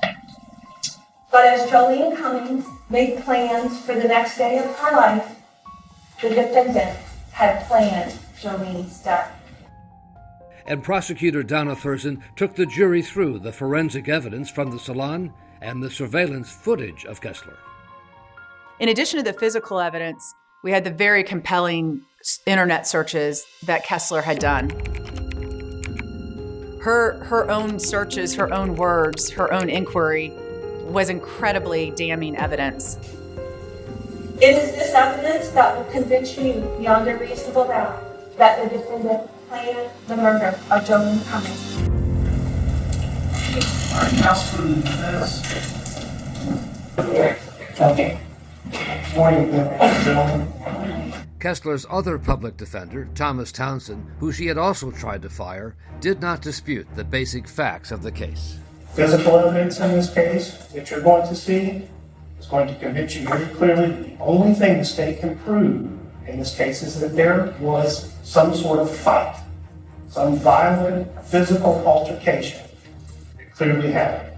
And the evidence will not show, what the state cannot show, is who started it, how that fight started, where it occurred, how it ended. And Kessler's lawyer knew that under Florida law, first-degree murder requires an element of premeditation.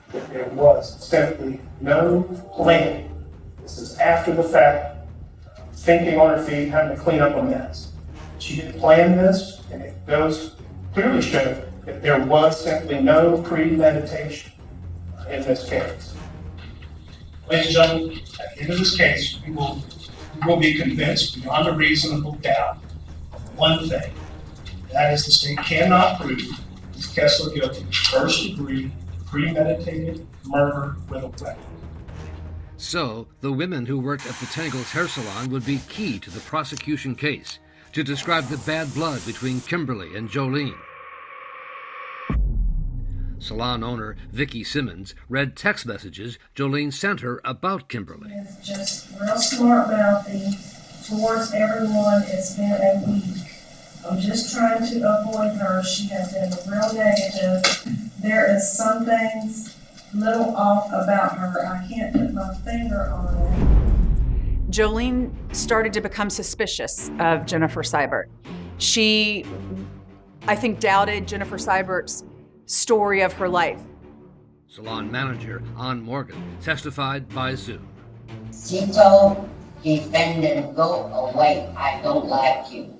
Go away, I don't like you. And then. Do you remember Jolene Cummings telling the defendant, you're fake? You fake, yes, I remember. So that you fake, go away, I don't like you. I think when she used the word fake.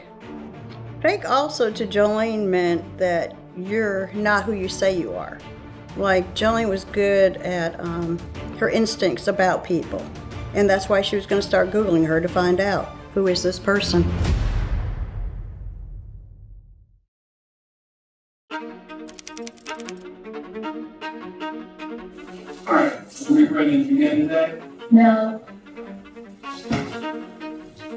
Every single morning in trial, she was brought to the courtroom and asked if she would like to participate. As director of the jail. Ms. Kessler, I wanted to go out back up to advise you that this case the rest of their case, and the defense is now, it's their case, and now to present evidence on your behalf, including if you want to testify on your own behalf. So again, I want to give you the opportunity to advise you of that and make sure that you want to stay in court. You're just shaking your head. All right. Jordan Beard is Jolene Cummings' cousin. Jordan. The defense only called one witness. We would call Detective Wayne Harrington. And he was asked about the contents of a tote bag found in Jolene Cummings' SUV. And was that bag ultimately submitted to the Florida Department of Law Enforcement for testing? Yes, ma'am. And what were the results of that submission that was tested? I have any questions of the court? The defense rested its case in less than 1 hour after calling just one witness. Closing arguments begin at 8:15 Thursday morning. Today's going to be closing arguments with jury instructions. So I'll let you know that. You can be seated over there with counsel. I refuse. Okay. I refuse. Do you want me to say it again? Sure. I refuse this venal, unjust counsel.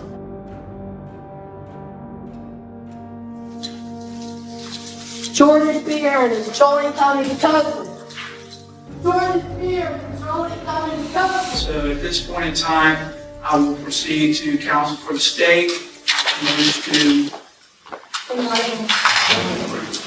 The defendant was the last person with Jolene. From her internet searches, it's obvious that she intended to kill her. The searches indicated that she was considering killing Jolene Cummings by a drug overdose. That is all the evidence you need to find the defendant's premeditation beyond a reasonable doubt. The defendant wanted Jolene Cummings' life. She killed her. And she attempted to conceal her crime. One of her last searches. No body, no crime. That's a confession. May it please the court, counsel, good morning. I submit that any one of us could have Google searches, web searches, cherry picked from our phone or our computer, taken out of context, could look evil or nefarious without saying, well, yeah, I was listening to this podcast or I read this article. Everyone following this case, everyone's been following this case for 3.5 years, has probably Googled something similar. That doesn't make any sense. Those web searches lack context. So what does all of this show? What has the state proven to be beyond reason that there was a fight? That there was violent conflict after 5 o'clock, it was done by 7:50. That's what we know. But what the state did not offer you, they have absolutely no proof of, are the questions that you need to decide this case. Who started it? Who was the aggressor in this fight? Who was defending themselves? How did it end? There are no answers to those questions. You don't get to fill in the blanks. And it may not seem fair to say, well, it could have been this, it could have been that. No. What is offered shows both of them. Both of them. It's no fight throughout this salon. front to the back. Leonard, gentlemen, jury, we're asking you to find Ms. Kessler not guilty of this offense. Thank you. You're taking a live look here at the Nassau County Courthouse as we are on verdict watch. Right this minute, jurors are deliberating in the case against Kimberly Kessler for the murder of a Nassau County woman some 3.5 years ago. Kessler has been advised that the verdict has been reached in your case. I'm going to bring you the opportunity to participate and listen to the verdict. All right, to do that, you again must not disrupt these proceedings. Refuse. Pardon? No, thank you. All right. You want to go back downstairs? Yes. All right, fair enough then. You can take her back.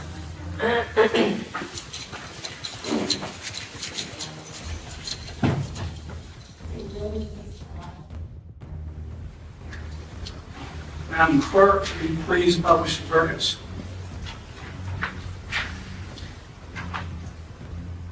In the Circuit Court of the 4th Judicial Circuit for Nassau County, Florida, verdict count 1, first-degree murder.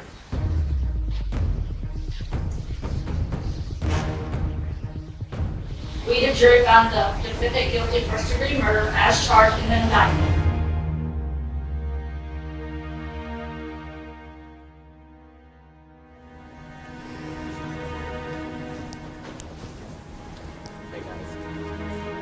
It's been a long 3 years.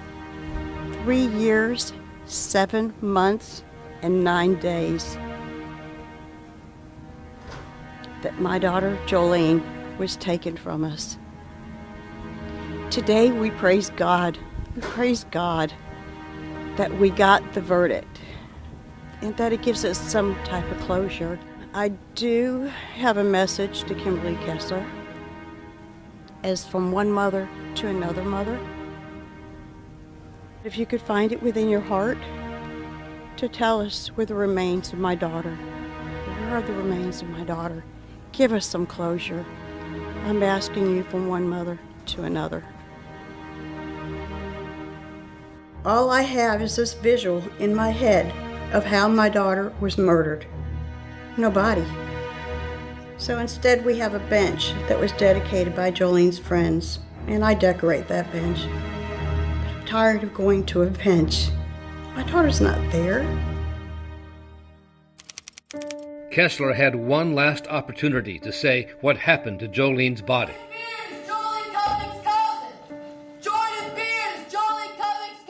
But instead, she continued to rant and rave. We were hoping that Kessler would talk, but I don't believe she ever will. And because there was no body, prosecutors felt they could not prove the needed requirements for the death penalty: heinous, cruel, and atrocious acts. I can only imagine how Jolene was killed, but I don't know. I don't have a body or a medical examiner, a forensic pathologist to tell me. Was she stabbed 100 times? Was she stabbed twice? So really, it is, in fact, the absence of Jolene's body that made for us it impossible to seek death in this case. So, case number 2018 CF 815 on the charge of first-degree premeditated Jolene Cummings. This court will adjudicate Kimberly Kessler, defendant, also known as Jennifer Marie Seibert, guilty, sentence her to life in prison without any possibility of abuse of the law. As soon as she was sentenced, I wanted her out of our jail. The next day, she was on the first bus out of town, and we celebrated with cake and ice cream her homegoing, because her home for the rest of her life, and until she takes her last breath, is Florida State Prison. And we were glad to get rid of her. The message is to anybody else that has a loved one that's missing. If she did this to my daughter, how many more victims were there? To know that all these cities that she lived in, all the states, all the cities, all the aliases that she used, and that's a lot of places to be on the run. Do I believe she's done this before? Absolutely. Absolutely. One frantic 911 call, 2 victims clinging to life, and many unanswered questions. Additional units for them. I need these guys here. 10-4. 6303-859. I need to know why I'm being detained. I'm a sociopath. Richard Langer was the kind of guy who spent his life aiming for the horizon. A retired airline pilot, he didn't spend his golden years idling on a golf course. He spent them in the cockpit, flying angel flights to transport organs and patients for life-saving care. He and his wife had built a life defined by service, ambition, and a 52-year marriage that stood as a testament to commitment. They were the epitome of the American dream, living out their well-earned retirement in the quiet comfort of Ocala, Florida. But that peace came to a screeching, violent halt on the morning of September 16, 2022. It was just past 8 a.m. when the lines at the Marion County Sheriff's Office lit up. Richard was on the line, gasping for air. He told dispatch he and his wife had been stabbed by someone named Christina. His final words to the operator were chilling. "Please hurry. I'm fading fast." Units rushed to the scene, but nothing on the call sheet could prepare them for what they were about to walk into.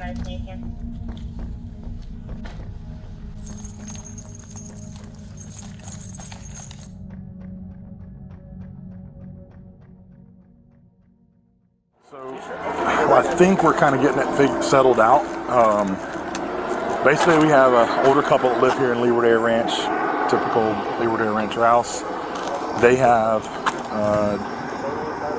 the husband called in saying that him and his wife had been stabbed. When we get here, the wife is on the floor in the foyer, like right in front of the front door on the inside of the house. She's got a stab wound to her left upper breast, like right in her chest area. The husband is laying in the floor in the living room, and he's got a massive laceration on the inside of his bicep, bleeding very badly. He's the only one that's conscious enough to even talk to us. He's, basically saying his daughter stabbed him. He's saying she lives here on the property. There's an apartment in the airplane hangar, and that's where she lives. Rescue units roll in and transport both victims to the hospital. At this point in time, both were listed in critical condition. The Christina mentioned in that frantic call, that's the couple's 30-year-old daughter, Christina Ann Adams.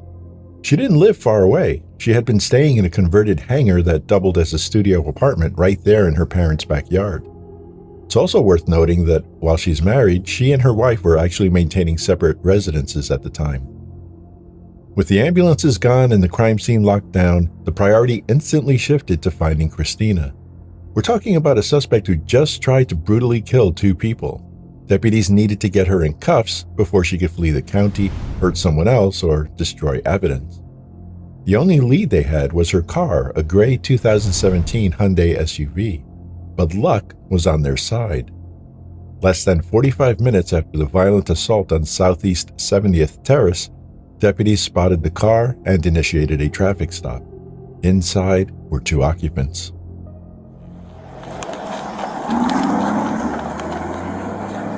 Get here real quick. Do you want to have a seat real quick? Let's go ahead and grab our sunglasses on. Yep. Do that. Hello. Document 812. 26. And it is really uncomfortable with your hands behind your back like that, so sit sideways, take the pressure off you, okay? And I got the AC crank. Are you gonna come in here and talk to me? I am not asking you any questions. I need to know why I'm being detained, please. Okay. When I have some information I can give you, I will. But right now, I am not asking you any questions, okay? I need you to pull your knee in just a little bit more. I don't want to catch you. That hurts. With the Hyundai secured as evidence, deputies transported both women to the Major Crimes Unit. Since Richard had already implicated Christina as the attacker, the first priority was figuring out if Brenda was an accomplice or just an unwitting passenger. Brenda stuck to a mundane timeline. She claimed she woke up at 5:30 a.m., exchanged some casual Facebook messages with Christina, and ran errands for gas and a bag of ice. She and Christina met up at the Publix supermarket, shopped until 8:32, and she then left her own car there to catch a ride back to Christina's place. According to Brenda, she noticed nothing unusual about her demeanor. No blood, no panic, no mention of the fact that she had just stabbed her parents minutes earlier. Then, eyes turned to Christina, whose file was a walking contradiction. Detectives pulled a rap sheet dating back to 2013 that included convictions for theft, illicit drugs, credit card fraud, and gun possession. Yet, she had recently been enrolled at the Central College of Florida, just credits shy of a double degree in equine exercise physiology and business management. She had the brains to succeed, but the instincts to destroy. Detectives adopted a measured, strategic approach. The goal was to let her talk, to get her to commit to a story that clashed with Brenda's timeline, and secure the mens rea required for a first-degree charge. Christina sat down, believing she had successfully killed her parents, completely unaware of exactly how much the detectives already knew.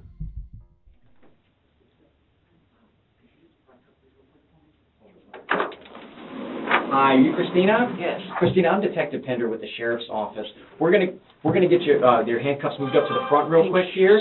All right, let's do that. And just to let you know, we're waiting on Detective Stiff. Okay, he's gonna be the primary detective.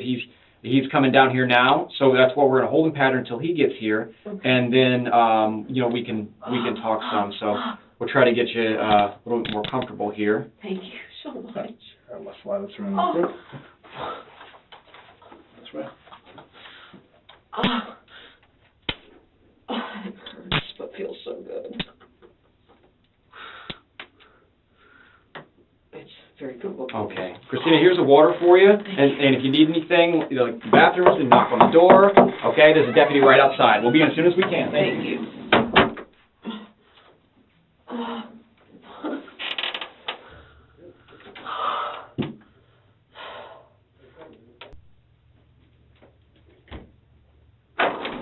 Okie dokie.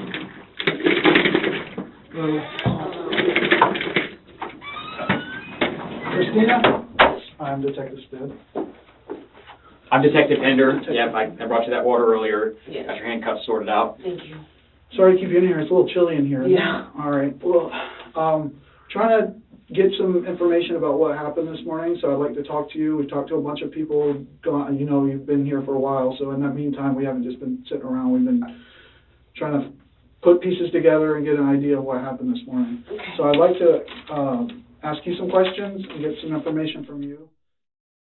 So that being said, you are in handcuffs, okay? You were detained at a traffic stop, and I'm asking questions about a criminal investigation. So with that, you're considered detained. So I have to read you your rights. Doesn't mean you're under arrest. It just means I want to ask you questions about a criminal investigation, okay?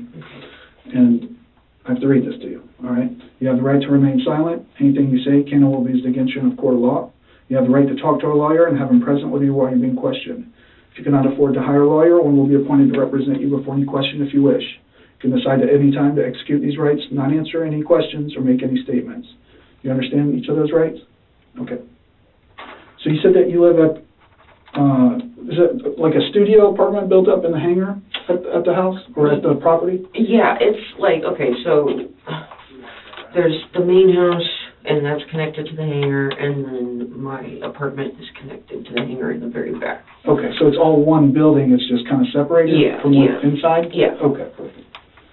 All right, so were you there last night at the house? Okay. Who was there with you? Last night? Mm-hmm. No. No one? Okay. And you said your parents live alone. Do you know if they have company? They occasionally, like my brother, he sometimes has problems with his wife. He comes by, sometimes comes by to do lawn work, and that's one of my other brothers. Okay. I'm the last of 9. Last of 9? Okay. It's just all brothers? Do you have any sisters? No, I have, so it goes boy, 2 girls, and then boy, me. Oh, right. You're the youngest then, you said? Yes. Okay. All right. So last night you were alone. What time do you think you went to bed? I sent my wife a good night text. I want to say like 10:30. At night? Yeah. Okay. All right. And where was she? Do you know where she was at? Yeah, she was at her apartment with her mom and our daughter. Okay. And you went to bed after that? Right, yeah, like very shortly. I was All right. very tired. And then you woke up this morning about what time? 5-ish. 5? Okay. I usually have an alarm either 5 or 5:45. Okay. And what did you do? I got up, I fed my cats, and I watched some movies, played some games on my phone. I'm in the middle of learning a new language on Duolingo. I don't know if you've ever heard of that. Yeah, me and my wife are trying to learn to speak Valyrian from Game of Thrones. That's cool. Yeah. So I did that. I fed the cats. I put in a load of laundry, and then I came back and sat at the house and put on a movie, and then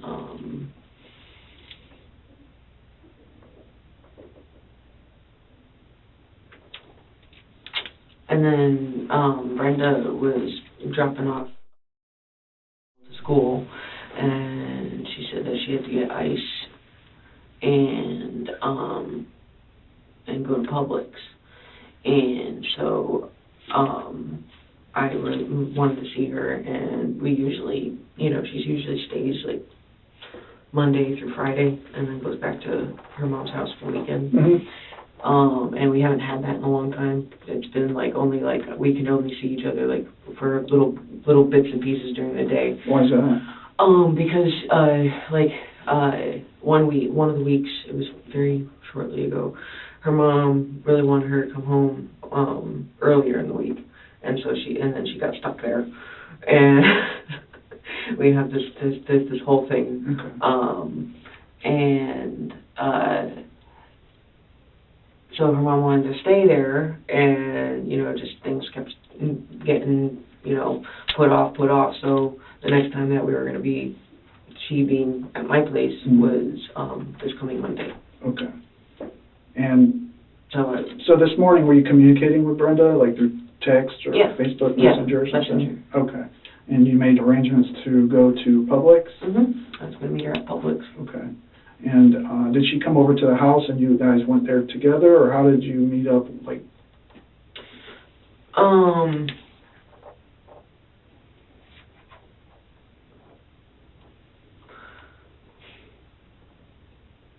Everything's very blurry. Why is that? Just because of everything that's happening, I'm on my way back to my place and I get pulled over and handcuffed and brought here. Yeah, that's a lot. That's to be stressful.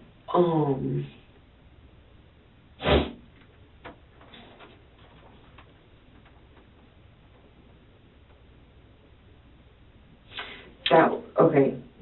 So she says that she was going to go to Publix or racetrack to get ice in Publix.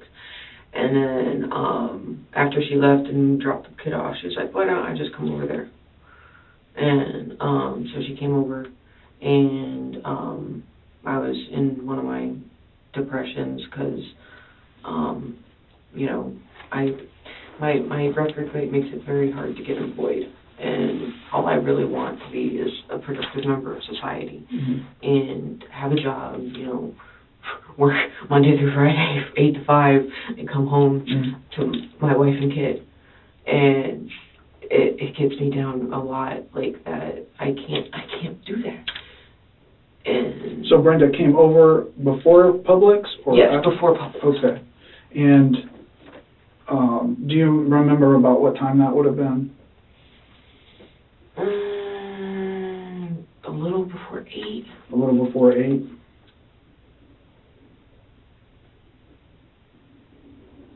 Now, did she come inside? Yeah. Okay. Had she already gone to racetrack and got the bag of ice at that point? Okay. Did she bring the bag of ice in the house, put it in the this is silly, but did she? I don't remember. I'm sorry. How do you know she had the bag of ice already then? I mean, did you see it? I think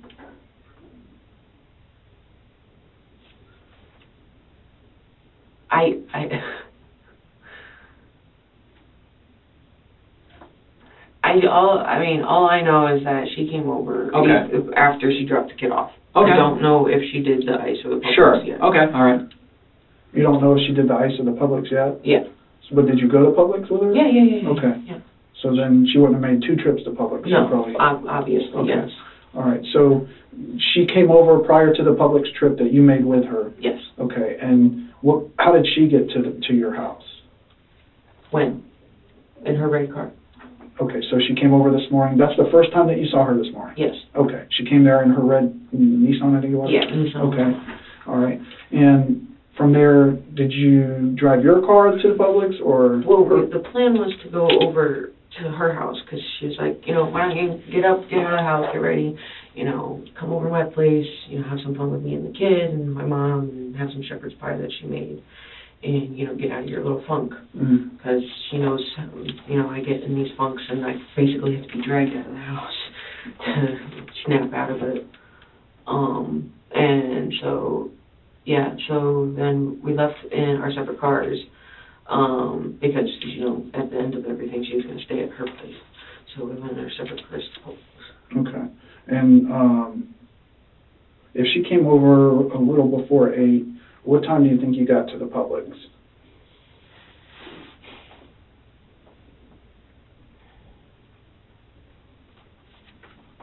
I know we don't usually keep track of minutes and seconds, but the best you can remember.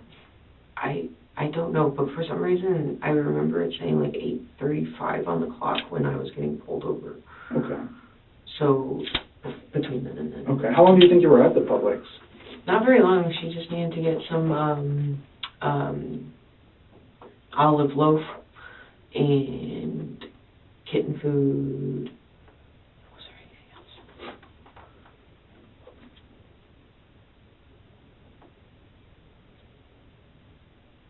Oh, Worcestershire sauce. Okay.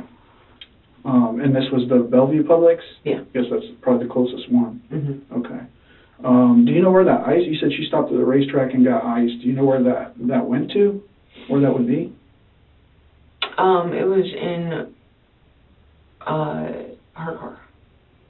Okay. And where's her car now? Publix. Okay, so after you left Publix, what happened? You jumped in your car together? Yeah, because you just left a melting bag of ice in there? Confusing. I know, because we weren't planning to be gone long. Mm-hmm. My house is not far from Publix, and I told her that I really wanted to switch my laundry before, going over for a few hours and not have wet laundry sitting in the washer because it starts to stink. So you did some laundry today? Yeah. Okay. Yeah, that was early this morning. All right. And so you jumped in both in your car, and then you were going to go where? Jumped in my car from where? From Publix. When From you left Publix. Publix. Yeah, I told you, I told her I really wanted to go back to my place to switch the laundry so that it wasn't sitting in the washer. Okay. And that's when the deputies pulled you over? Yes. And did they explain what happened? No. Okay. I haven't been in the house. Is the washer and dryer in the same little apartment you're in, or is it in the main house? It's in the main house. Oh, okay. It's right inside the hangar. Okay. No, that came out wrong. Okay, so there's a door between my apartment and the hangar, and then there's a door here, at near the front of the hangar, that goes immediately into the washer and dryer room. Sure. Okay. All right. So how long were you at the house before you left? You said Brenda got there approximately 8, maybe a little bit before that. How long do you think you were there until you left? It doesn't take me long to get ready. I was already, mostly dressed for the day. I just had to slip on some shoes. Okay. When did you do your laundry? Around, between 5 and 6. Okay. I got up at 5. You just threw it in the washer? Mm-hmm. And you left it around 8, but then you wanted to hurry to get back to it to change it out, but between 5 and 6 you threw it in the washer and didn't throw it in the dryer before you left. I'm just trying to understand the time frames, because the little details matter Yeah. as far as the time frames to be able to tie everything together about, Right. you know, okay, oh yeah, I remember at this time I did that or this. So talking about the little things that you do in the morning kind of helps jog your memory or remember better details of time. Mhm. So was it like one of the first things you did in the morning to do the laundry, or is it? Usually I get up, you know, I do my Valerian lesson, like, because, okay, there's a chest that you can open, like, okay, if you do a lesson between 6 p.m. and noon, or 6 p.m. and midnight, and then that will open up between 6 a.m. and noon. Okay. And so, you know, you get to do it twice a day, and you get twice as many experience points. So that's usually when I do my Valerian, is after I, you know, wake up, eat something, feed my cats.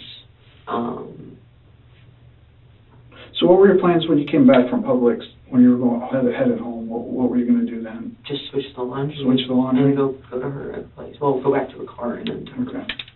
All right. So when's the last time you saw your parents?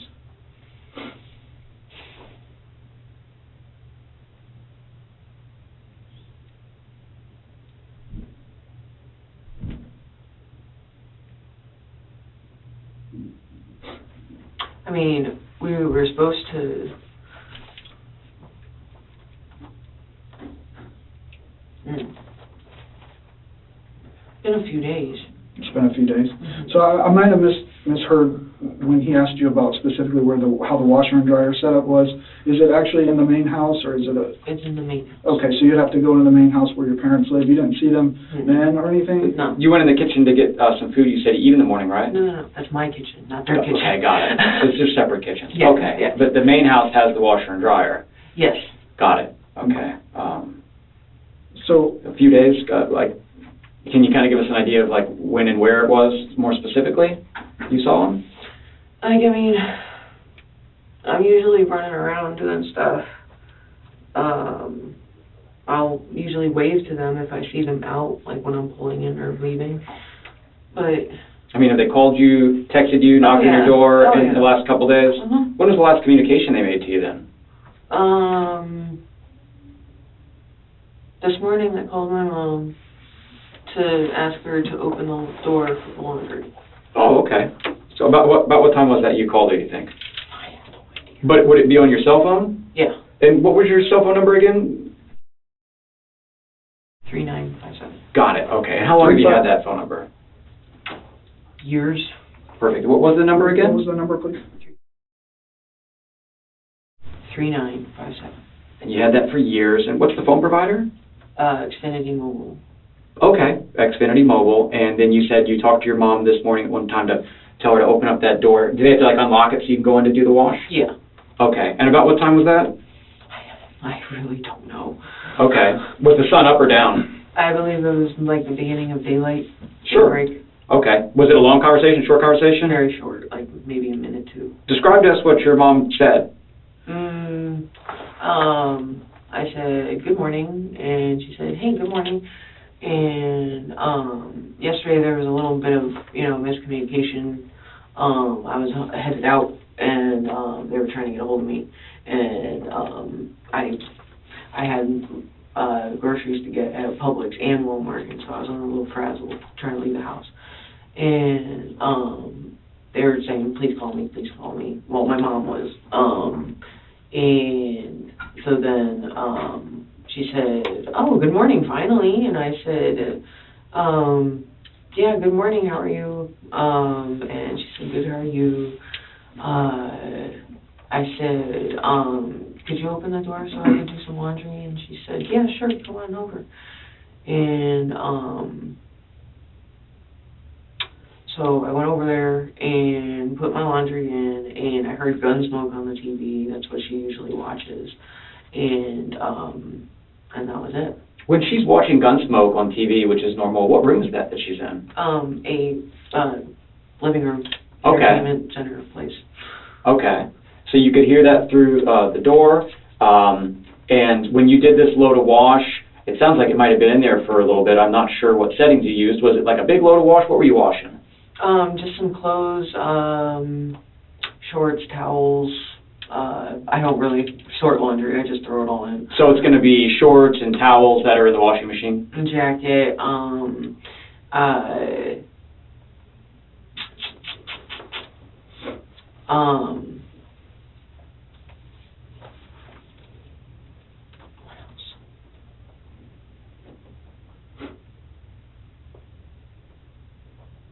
Did your mom come over and talk to you while you were washing the clothes? Did your dad call you or text you this morning? Mm-mm. Did you hear him in the background whenever you were talking to your mom? Did you guys? No, but he usually goes on a morning walk.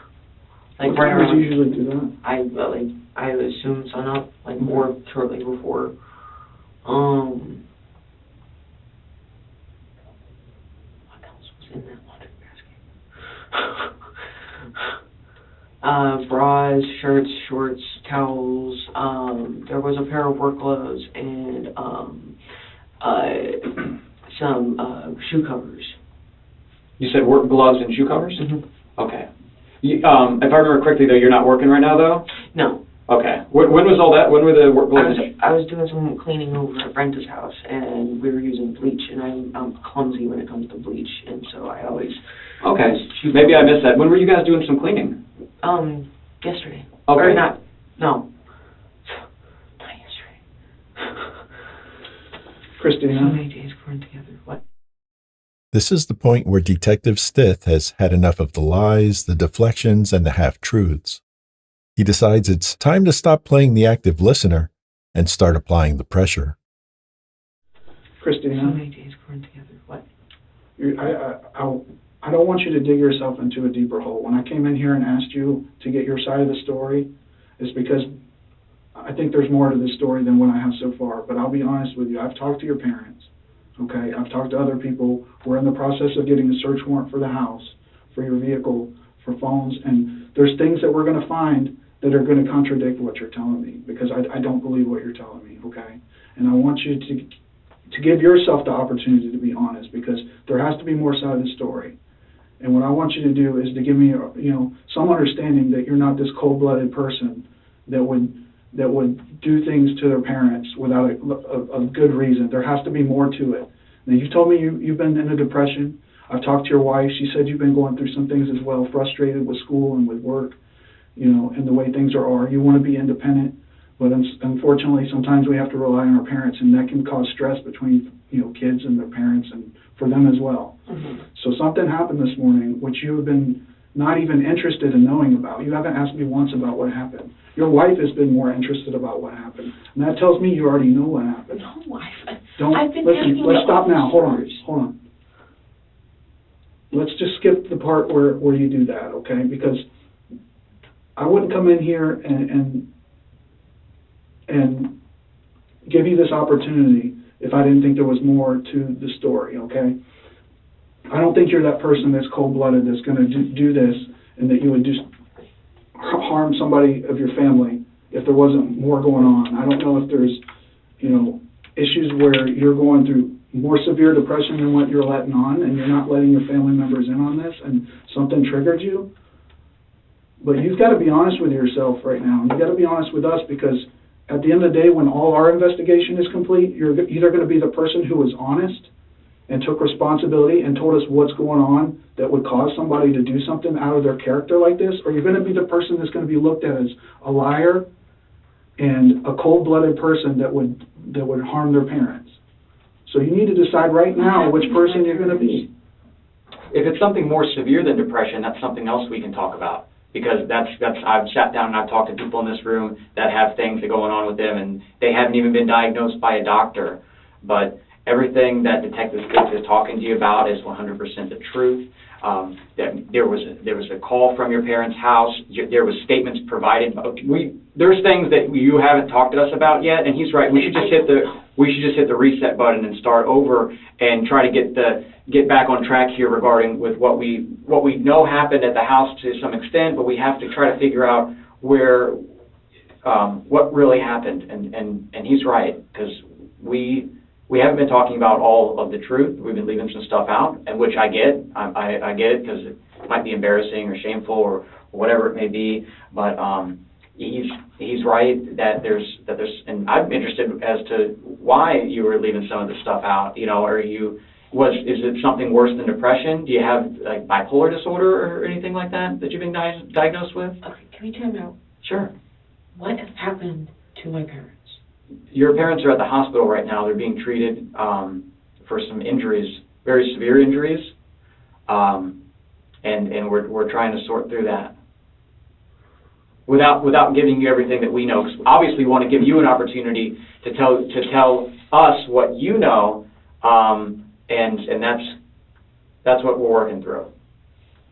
And a lot of what we've done so far up to get to this process, before I first walked into this room, we've already done a lot of that process. So we know a lot of the who, the what, the where, and the how. But one thing we can't understand until we talk to everybody is the why. Okay, Christina? And I'm concerned about your wife over there who has a 5-year-old and what her involvement is in this. Because that 5-year-old, she doesn't have a father right now, right? I know, but I'm saying the biological father has passed away. Yes. So she relies on you and Brenda to care for her. Yes. So as of right now, I just need to know what her involvement is in this. Is this something that just happened on a split second, or was this something that was planned? Because that makes a big difference as far as your mentality of what happened, right? Planned things or things that just something got out of hand and it was a mistake. There's a big difference there. So we're trying to gauge where we're at on the scale here. Was this something that Christina and Brenda were like planning? This was like it was a grand scheme, or was this, and we see this a lot, was this just a one-time thing that something happened? Oh my gosh, I can't believe that it snowballed into this, and we're trying to figure out where it is on the gauge. And we've already talked to her. Now we're sitting in here talking to you, and like Detective Stith said, we've already spoke to everybody. We're sort of trying to gauge where we're at. We know that we're not in the right place. We want to hit the reset button. We want to get back on track here. We're trying to gauge Brenda's involvement, your involvement with this, given with what we know, and we just want us to start over and just start talking about what's going on with the truth. So you think Christina, I hurt my parents? Christina, I've gathered from the people I've talked to, I've gathered that you and your parents have been coming almost like to an impasse as far as them wanting you to move on with your life and take some responsibility.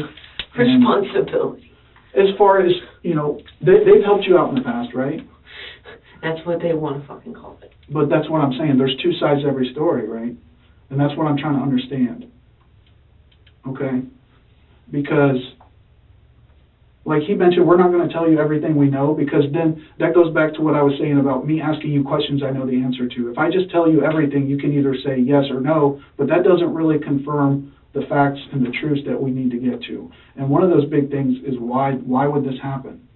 Is, again, like he said, is this something where you and Brenda plan to harm them and to try to, for whatever reason, whether it's money, whether it's, I don't know, possibly just over anger issues and emotional issues.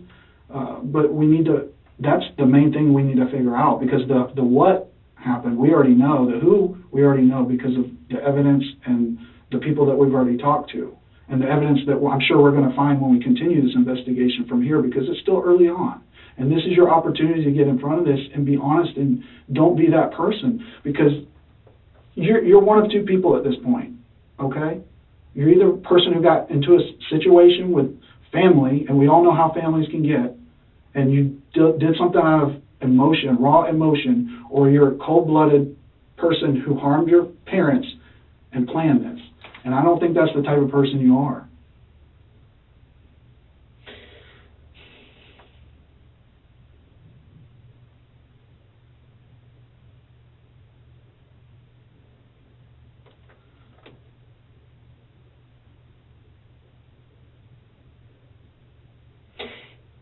Can we drop some bullshit? What is going to happen, like, path A or path B? By asking about a path A or path B, Christina is essentially trying to negotiate terms. It's a calculated move to see which option offers the best survival rate before she decides to, in her own words, drop the BS. It proves she is lucid and fully aware of the stakes. The detectives don't blink. They tell her they're going to follow the evidence either way, but a confession on the front end looks a whole lot different than one after the fact. That's when she pivots. She launches into a history of family problems, claiming she endured physical abuse by her siblings as a child. And then, after a brief pause, she offers the detectives a chilling self-diagnosis.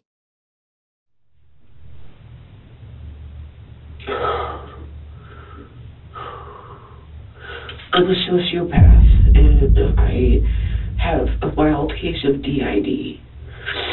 Okay.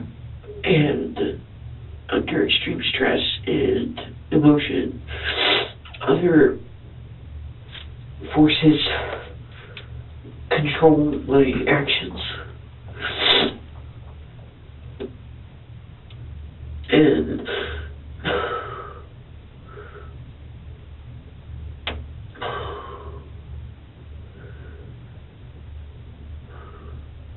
your emotions got the best of you today? Okay. Christina's claim of being a sociopath corresponds to what the Diagnostic and Statistical Manual of Mental Disorders classifies as antisocial personality disorder. She also mentions having a quote-unquote mild case of DID, or dissociative identity disorder, formerly known as multiple personality disorder. While we can't verify her medical history right here, it is jarringly rare to hear a suspect self-diagnose with that kind of clarity. With that context established, she shifts to the morning's timeline. She claims it started innocently enough. She called her mother to ask about using the laundry room. Her mom gave her the green light, but added that her father wanted to speak with her. Once inside the main house, her father dropped the hammer. He wanted her out of the apartment. This was no surprise, as they had discussed it 2 months earlier, but this time her father demanded she leave by the next day. Christina recalls just nodding silently and walking back to her apartment. But beneath the calm, she was seething. She hatched a plan for revenge. It involved a taser, a 9-inch knife, and a change of clothing. I put on long dark pants, and a jacket, and the gloves. Are those the items that are going to be in the washer? Long dark pants, a jacket, and gloves. You put those on. And then what happened after you put on those clothes? I went over, my dad was on the computer, like in the computer room in his computer chair. Mm-hmm. And I just came up behind him and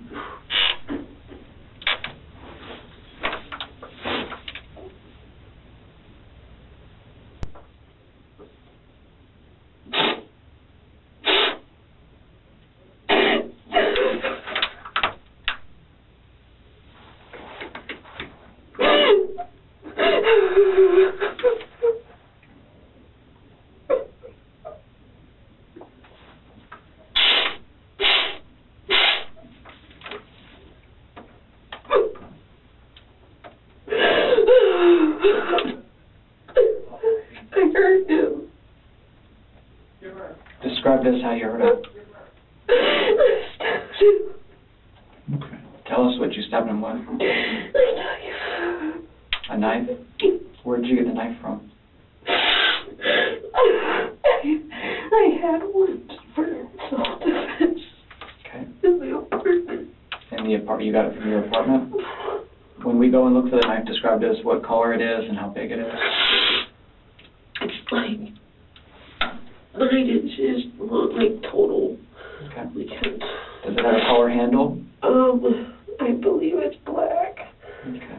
And when you hurt him and you stabbed him, where do you think the first place it was that he got hurt and stabbed at?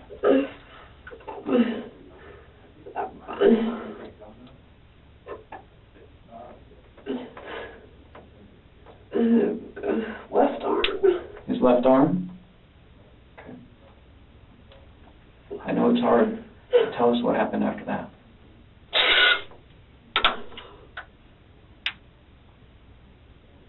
He's sitting at his computer, right? Okay. Was it back to you? Yes. Okay. And I feel like I think I like shocked him with my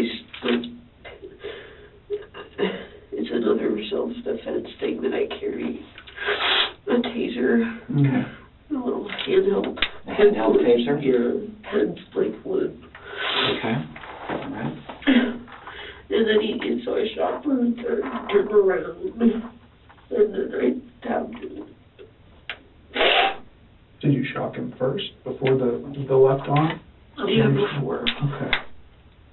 Okay. And then what happened? Just take a deep breath.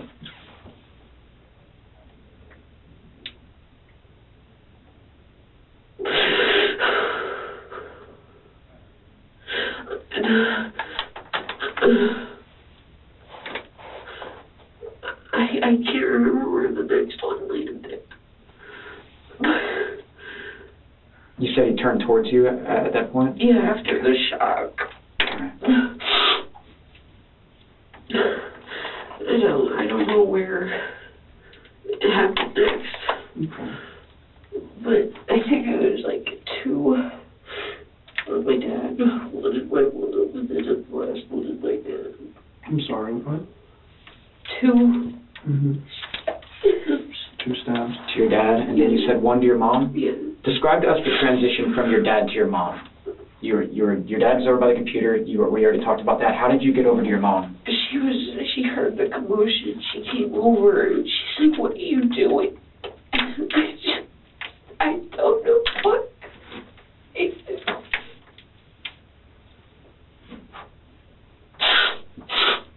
What part of her body did you stab? You're pointing at the middle of the chest? Okay. Did you use the taser on her at all? Okay. That was just more out of reaction and being scared of what had just happened. I'm sorry? Was that more of out of reaction, what happened with your mom? Just she coming in and realizing what had happened and you got scared? Yeah.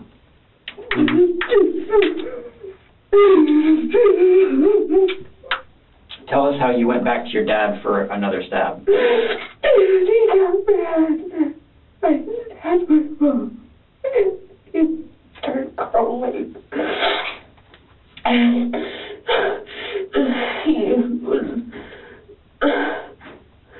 then he got up, and I got him as well here. In the chest? Yeah. And you're pointing to the middle of the chest? Yeah. Mm.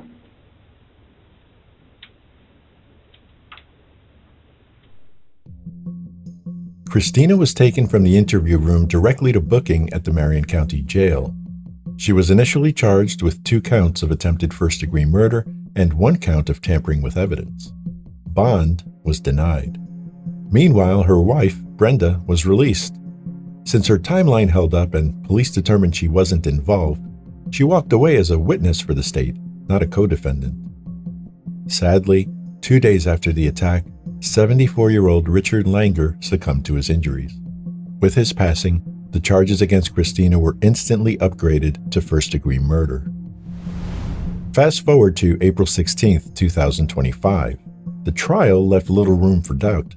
After seeing the irrefutable evidence and hearing the testimony, jurors deliberated only briefly before returning their verdict.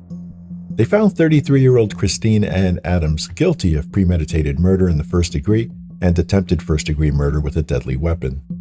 Judge Timothy McCourt handed down the sentence shortly after, giving her 2 life sentences, one for the murder of her father Richard and the other for the attempted murder of her mother. In that interrogation room, Christina treated the attack like a logic puzzle, analyzing her survival rate. But in a dark twist of irony, the woman who killed her father because he asked her to move out finally got her wish. She was evicted from the property, only to be relocated to a 6x8 concrete cell she will never, ever leave.